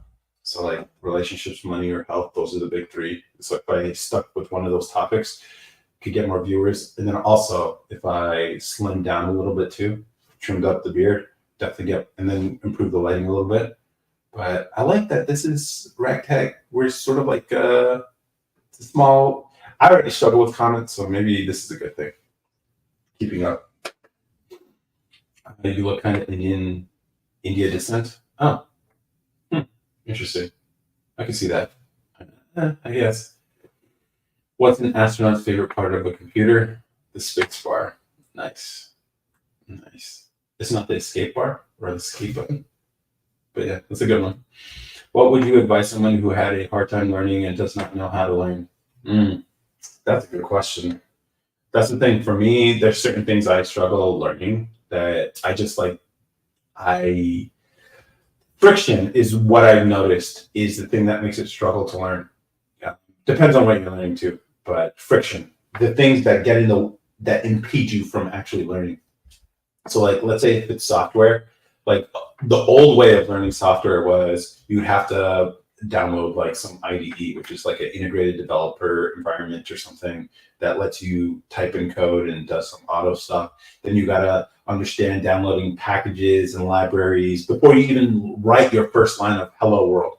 All these things are impediments, things that get in the way of you actually get into the process of actually learning. If you can remove those, then that makes learning so much easier. And I've noticed the tools that I use when I'm learning something new is that take out all the setup work and all the things where people would get stuck. Even just like when you're watching a video tutorial, just looking back and forth the video here and then going to the program, learning it, whatever. That is friction. And if the learning could happen inside the software itself is better. And so like if you can find opportunities where the learning can be as frictionless as possible, it makes it a lot easier to make progress. And then also minimizing the amount of time to get your first win. You know, like when, like in the context of software, when people are trying to learn, it's like there's all these things you have to learn before you even make a single piece of rudimentary usable software, like something that actually does something. And that is the hurdle that you have to get through. And then when you get to that point, and a lot of that is just struggle, because you're just going to be encountering things you don't understand constantly. Every time you think you figured it out, you didn't. And so you got to go back, double back. And a lot of it's perseverance and grit, which you sort of kind of have to have if you want to learn something. But it doesn't need to be as hard as a lot of learning typically is. And so like if you can remove friction and get your first win quick, then you get a reward for the effort you've put in so far, which will continue forward because now you understand what's capable.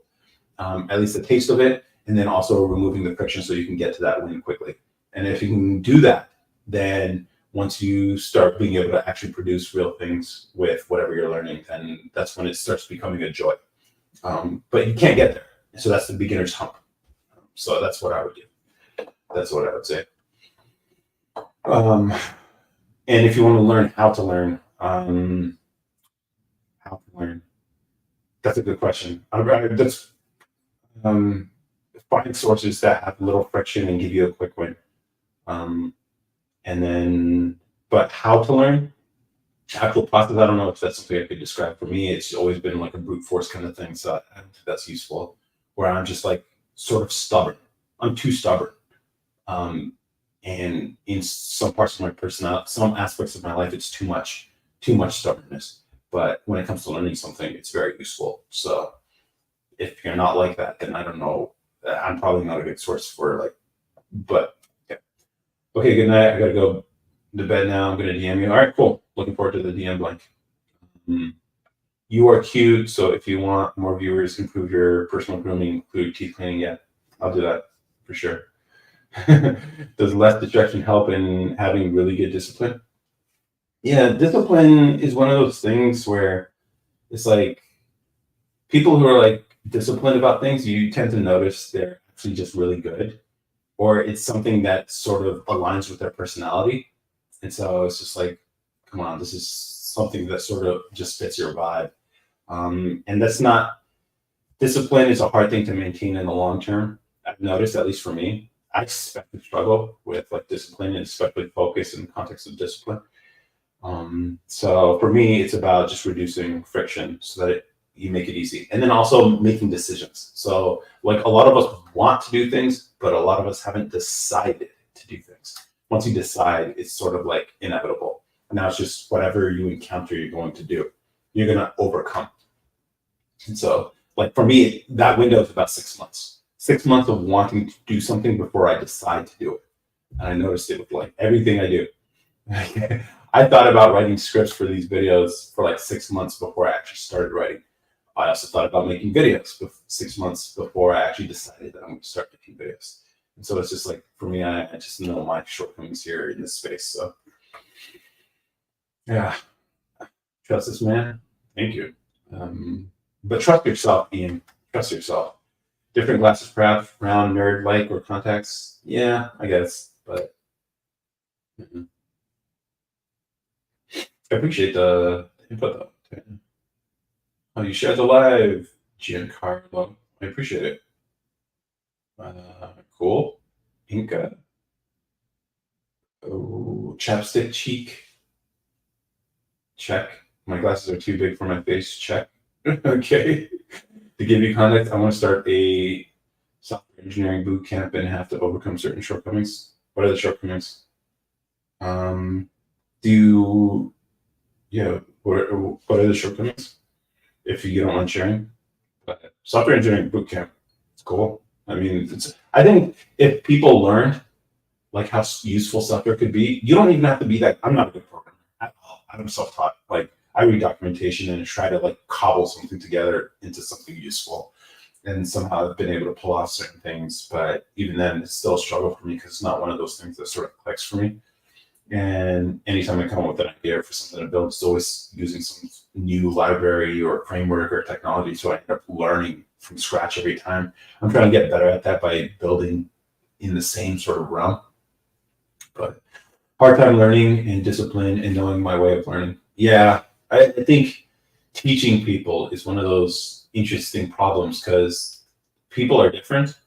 Um, People are different. Yeah, some people are more visual, some people are more readers, some people are audio, some people are just like through practice. I personally prefer learning through practice. Now, I used to be that type of person who's like, all right, when I learn something, I have to know it all before I even start. And I abandoned that way because like I never get anything done. Because then you just think you're always thinking about like for me, it was always just thinking about what I wanted to build and learning, just spending all the time learning. So procrastinating, low key procrastinating by learning too much.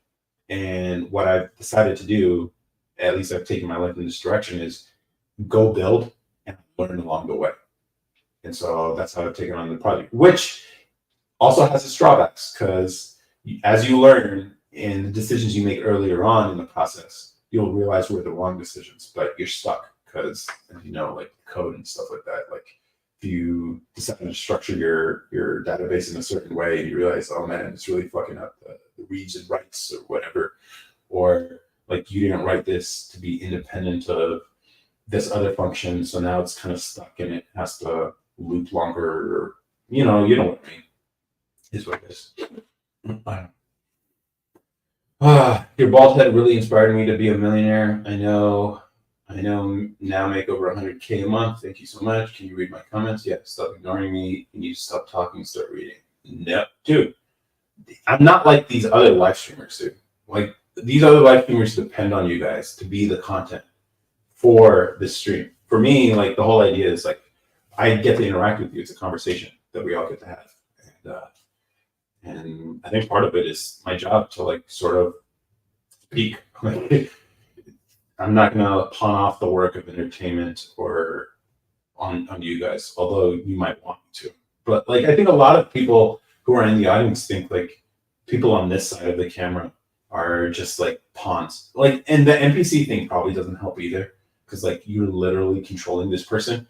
But I'm a free man, dude. So like I'll engage with you guys. I'll indulge a lot. If you're a troll, I welcome you. I actually like trolls here. The one place on anywhere online you can be welcomed is here, as long as you're not spamming, which you're not spamming, so you're good. But like, yeah, so yeah, I am not controlled. I'm just playing, bro. All love. No, I recognize it too. It's all good. No, I fuck with that, bro. See, I think like people always like try to don't realize what trolls are doing is just testing you, and it's just like, can you hang with them? Like, why do you take your life too seriously? And I think a lot of people, a little too corny for me. Although I do look corny because I'm wearing this shirt and I got the glasses. My opinions and my positions on a lot of things are a lot more edgier than you might expect. And I think I don't know. Maybe people don't expect it. So I like that. I can throw off people's expectations a little bit. But yeah, welcome, King Riv. If you don't know, this is an account dedicated to a podcast about anything and everything. And we talk about whatever's going on in the chat. I usually have topics written out, but I almost never get to them because people ask really good questions and interesting ones. And then we get to have controversial takes. As long as TikTok doesn't get a little too sensitive and ban us, which has happened before, then we can actually have a good time. And now you're a part of it. This was up. Yep. Were you always this sophisticated, or you had to become it? I wouldn't say I'm sophisticated. I appreciate it. Thank you. Man, I would like to think I always would. I wouldn't even. Sophisticated is a weird word. I think it's funny because I used to listen to people's live streams like years ago where they would be this way, just be able to like talk and then somehow weave all these different topics together and still keep people entertained and engaged. And it didn't have to be like sort of dumb shit, you know, like actual intellectual things that sort of let people see things that are going on in the world and describe them in unique and interesting ways. And I think I'm slowly becoming that. So I wouldn't say that I've always been, but I've gotten to this point through just a lot of learning and life experience. A lot of it just doing the content that I do, learning people, which has always been a shortcoming for me. I did not understand people. Things that make total sense to anybody else did not make sense to me. And I didn't even realize how wrong I was about people. Like, I did not understand how shallow people really are. I can see it now. And I have metrics to back it up with, like, even just small tone changes in the tint of my skin on a video where I have better lighting versus poor lighting. The metrics improve. It's crazy. This is why, like, what's her name? Who does the NPC queen lady? Like, why she uses that lightning filter? Because it fucking works. Because it fucking works. And I did not realize people were really that fucking shallow, but they are. And it fucking blew my mind.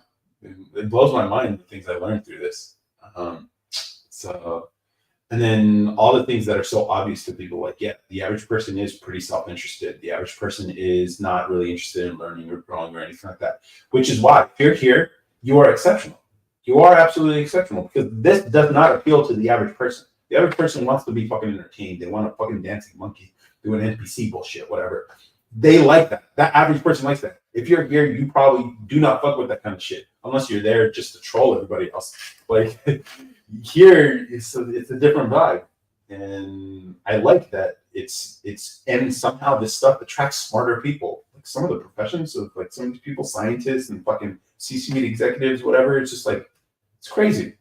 And you know, this isn't typically the way you grow an audience. It's bad strategy if you just want to grow fast. But I like that we get to challenge the way we think here. We can strongly disagree about things, which we do here.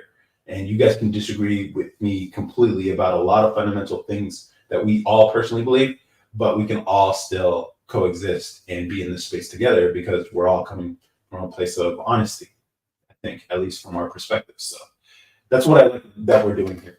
And this was all unintentional. I did not intend it to be this way, but I'm fucking glad that this is how it's turning out. Where do I see myself in 5 years? I don't know. I'm probably doing more of this stuff, but at a much bigger scale.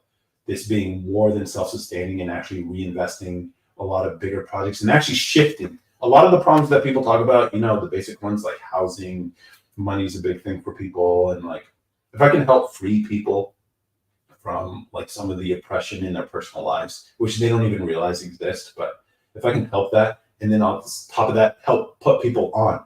So building a platform like this, an audience like this of, like, more edgy people, then that could be useful, not just to me, but to anyone else who needs a platform. I remember what the beginning was like when no one's hearing what you're saying. It fucking sucks because you're doing all this work and you got nothing to show for it. And so if I can help put people on, so in 5 years, it'd be cool if I could just put people on. I have a friend who is a rapper. It's like he can come on and be like, yo, here's what we got going on. Here's his music, which is fucking good, by the way. Breezo, check him out. He came on the podcast. It was dope. He dropped bars and everything. It's just like we were trying to play it in his new album he released, Breezy Season, and couldn't figure out how to play the music. And he was like, fuck it, I'll just do this a cappella. And he just fucking did it. It was fucking dope. And the song is fucking fire too. And so it'd be cool to, like, bring guys like him on who fucked with us from the beginning and just like, hey, here's this guy, check out his music. And then this is the idea we came up with. I was like, you know, we should make a music video, because on that episode of the podcast, we talked about how Black women are underrepresented in, like, rap videos or whatever and stuff like that. And, like, in one of his older music videos, people were like, oh yeah, that was a dope video, except I wish you had more, like, Black women, you know, represent whatever. And he's like, bro, I tried to get them on, but they weren't fucking with the kid, you know? And so I was just like, yo, what if we did tryouts? And so it would be a collaboration with Breezo and Table Moments, and we do like and we go on social media, maybe even a live stream like this, and then just, like, fucking do live tryouts for video vixens and for his upcoming video sponsored by Breezo and Table Moments. And I thought that would be a hilarious idea, give some women some clout, some opportunity, and then give you guys a show. I know it's some raunchy shit, but I thought but I also think it's kind of hilarious because like, who does that? Who does tryouts to get like more melanated women into a music video? I just thought it'd be funny, and a lot of the times, the things that motivate me is just because I think it'd be a fun story to tell one day. So that's what I'm about. So yeah, it'd be cool if we could do things like that in 5 years. Have you been to San Diego? I think one time, a long time ago. I used to live in Southern California, but not that southern. How's it over there? Weirdly enough, you are very engaging and entertaining. I think for the right type of people like yourselves, I am. But to the average person, I'm not. Or maybe my perception of the way I look is not enough to hook someone. Sexy guy says, "Hey, honey." Okay. Hey, are you a therapist? I am not a therapist. No. Blessings, everyone. How's everyone doing? We're all doing good. Chosen One's Emporium. Woman of God. Homeless family. Okay. What is Bud yapping about? Chosen One Emporium's what's the word? Hey, King Kobe, what's up, man? How's it going?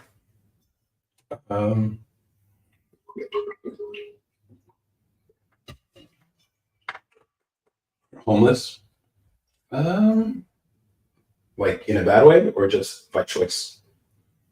I was homeless for a bit. Well, not technically homeless. It sounds bad. Just like I didn't have a permanent residence. I was just living out of Airbnbs. I mean, yeah, I'm not gonna joke about that. It's kind of fucked up. But Messi is the GOAT though? No, dude. Is he though? A good way? Okay, cool. You're choosing where to live. What's the word on Biden failing? He's lost all the Arab vote. Really? Oh, they're finally flipping on him. This is what it took. This is what it took. I guess it's understandable, but I mean, all right. He can't control shit. He never could. That's the crazy part. I don't know why everyone thought this guy could. Remember what they said? Remember what they said about him? He's like, oh, he's gonna make the presidency presidential again. Yeah, okay, whatever. Now we got fucking conflicts in Asia and the Middle East. I think it'd be awesome if you could just do the trifecta, get Europe involved too. And then maybe Africa and South America while he's at it, and somehow create some sort of conflict in Antarctica for whatever the fuck. People voted for this, so I hope people enjoy. Here's the funny thing that you say the Arab vote, you know? It's like, yeah, they vote. The Arab vote typically votes Democrats, so it's like, why are they mad? They voted for this, so it's just like whatever. As I grew, I find these types of topics and talks entertaining, and people find me nerdy and boring. LOL. Here's the funny thing: I think we are more interested. Like people are entertained. Like I remember growing up, people always talked about music and sports all the time. I didn't give a fuck about either one of those. Like I enjoyed music, but the kind of music I enjoyed was not the typical stuff you'd hear on the radio, hip hop, R&B stuff. Like I enjoy that, but like I like Arctic Monkeys, the Wombats. I was really big into that. Although their music is very depressive once you really listen to the lyrics, but the fucking melodies and the composition is fucking on point. Passion Pit, all that stuff, you know. But the people I grew up with weren't really interested in music like that. And all they talked about was basketball, football, which I never followed because football's too slow for me. Basketball, didn't really give a fuck about sports. I'd rather play sports than watch other people play sports. Now I watch Formula One, but I like the racecraft. I don't really follow it for teams or anything, and I like the technology part. But it'd be cool if I could race one day, in which case I would not watch Formula One anymore. But yeah, but us, the things that we like are usually niche, very, very interesting, I find. At least far more interesting than the average. The Arab vote isn't really significant. Yeah, Kanye 2024. That's funny because like I voted for Kanye in 2020. So I can honestly say I voted for a black man while everyone else voted for a white guy. I wrote him in. I even have a fucking picture of it. And people think I'm crazy, but it's like, you know, maybe I was just early. I'm always early. Trump going to win? Nah. Here's the thing: people still feel how they feel about Trump, though. So, like, even Republicans don't like Trump. At least the ones with institutional influence, the ones who like go to all the parties, the Koch brothers types, they fucking hate Trump. He's not one of them.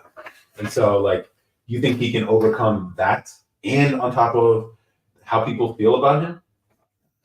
I don't know, it's hard. But I didn't think he could win in 2016 either. I just voted for him because obviously Hillary would burn the world. So that was my issue with it. But thank God I was wrong. What type of music do you currently enjoy? Instrumentals. I make instrumentals for myself that I enjoy. That's the last thing I listen to. Yeah, I can't say I've listened. I try to go to the YouTube music channel. I go to use it, YouTube and the music feed just to see what people are listening to now these days. But just to stay in touch with the culture, not really a fan of most of it. I like instrumentals now at this point, and I make the instrumentals myself. I'm not gonna plug it. I just enjoy it for me. If you find it and you stumble on it, it's cool. But music and sports are a huge part of your life. What sports? Same LOL, LMAO. It's a protest vote. To me, it's just like I voted for Kanye in 2020 because I was like, I lived in upstate New York. The state always goes. The electoral college votes always go blue. So it didn't matter. It wasn't going to affect it. Even in 2016, I was in New York, so it really didn't do anything other than giving me bragging rights. But like for me, it was more about the message. Like if Kanye, despite the weird ass rollout of his campaign, could get 1 million votes across America, then that sends a message to both parties that maybe the black vote isn't so loyal to a party. You know, it's about the message, and then maybe they would start appealing. But you know, this is too. But I think it's too big brain a move for a lot of people, so they didn't understand it. But at least I have bragging rights now, so that's cool. Honestly, at this point, I don't think I'm going to vote anymore, just because I say shit online, and I'm not trying to give you biased takes, even though plenty of reporters do it, which I think is awful journalistically. Like, how could a journalist vote and then report on the shit, you know? Biased as hell. It's crazy. But these people do it. Like, it's not a fucking problem. You know, like journalistic ethics don't exist anymore, guys. Not that maybe they never existed. I don't know. I'm gonna be prescribed an antipsychotic soon. Maybe good for you, or maybe bad for you. I don't know. Because like, I'm not trying to encourage anything. The GOP can't wait to move on from Trump. I know they cannot wait. But here's the thing: he is their savior. They see this is a fucking conflict that happens in the fucking conservative camp. They cannot win without him. Okay? They think it's like, oh, if we acquiesce, if we like, you know, if we make some concessions here or there, if we give up on Trump and find someone more reasonable, maybe we can win. No, no fuckers, no. These people hate you no matter what. They hate you. So you might as well just live on your terms. But their terms are shitty, which is why I'm still a registered Democrat, guys. I do not want to be associated with the Republican Party. Bunch of fucking, I can't say it on here, get the stream banned, but if you know what I mean, they're too soft for me, man. Constantly complaining like little. Man, the Koch brothers are no more. One is dead. Okay. We went from comparing candy flavors to comparing antidepressants. Okay. Let's see. Is Steph Curry a Democrat or a Republican? He is whatever is acceptable by the mainstream, which is Democrat. If it was more economically favorable to be a Republican, he would be a Republican. I think anyone in entertainment, which includes sports, is highly flexible in their position because they have to be. Their money's tied to it. How's the wallet? Is it ready for sales?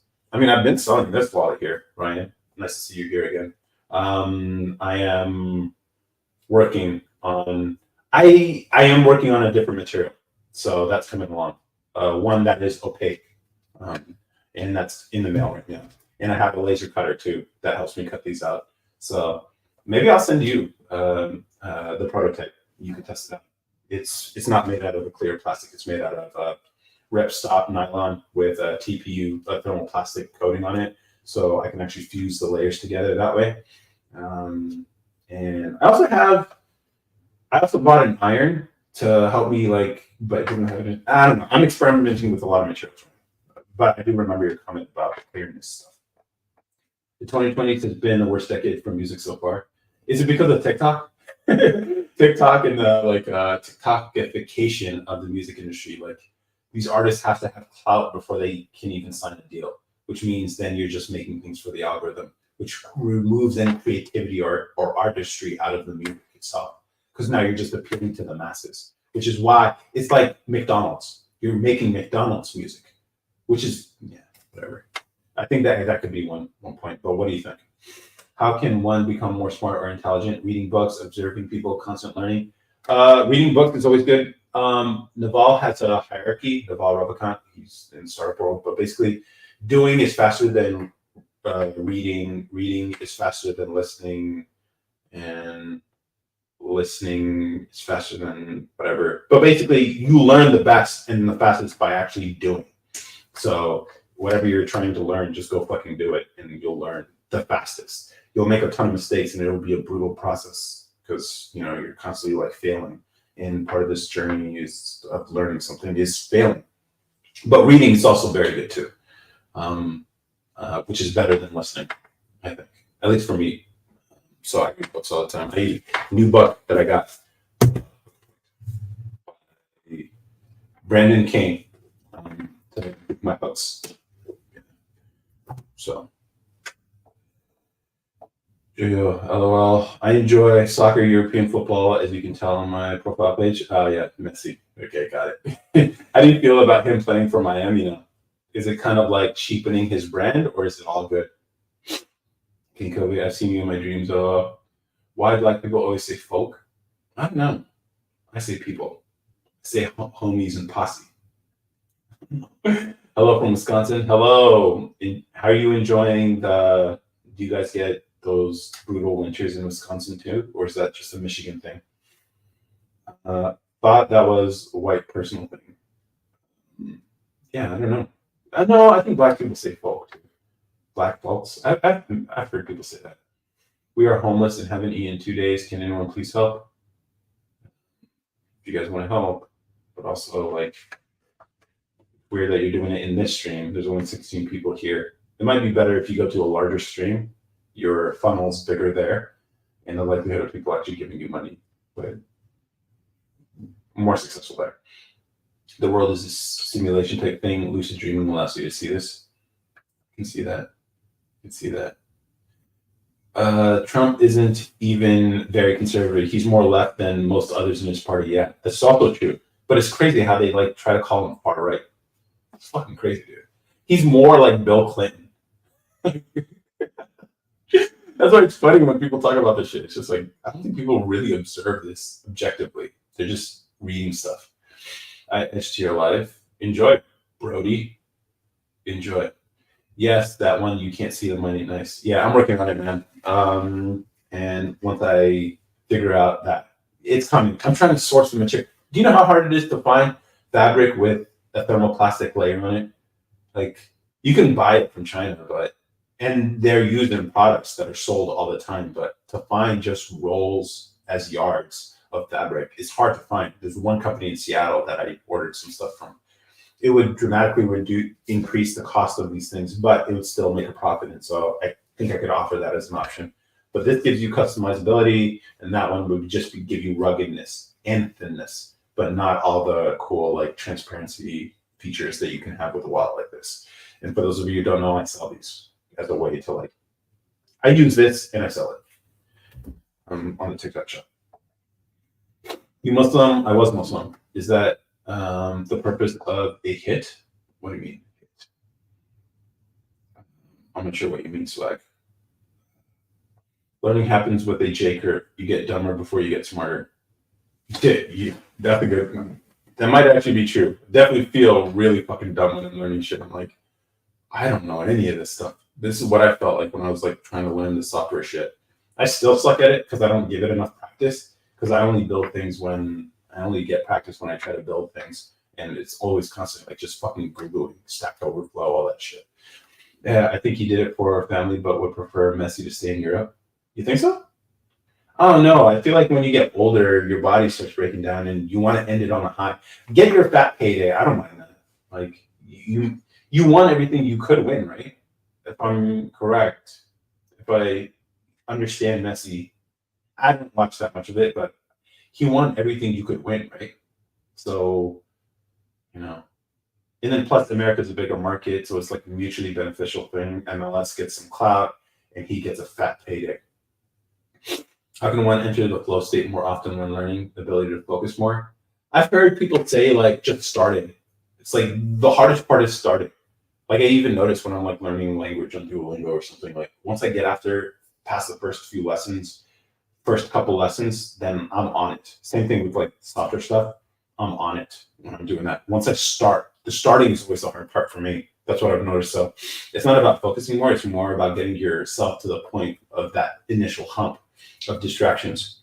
Now, there are some strategies you could do, like putting away the smartphone, focus mode on your computer or whatever. So, but like, I can't say I've figured it out because I get distracted all the fucking time, all the time. So once I figure it out, I'll let you know.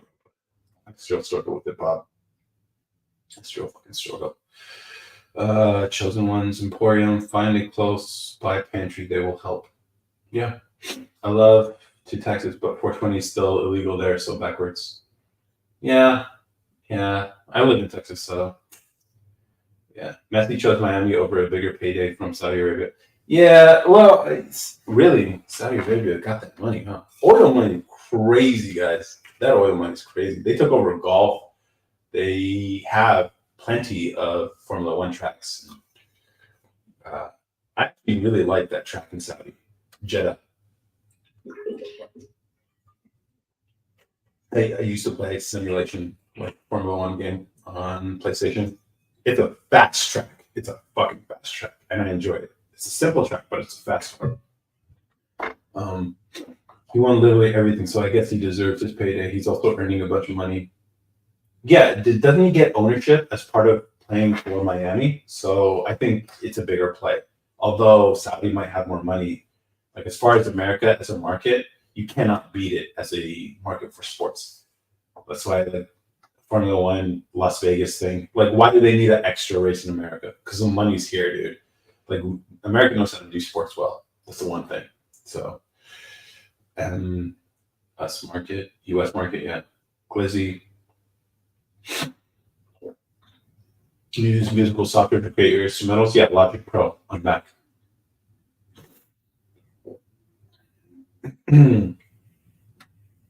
Yeah, bigger contract, but U.S. market is bigger for him. Yeah.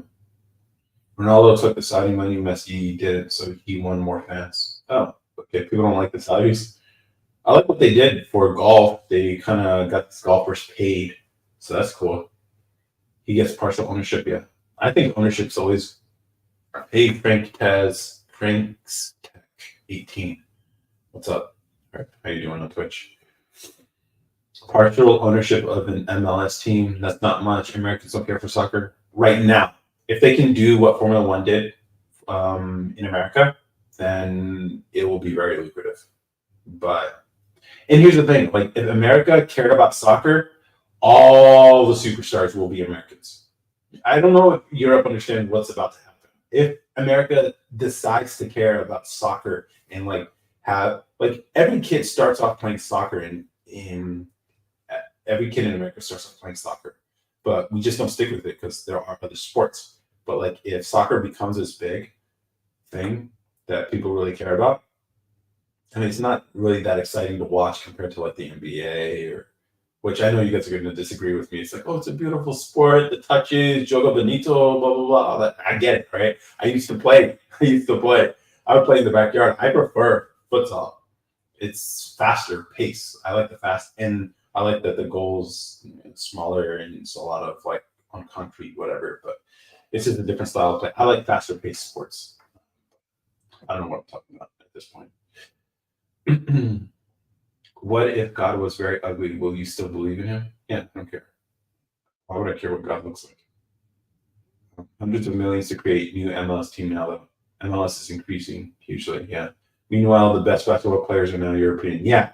So it's weird. Like maybe the shift is happening.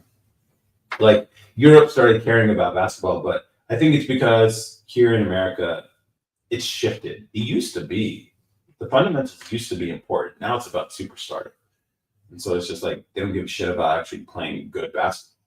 So Europe knows how to do. Yeah, so it's like it's an interesting point you make here. So maybe not. I don't know. I don't know what will happen.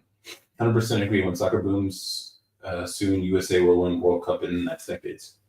That would be crazy to see. Can I get into a university with 2.5 out of 4 GPA? I'm scared, bro. Some college will accept you. If you have a dope ass story, man, and you're a minority, bro, yeah, why not? Like, did you kill it on the SATs or ACT? You can still have a shot. And the best way to influence your SAT and ACT score is by studying a lot, doing a lot of prep problems. I didn't, which is my score wasn't that impressive, I don't think. But I don't even know how I got in any school. The GPA was cool, but I mean GPA is like whatever. So like there are things you can do to make up for it, and depending on what you want to study too. So very cool. Yeah, soccer is more technical and stuff. Uh, I don't know. I mean, like I noticed when I learned how to play soccer, um, and learn how to juggle a soccer ball, my basketball game improved because of the footwork. You know how to shift your weight really well when you learn how to juggle a soccer ball. That new fresh kid in the NBA is killing it. Basketball and soccer are the sports of the future because they require very little investment. Yeah, accessibility I think is a really important part. Uh, upward mobility, I would say. So like that's the best thing about soccer. You could say it's the most accessible sport. All you need is a ball. You don't even need goals. You could use whatever as goals, but all you need is a fucking ball, and you can make the ball out of anything. And so it is literally the most accessible sport. Basketball, not so much. You can't really play basketball without at least some scoring element. But you can dribble a basketball, and you can juggle a soccer ball too. And I remember when I learned basketball got boring for me, so I was like, "You want to let me learn how to juggle a soccer ball?" And so I just spent like a winter just practicing. And it takes about 3 months, and you can just keep it up indefinitely, and it will improve your footwork. If you play basketball, I have a hot take here, but if you're a basketball player in high school or whatever, and you want to improve your footwork, if you just want to improve your game, learn a different sport. It's the cross discipline training that I think can really elevate someone into a whole other strata of play because you learn to move your body in a different way. Like when I was playing basketball, I wasn't that good of a basketball player, but I'm a tall guy and pretty like I think I was pretty heavy with the feet, my footwork. But after learning how to juggle a soccer ball, you have to be light with your feet. You have to be able to shift your weight left and right. You have to be able to contort your body to get like the shoulders involved, the head involved, the side of your leg, kicking it, and all that stuff. And timing. Timing is really important. So you know how to shift your weight in subtle ways and slight touches and light touches with your feet and your calves and your shins. And all that helps your basketball game when you're moving and dribbling a ball and driving to the hoop or doing a spin or crossing, all that stuff, they build on each other. So I think a coach who's like, in the off season, guys, a basketball coach in the off season, he should tell his players to play soccer. Go fucking play soccer, play some other sport that'll teach you something that to move your body in an interesting way. So if I coached basketball, that's what I would do. I'd be like, learn how to juggle a soccer ball. And none of the parents would understand, but I do because I did it. One thing holding back U.S. soccer is that in Europe, you don't need money to get into academy, but in the U.S. you do. Yeah, the best. Yeah. I don't like that money has a huge influence on the outcome of people's ability to play sports. It fucking sucks. I hate this whole pay-to-play bullshit. Players ever are from poor backgrounds, which is another thing holding back the U.S. Yeah. Sing something.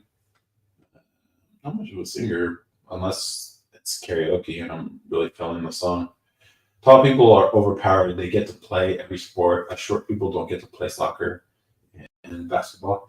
Well, yeah, but I think short does work better in certain sports. Gymnastics is a really good one. I know it's not really popular or whatever, but having that lower center of gravity is helpful. Anything related to like motor racing, yeah, a smaller body is better. That's why you see all these Formula One drivers are small. There are exceptions, obviously, like Alex Albon and Esteban Ocon and the fucking Mercedes driver. What's his name? But most of the guys are small people, and they're thin people too, with fat ass necks, but because they have to. It's why football is acceptable in America. It's a school sport. Public schools fund it. Yeah, it's weird that like public schools are funding something that a private, I guess technically nonprofit, the NFL gets to profit from. I don't know how I feel about that. I don't know if that's right. You know, it's like, wait, so we're funding your stars? I think the European model is better where they have academies. You know, I think that's how it works, right? In soccer, where they recruit these kids when they're like 10 or 6 or some bullshit like that. I think that's better. It's like you fund this shit yourself, guys. Like, and then at least, like, yeah, I don't know. Will it get them into college? Yeah, I don't know. I don't think college. Here's the thing. I understand as a business standpoint, but like college is meant for learning. It's for education. Like, I would like if this college sports didn't exist because like it kind of cheapens the whole education part when you're like, hey, sports, get in for sports. It's just like, what is this really about? This used to be a place of education. So it's like sports have their place, but I don't know. It does. Do colleges make more from sports or tuition? Yeah, probably big schools probably make way more from sports. In which case, then you have to understand what are the incentives here. What's the incentive of the university, especially if you go to that university? Do they care about edifying people? Do they care about teaching and creating the next generation of scientists, engineers, fucking artists, or teachers and professors and researchers? Or do they care about the fucking sports? And so I was like, I don't know if people factor that into their school choices, but I mean, like, yeah, I don't know. But hey, it exists, so I'm not going to say get rid of it, but it's up to people. Moving from a worse academy, I guess I dislocated my hip as a wide receiver. Now I sit on the couch. I hope that's not true. If it does, that sucks, man. Sorry to hear that. It's all profit. They don't care about the future, to be honest. Yeah. Well, if it's a private college, they care about money. Yeah, it's weird. I don't know. This whole money tends to corrupt things sometimes. I get it's necessity in a lot of things. I understand. Like, that's how you justify the existence of a lot of things because it earns money so it can sustain itself. But eventually, at some point, when an organization becomes big enough and it has existed long enough, it becomes all about the money. And that's when it loses its soul. It loses its purpose. I'm just like, yeah, okay. I don't know if I want to be a part of it. That's why I'm like always hesitant. Like, you know, there's certain ways I know I can make money, but I'm just like, is it going to be worth it? Will I still have my dignity after that? And yeah, that's capitalism. Yeah. And that's the thing. Like, what do people say? Like, capitalism is awful, but it's the best thing that people have ever tried. It's the best of all the worst options of nothing that works. That is what it is. Yeah, soccer teams have academy that recruit 6 to 10 and bring players from other academies 11, 18. Yeah, so at least they're reinvesting in themselves. And so I can respect that more. It's like, okay, you put in the upfront investment in this person. You gave this family an opportunity. You gave this kid an opportunity. And he demonstrated at an early age. And you invested. See, that's the thing. I can respect it. But the whole American system, I don't know. Now that I'm thinking about it, it's just like, prove yourself, put in all the work, make all the sacrifices, struggle your way to success. And then when you're actually about that shit, now come to us and we will make money off of you. The fuck? This is why I don't like college athletics. It's like, all right, so you recruit these kids, you tell them they can't join the league and actually make some money for themselves. You're like, oh, education. This is how they disguise it. Education. It's like, oh, they need to be whatever.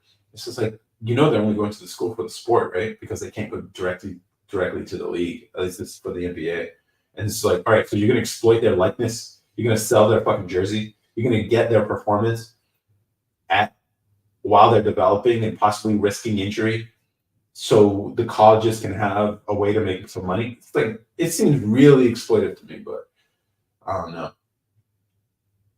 Colleges are giving them full scholarships, so that's the investment. No, because like they don't care. A lot of these athletes who are going to make it to the league, they know they're going to make it to the league.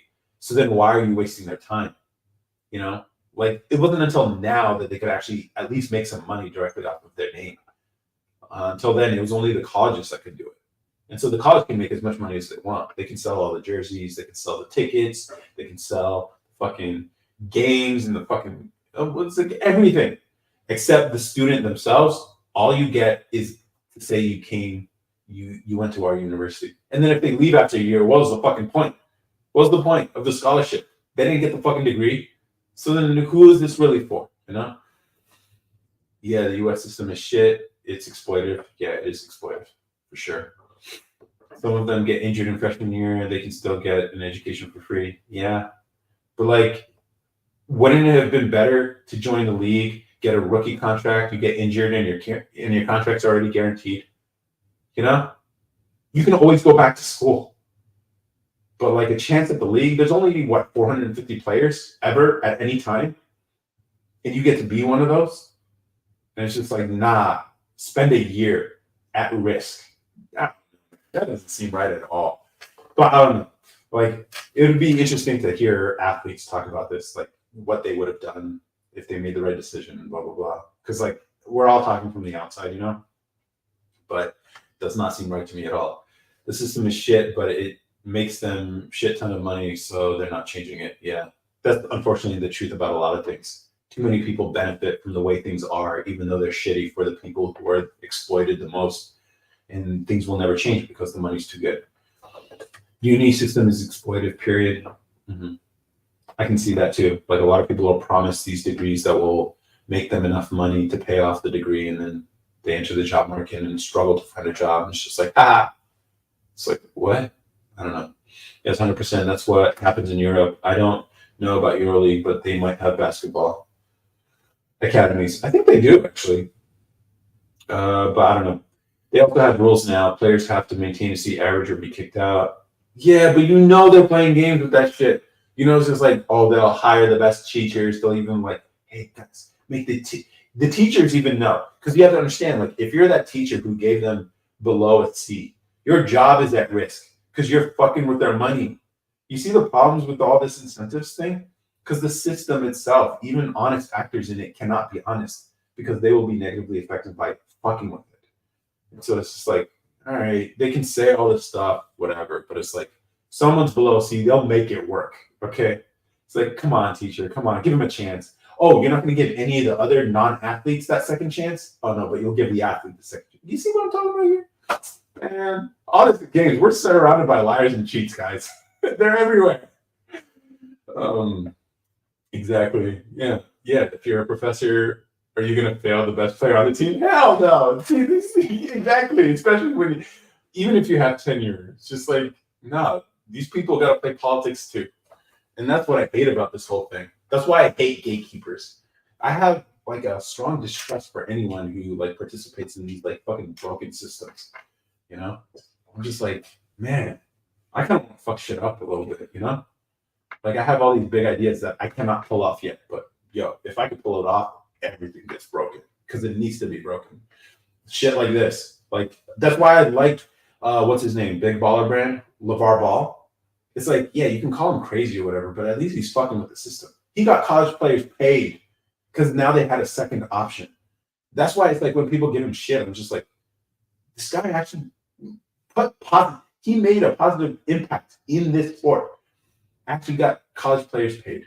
That's crazy. Who does that? And then they call him crazy for it. It's like, oh, his shoes suck. His baller brand sucks. It's like, bro, you haven't fucked with the system and made it change. So it's just like, people say the same thing about Ye and all that stuff and Trump. And that's why I feel how I feel. It's just like, you could say what you want about these people, but like, they fuck with the system and won, at least in some measurable way. It ain't ever going to change, and people who are the ones regulating benefit too much from it.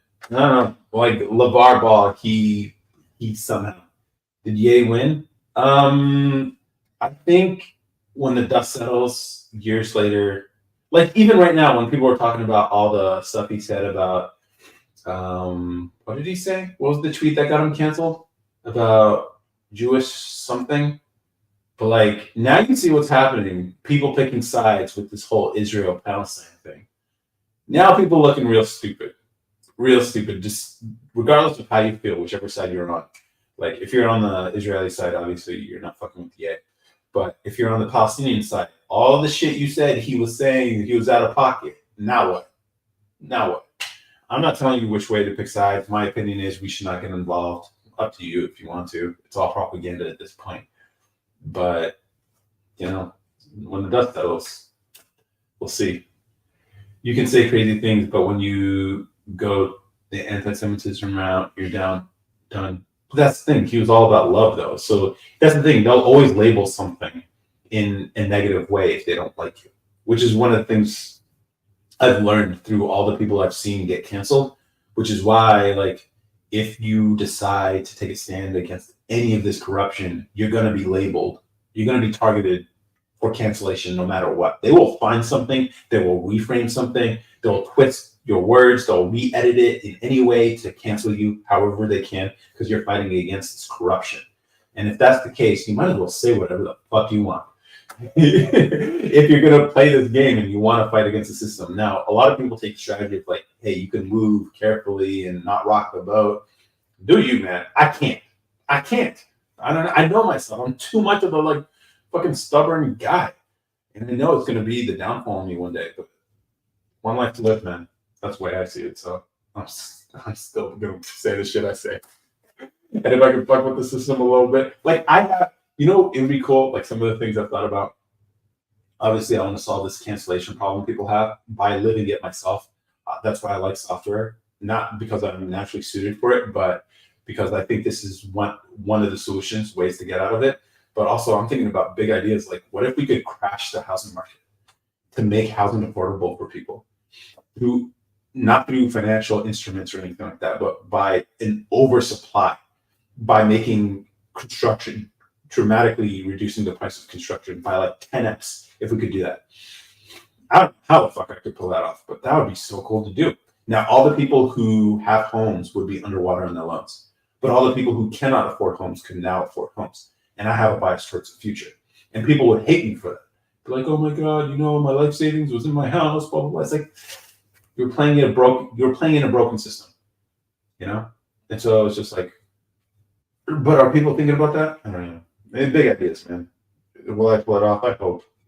But when someone asks that question, like, where do I see myself 5 years from now? Being able to pull shit off like that, Elon level type shit, that would be so fucking cool. That would be so cool. Yeah, but one life to live, indeed. Dude, most of it when his mother died because his surgery gifted her. Yeah, that surgery thing. I think that's could be. It is. Yeah, I don't know. That'd be crazy if possible. It'll happen one day when they can start 3D printing houses. Yeah, I mean, it's starting. 3D printing has some shortcomings, but I don't think necessarily, maybe an element of 3D printing is necessary, at least for the foundation. The foundation would be really cool. As far as anything above grade, you can still build with like, if you look into this, structurally insulated panels, I think is the best strategy for like quick construction. It's about time. So like with the 3D printing, building a whole house, you have to wait for that layer of concrete to cure. And I think that's what takes them so long. Because like you can't stack a bunch of layers of wet concrete because it'll collapse on itself.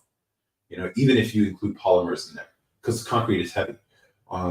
So if you could solve that problem, or at least use, so that's why like in-ground basements and stuff like that, what if you could 3D print that? You have the structure of the ground holding it.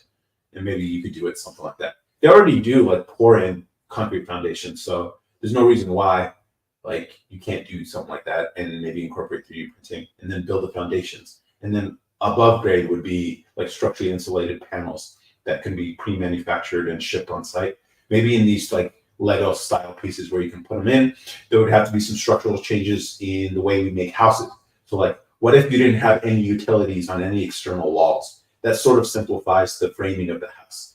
Now it's weird because like most people are like, why wouldn't you put any utilities on any external walls? For me, it's about simplicity. I think you get if you can drop the part count, drop the amount of cabling, wiring, and actual labor required to make this house exist, then you can dramatically drop the price. And so then if we can get the cost of the house to be simply as close to as just the raw materials, that's when you win. And then that's the limiting factor, the materials. And then you figure out how do you build these materials in a more efficient, cost-effective way. And so that would be cool. And then if we could make what would normally go be a $20,000 house into, or $200,000 house into like a crazy $20,000 house. Yeah. Or if you just built the shell of the house and then people can build the rest of it on the inside on their own time, then you can dramatically reduce the cost of just entering some shelter. Then you can make it nicer over time. So maybe there's different ways we can think about this. That's what I'm thinking. 3D printing meat has happened, maybe. So you make money from these lives at all, aside from gifts? No, not from the lives. I don't make money from the lives. I am part of the creativity beta, so I was getting money from views, literally getting views on these videos. But for some reason, whatever happened, creativity beta is like broken at this point, so I'm not getting any whatever. So I don't make money at this point. So now the goal is like see if I can monetize by selling you guys directly something that I use that you might find useful too. Do you think fake it till you make it works? For some people, yeah. If you don't have the confidence, believing in yourself, when you're at the beginning, no one's gonna believe in you, so you might as well believe in yourself. Okay. Like everyone's gonna tell you can't do shit. Everyone's gonna tell you all the ways it won't work. And they're right. They're right for telling you that.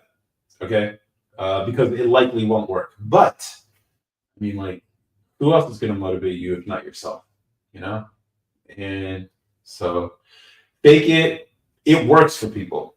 I have a sort of like, I can't personally do it. Like big clout, like on the social media stuff. I could easily buy streams, right? 19 people here right now, but like Rice Gum and all these other streamers, when they started off, they would buy streams from like whatever, some stream bot to up their numbers because they understand clout.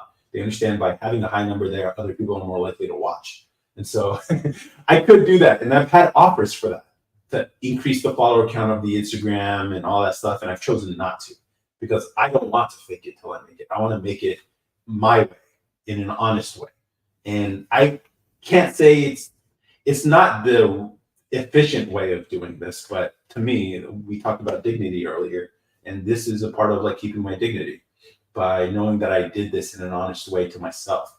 You guys would never know, but I would know, which is why I don't do that. And so like it can work for some people. If you don't have the confidence and you're really struggling with motivation, fake it till you make it is a fucking strategy that can work. But like here's the thing, I talk big shit. I talk about things I want to do. I talk about what I will do, and I know that I will eventually get there. My timeline's always wrong though. Like Elon, when he makes all these proclamations about things, he's just like, oh, we're gonna do this, we're gonna do that, and then he's always fucking late, but somehow pulls it off. Now, with like some of the things he's been saying lately, you might feel the same way about it, but he might eventually pull it off. But I think it takes people who want to create new and interesting things in the world to make those bold proclamations. And in that case, you can say that it's faking it till you make it. You're like, we're going to do that. And then when people question you, how are you going to do that? It's like, I don't fucking know, but we'll figure it out. And so you can say that's faking it till you make it. And so that's how I felt about even this fucking podcast, growing a following on social media, all that stuff. Like, I remember saying this shit to my siblings who are the faces on this fucking logo here. Like, yeah, it's going to be a big thing. Like, eventually, we're going to figure this shit out and we're going to be a big...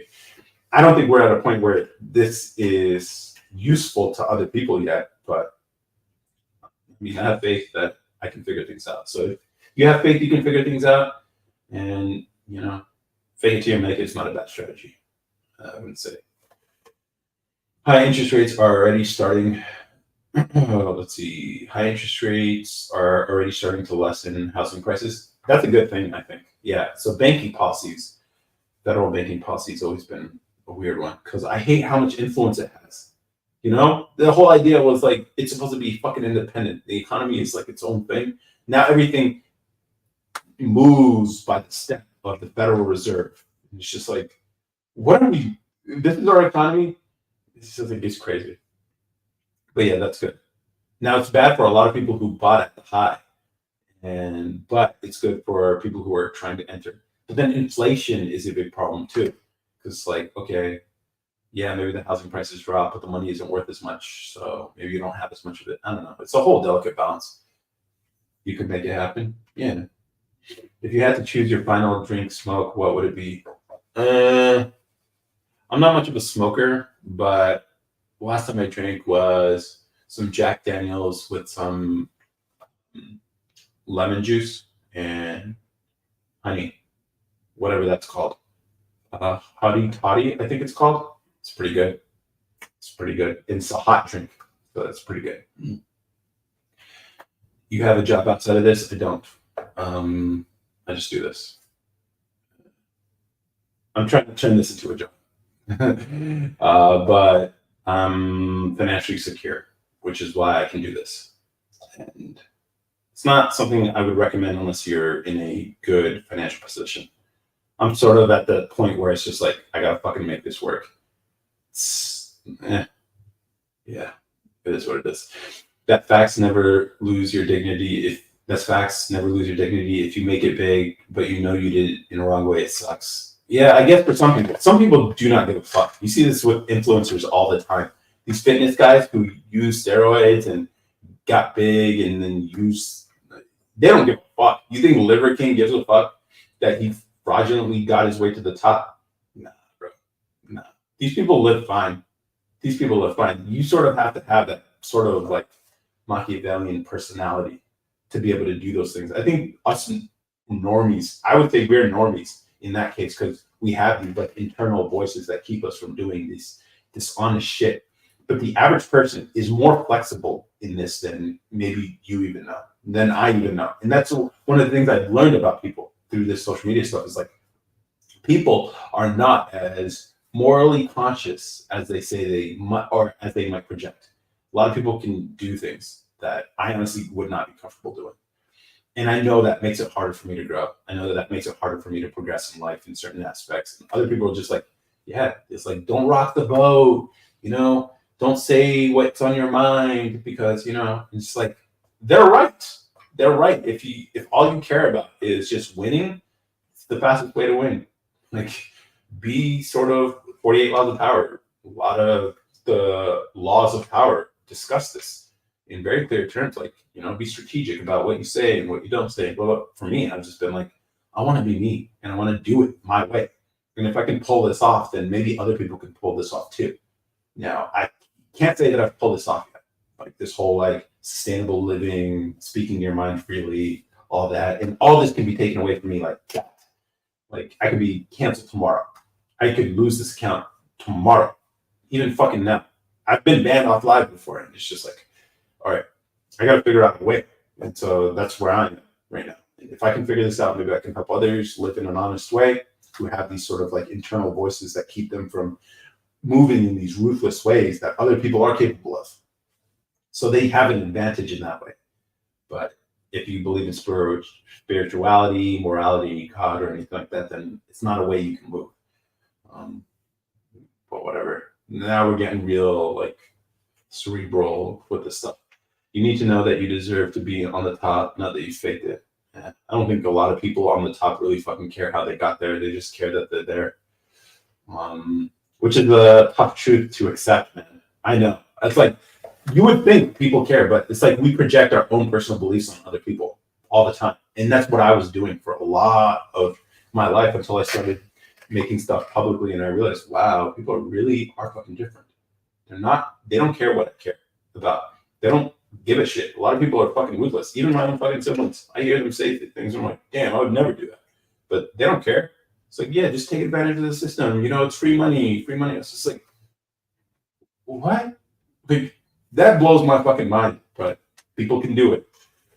Too bad for these people. Real estate is an investment. Nobody feels bad when my stocks go down. Yeah, that's true too. Yeah, people taking risks.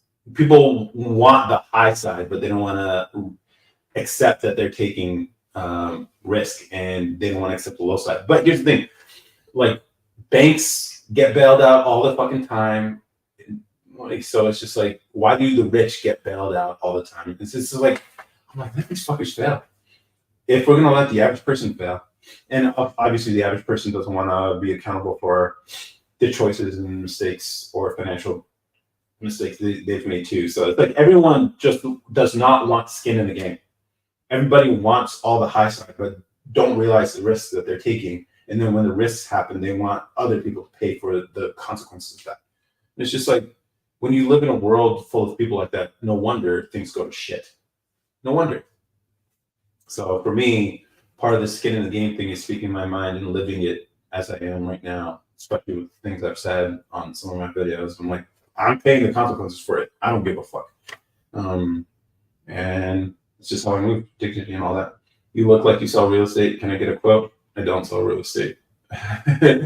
But I will give you a quote on something if you want. It's why discussing politics and religion is frowned upon in professional settings. Yeah. I don't know. I heard someone on a podcast say, like, the reason why you're encouraged to lie, essentially, that's what they're asking you to do, is because they want to make you a slave.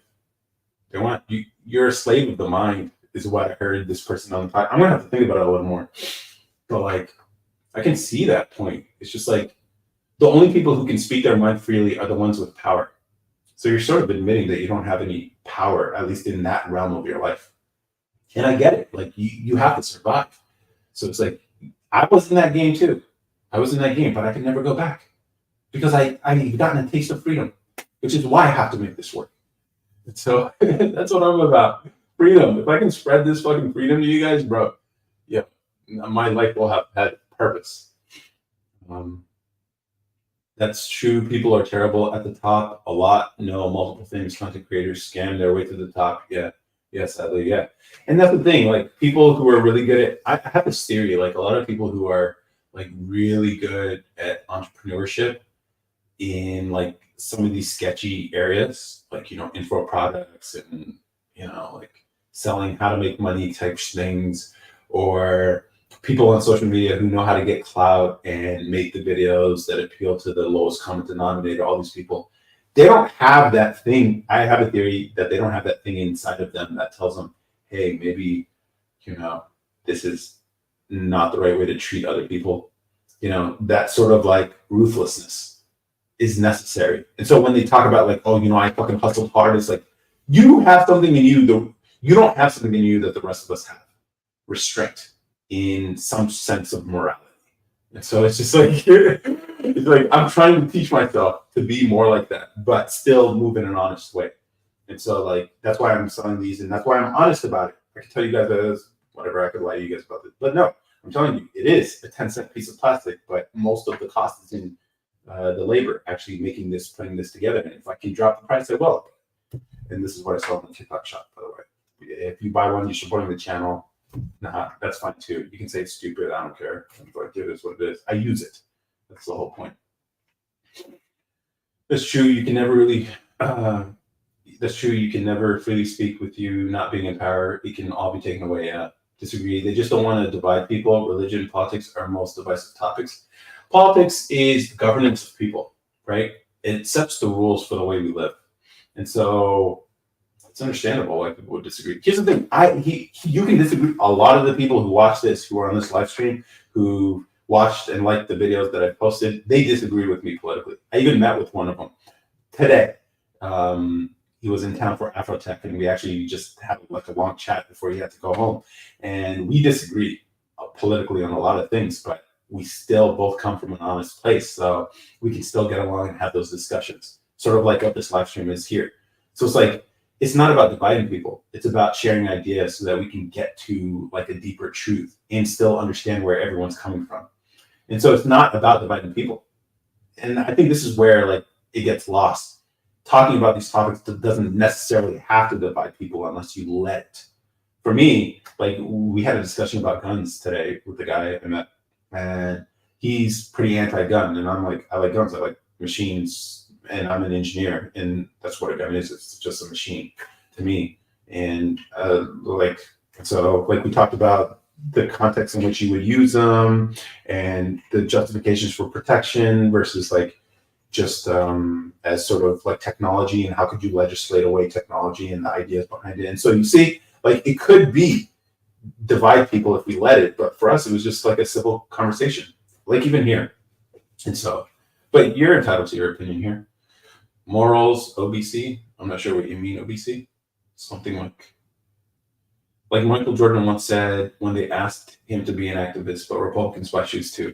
Yeah, see, I can respect that position. Like he understands his role as an entertainer is to have broad appeal.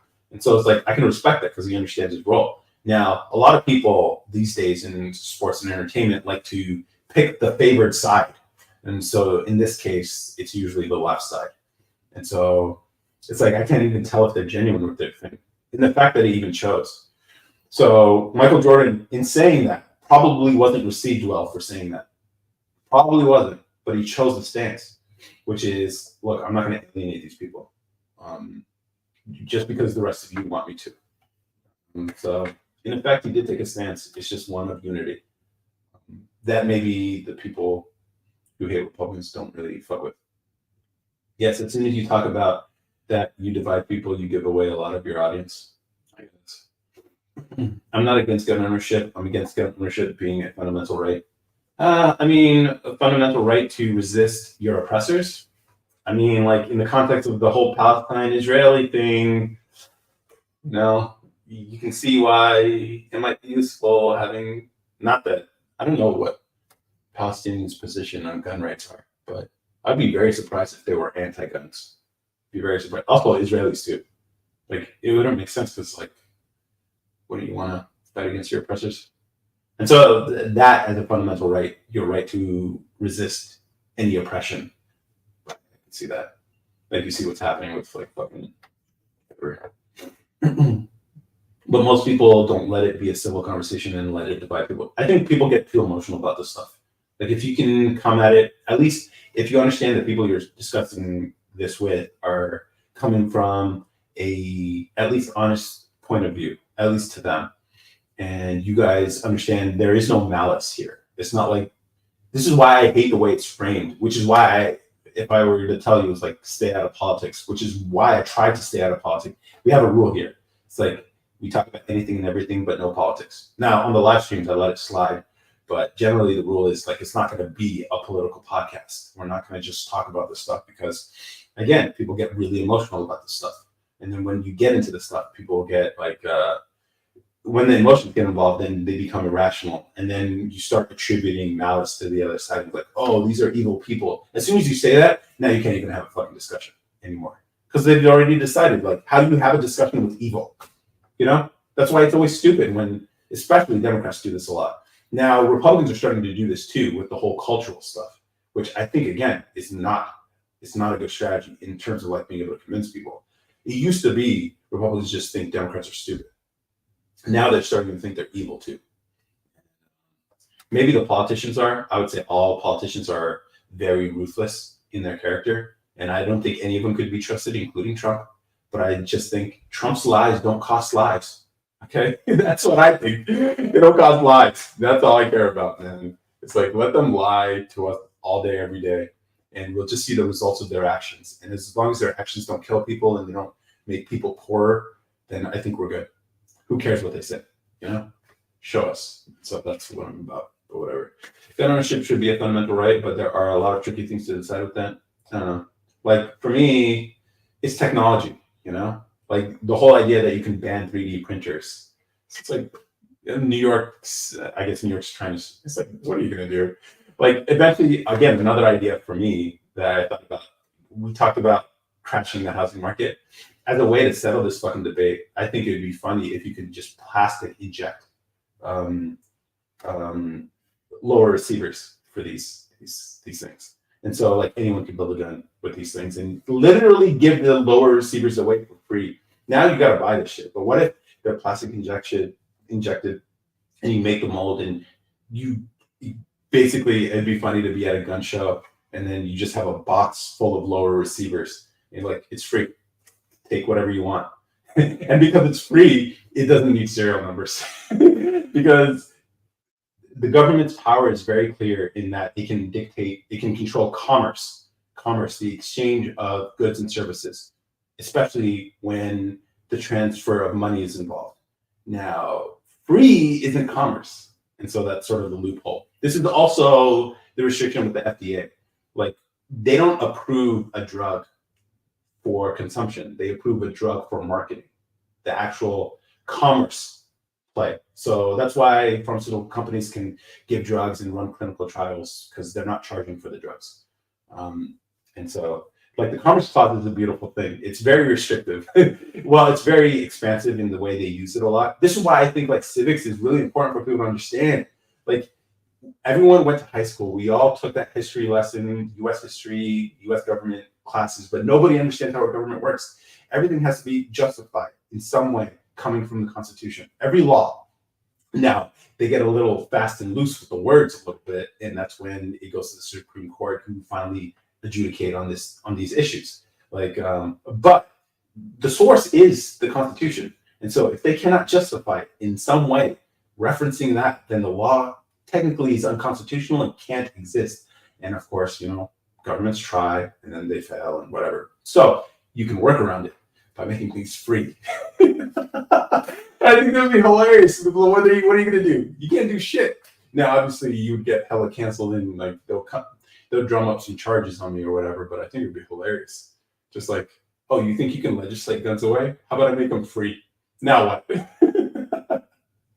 It's just like, all right, cute. Oh, you passed some legislation. Nice, cool. That's nice. It'll suppress all these gun manufacturers, but you can't do anything for someone who gives it away for free. At least the lower receivers, which is the part of the thing that actually makes it a weapon. That they classify as a weapon, the thing that has a serial number. The other parts, the barrel, the slide, the fucking trigger, none of that is actually tracked. So this is where I think people who are anti-gun don't even realize how these things are tracked. And so it's like, that's why they always say things like assault, weapon, whatever. It's just like, that doesn't mean anything. So whatever. Let me catch up with the comments. Holy shit. In Last Dance, MJ said he agreed with the cause, but he's just a basketball player. I'm not your guy. Fair enough. At least he knows his place. He's not going to talk about things he's not. Well, I guess he doesn't want to be. I think we should treat guns like cars. Prove to us you know how to operate it before having one. I don't know. As soon as you start putting stuff like, can people operate cars? Like, can people operate cars? Have you seen some of the drivers on the road? I don't know if that's a solution, bro. What are your thoughts on the government contributing more of our budget to NASA and marine science? I don't mind it. It's a small fraction of the federal budget. We can reduce military spending, and we can reduce by taking out the pork and the wastefulness that happens in government spending, and we can also make entitlements more efficient, I think, by not having suppliers of these entitlements exploit the government. So this is normally like Social Security, Medicare, Medicaid. Now, people don't want to touch those things, but I think you could become way more efficient with it if you actually vetted a lot of the suppliers that get these payouts. So as far as contributing to NASA and marine science, it's literally like fucking 1% maybe. It hasn't, as far as the government budget's concerned, it's basically nothing. So it's not even worthy of argument, Let me catch up with these comments. Goddamn. What are your thoughts? I agree. When you bring up emotions into it, the conversation is useless. Yeah. How do you deal with haters? I just play the dozens with them. I just do comebacks on their comments that they leave. I enjoy it actually, but a lot of people aren't like me. Rocket launchers and tanks are technically doesn't mean you can own them. I mean, if you built your own rocket launcher or tank, I don't know what they could do. That's the thing. It's like buying it is hard because that's the Commerce Clause. But if you built it yourself, like, what can they do? True guns are just machines, but they also hurt. A 3D printer won't shoot up a school. That's why I think it's tricky, and there are rules to be decided. Yeah. I don't know. I mean, I think that's a symptom of something else. The whole school stuff, it's a symptom of something else going on in the culture, which maybe you can address. What heat you packing? Why would I talk about it on a stream if I were packing anything? Not that I am, but maybe not, but maybe. Evans 8 inches. That's it. Is the goat. Messi is the goat. But okay. Evans, that's your question, right? Oh, he's a liberal, or I don't like the labels. That's the thing. Like, there are some positions where I'm just like probably more liberal than you would expect, and then there are some where I'm probably more conservative than you expect. Like, the fact that you can't tell is a good sign that I'm pretty well rounded on this shit. I would like to think, but maybe you guys have an opinion. He's kind of neither. See, this is where you want to be. That's when you know you're really thinking for yourself. When people can't pinpoint you in one way or the other. What do you think about the? What do you think about these colleges praising Palestine? Colleges have always been a little iffy on the whole moral question thing. So I mean, like, look, I don't, honestly don't care. Honestly don't care. Like they're praising a side. They're choosing the side that they've always been praising. It's not a new thing, guys. Um, what's my opinion on marriage? I think it's useful for some people. I think it's useful. I think I like the idea of like a union between two people. Um, but I don't think you necessarily need to get the government involved in that. So it's more nuanced for me. But yeah, the school stuff is a mental health problem, but until it's solved, there needs to be temporary band-aids. Eh, should, yeah, everyone's going to disagree about what those band-aids should be. So I think that's the problem here. And usually when they talk about like legislation to ban certain things, the only people it affects are the law-abiding ones. So in which case, it's like, what is this really about, And so that's where I can see where people are coming from. They're just like, oh no, this is bullshit. People are like, whatever. Should we bring back? Come on, man. It already exists in Northern Africa thanks to Hillary. So she brought it back, technically. Hillary Clinton. Maybe, what is this, bro? And he's just trolling. It's okay. It's fine. I appreciate the trolls. You good, bro? He's just, bro's probably packing HK or his G7 type of guy. Bro protects his house for sure. I mean, from what? Like, I'm a big guy, so it's like not like people threaten me or anything. I'm not too worried about stuff, whatever. And if I were going to, for home defense, I think a 22 is fine. Like, you just need to stop advancement, right? And getting hit by a tiny bullet is enough, I think. But I don't know. I've never done that to somebody, so I can't say. And the reason why I'm being careful about the way I say things is because TikTok is hella sensitive with the character recognition, the word recognition stuff. So I think we're enjoying this. So I'm not trying to like get the thing banned already. Manifesting fatherhood with twins your way, bestie. Awesome. I think I told my brother like I'm gonna like manifest twins. I'm gonna be the first in our family to have twins, and I was like, "How are you gonna make that happen?" And I was like, "I'm gonna will it." You look like a pediatrician, and I don't know how to explain that comment. I can see that. This is like the outfit of a pediatrician, right? That's cool. That's funny. I thought he was a therapist. I have some strong opinions about therapy being mostly bullshit, but it is what it is. He got that doctor look on God. Yeah, you're not the first to say that. Maybe one day. I thought that would be cool. Like once I have some spare time and figure all this content stuff out and figure out get a business off the ground and I have some spare time, I'm gonna go to med school again because it would be cool to become a doctor and then also fix all the problems in medicine because I don't trust these fools. These fools are just gonna pump us up with whatever they're told to pump us up with. These people have no free thought. Okay, it's safe and effective. That's what they said, right? Fuck these people. And it's like, nah, I'm gonna become one of them and then I'm gonna fix it. That would be cool to do. See, all these big ideas, and I'm talking shit. So maybe this is faking it till you make it, but it's like I know eventually. I think I have the intellect to be able to pull it off.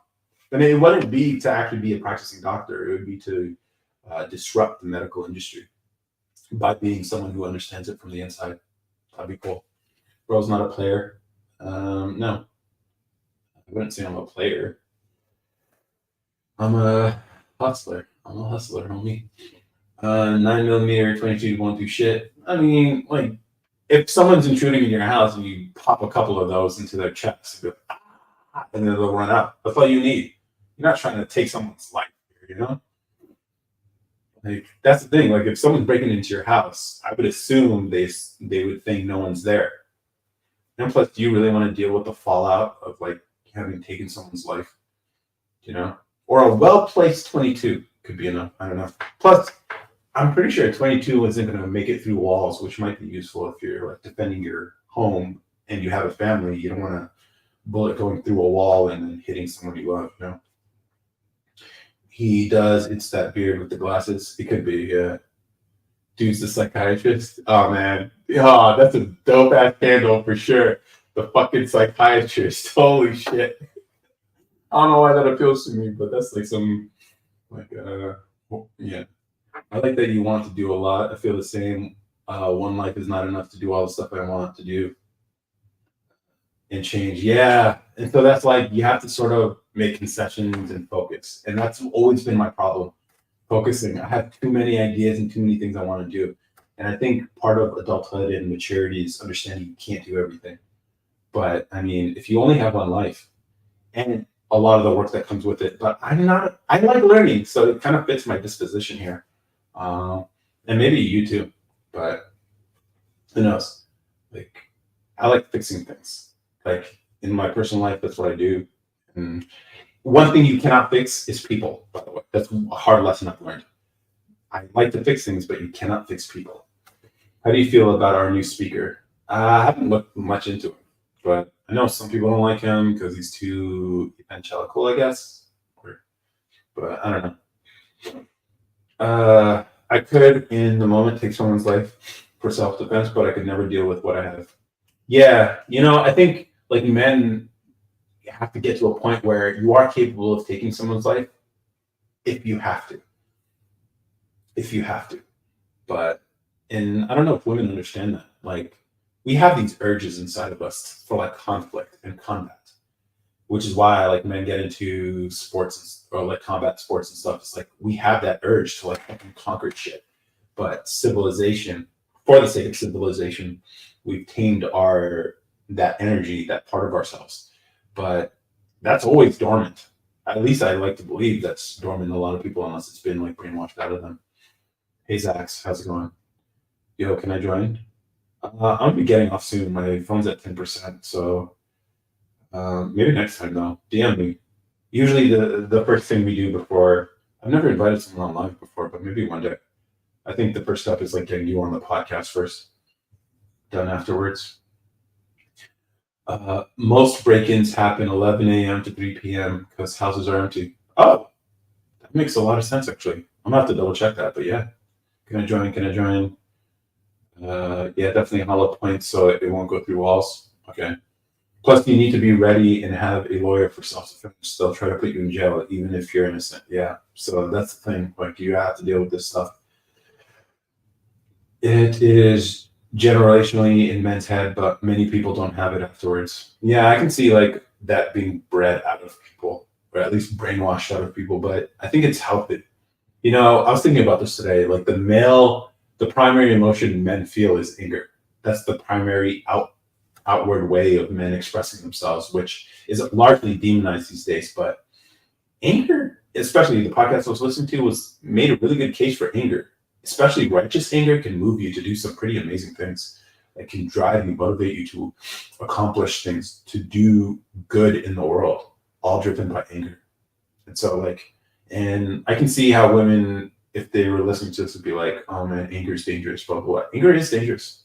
It is dangerous if you're on the receiving end of that anger. But if it's righteous anger, then it's deserved. And so yeah, man, I don't know. I've been thinking about this a lot. Like anger isn't necessarily bad.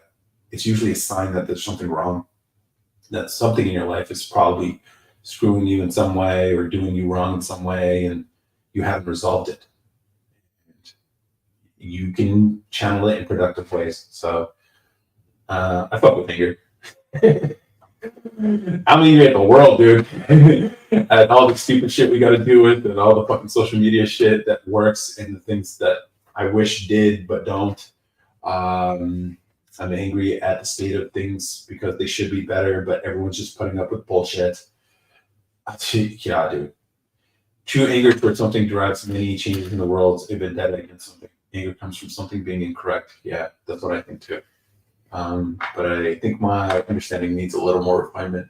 And I think this is what like reading and experiencing the world really. I think someone mentioned like how do you become a better learner or something like that.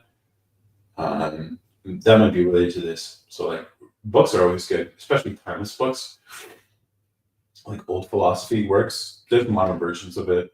Um, but yeah, it's something I've been thinking about a lot. And like what I'm doing here, hopefully this can have some cultural impact. Maybe help people live the kind of lives that they find more fulfilling. Maybe when they feel trapped, like I felt trapped. I felt trapped working that corporate job. It was cushy. That's the thing. Like my last job before doing what I'm doing now, which is basically just trying to figure out life. Obviously, I'm financially secure, so I don't have to worry about it too much. But like when I was working, it was a very cushy job at a pharmaceutical company. I was working remote. They were paying me well. Bonuses were nice. Perks were great. And I was fucking miserable. I was miserable because I knew like what I was doing wasn't actually impactful. It wasn't doing anything. It was just like, cool. All right. I help parts of the business do whatever and people resisting on it, whatever. It's just like, what am I doing here? And so I made the decision to leave. And not that I would encourage any other person to do that, but just find what's right for you. And I think inside of you, if you like try to seek what's best for you, maybe you can come to that answer for yourself. So I'm not here to preach. I'm not telling you how to live your life. You have to decide for yourself how you want your life to turn out. And maybe that means taking shortcuts. Maybe that means faking it till you make it. Maybe that means being ruthless in the opportunities and taking advantage of people. And that's on you. Or maybe it means living in a more honest and righteous way. And that's also on you. And that's up to you. And that comes at a cost too. Now, I don't expect people to live like the way I do, which is why, like some of the videos I've posted, I actually thought about this, where I posted a video where I talk about lie on your resume, swear to God it works, and it does fucking work. And people in the comments, people are like, oh, HR people were stitching the videos like, oh, we have these systems, blah, blah, blah, to catch you, and it's wrong, blah, blah. I was like, look, I've been honest. I live my life in an honest way, and it's cost me. It's cost me. It cost you to be honest. And I'm okay with that. But for me to tell other people to live that way, it's like, oh, it's the right thing, morally right, whatever. It's like, bro, you like, they probably don't have the same framework or understanding of life experience that I have that makes sense, or have the internal feelings that I have. So I'm telling you what fucking works in the world. Most people are embellishing stuff, which is lying on your resume, by the way, which I assume the audience is smarter than a lot of these HR people think you are. Okay. A lot of them say, oh, you can't lie about fucking being a doctor and you never went to medical. It's like, no. I mean, like the way people talk up their positions, maybe they change their title to sound cooler. Maybe they'll add responsibilities that they know the HR person can't check because it makes you sound better. And that's really just a screening process. And if you can get past that screening process and get to the technical interviews where you're actually talking to people who are competent, that's when you get to show who you really are. Or at least if you know how to do the job, you know how to do the job. And so that's what I was conveying in that video. And a lot of people fucking miss that shit. People who work in HR miss that shit. And so that's why it's just like, there's nuance here. Now, I told people, yeah, lie on your resume because it works. It fucking works. And if you care about just getting a job, go do it. Now, if you have some internal voice keeping you from lying in that and winning in that way, like we were mentioning, Messi, the GOAT, then you can't do it. And so that's up to you. But that's your choice. That's your choice. But I'm still going to tell you what works and what doesn't because this is objectively true. And so there's this nuance here to it. And I'm still thinking about if that's the right message I should be sending. But I mean, this is all experimentation for me. Ah, man. Okay, let me catch up with these. What books would you recommend to someone to read? Depends. Like most of the books I read are nonfiction in spaces that I kind of want to know more about. So like, I think good general books is Scott Adams' How to Fail at Almost Everything and Still Win Big. It's part of the reason why I live my life the way I do. Influenced by Robert Cialdini. That will help you understand people. If again, these are books that I needed to read because I have certain shortcomings, especially in the social space. So that's all I'm giving you, the things that worked for me. Now you have to find what works for you, and understand. A lot of it comes from introspection and understanding yourself. And then when you understand yourself, then you can find the right sources to like make up for other things. So like Robert Cialdini influence, How to Fail at Almost Everything and Still Win Big, Scott Adams, and And then there's all these other books I've read before. If you're in the startup world, obviously 0 to 1 is also a good book, but that's Peter Thiel. But whatever, it's a lot. DM me if you want a list of books I'm reading right now. He's a big fan. The way your parents talk, yell would be how the person you are. Okay. Yeah, I have to decide what to do in the future, and I don't want to make no impact. I want to be. I don't want to be working 9 to 5 doing nothing. Yeah, my life is fucked.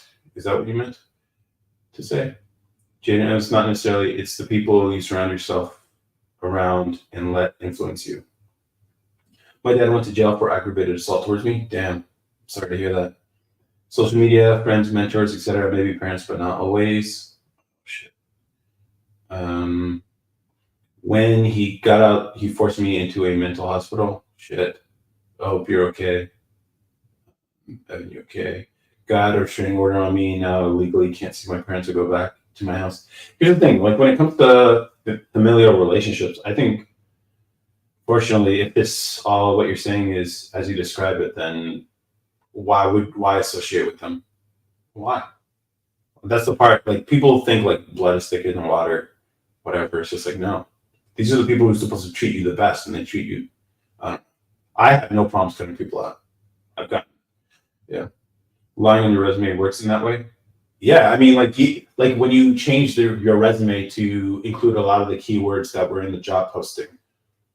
Some will call it lying. Some will call it like resume hacking. Whatever, call it whatever you want. But or like inflating your role. That happens all the fucking time. People do that, Bob. People do that, and it blew my mind when I realized people do that.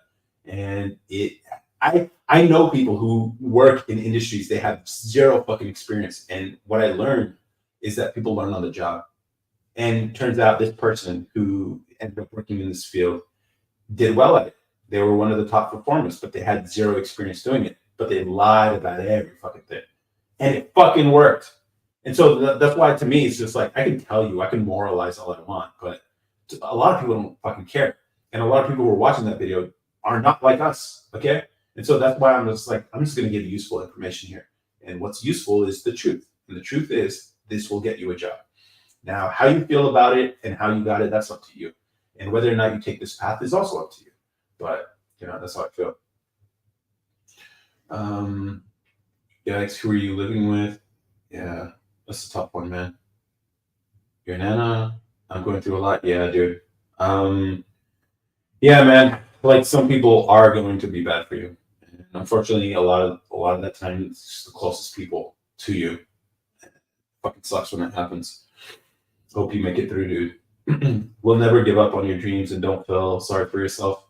Feeling shit and saying you feel like shit and doing shit, trying to get you out of your rut. Thanks, man. Yeah, but sometimes I don't know when you're really in it. It's hard to like turn your brain off because you know what you're going through. And I've been in that situation where it's just like things are just not going well. Everything that could go wrong goes wrong. It's just like there's nothing. Now you wallow it in a little bit, as much as you probably shouldn't. You do, and eventually you have to make that decision to like get yourself out of it. I'm at 5%, guys. You guys want me to charge? That's going to reduce the quality of the audio because I'm using this mic right now. Your call, guys. Put a one in the chat if you guys want to go a little longer. In a rut, I won't be able to get out. I need to do it. Ronaldo's better. I love that. I need more money for my family. Okay, exactly. Yeah. But does it have a World Cup? Most companies lie and stretch it too constantly too. It's like, why go to bat for them? Exactly. That's a very good point, Tommy. Companies lie all the fucking time. Yo, the company I used to work for, man. Oh man, some shit came out, and they're like, oh, man, it's hilarious. Okay, all right. I'll put the charger in. Let's see. Maybe I could put it here. No way. Let's see. I'm gonna sign off of YouTube. Anyone on YouTube and Twitch watching, shout out to you guys. I appreciate the support. But I'll be signing out here, ending the stream on YouTube and Twitch. Bye, guys.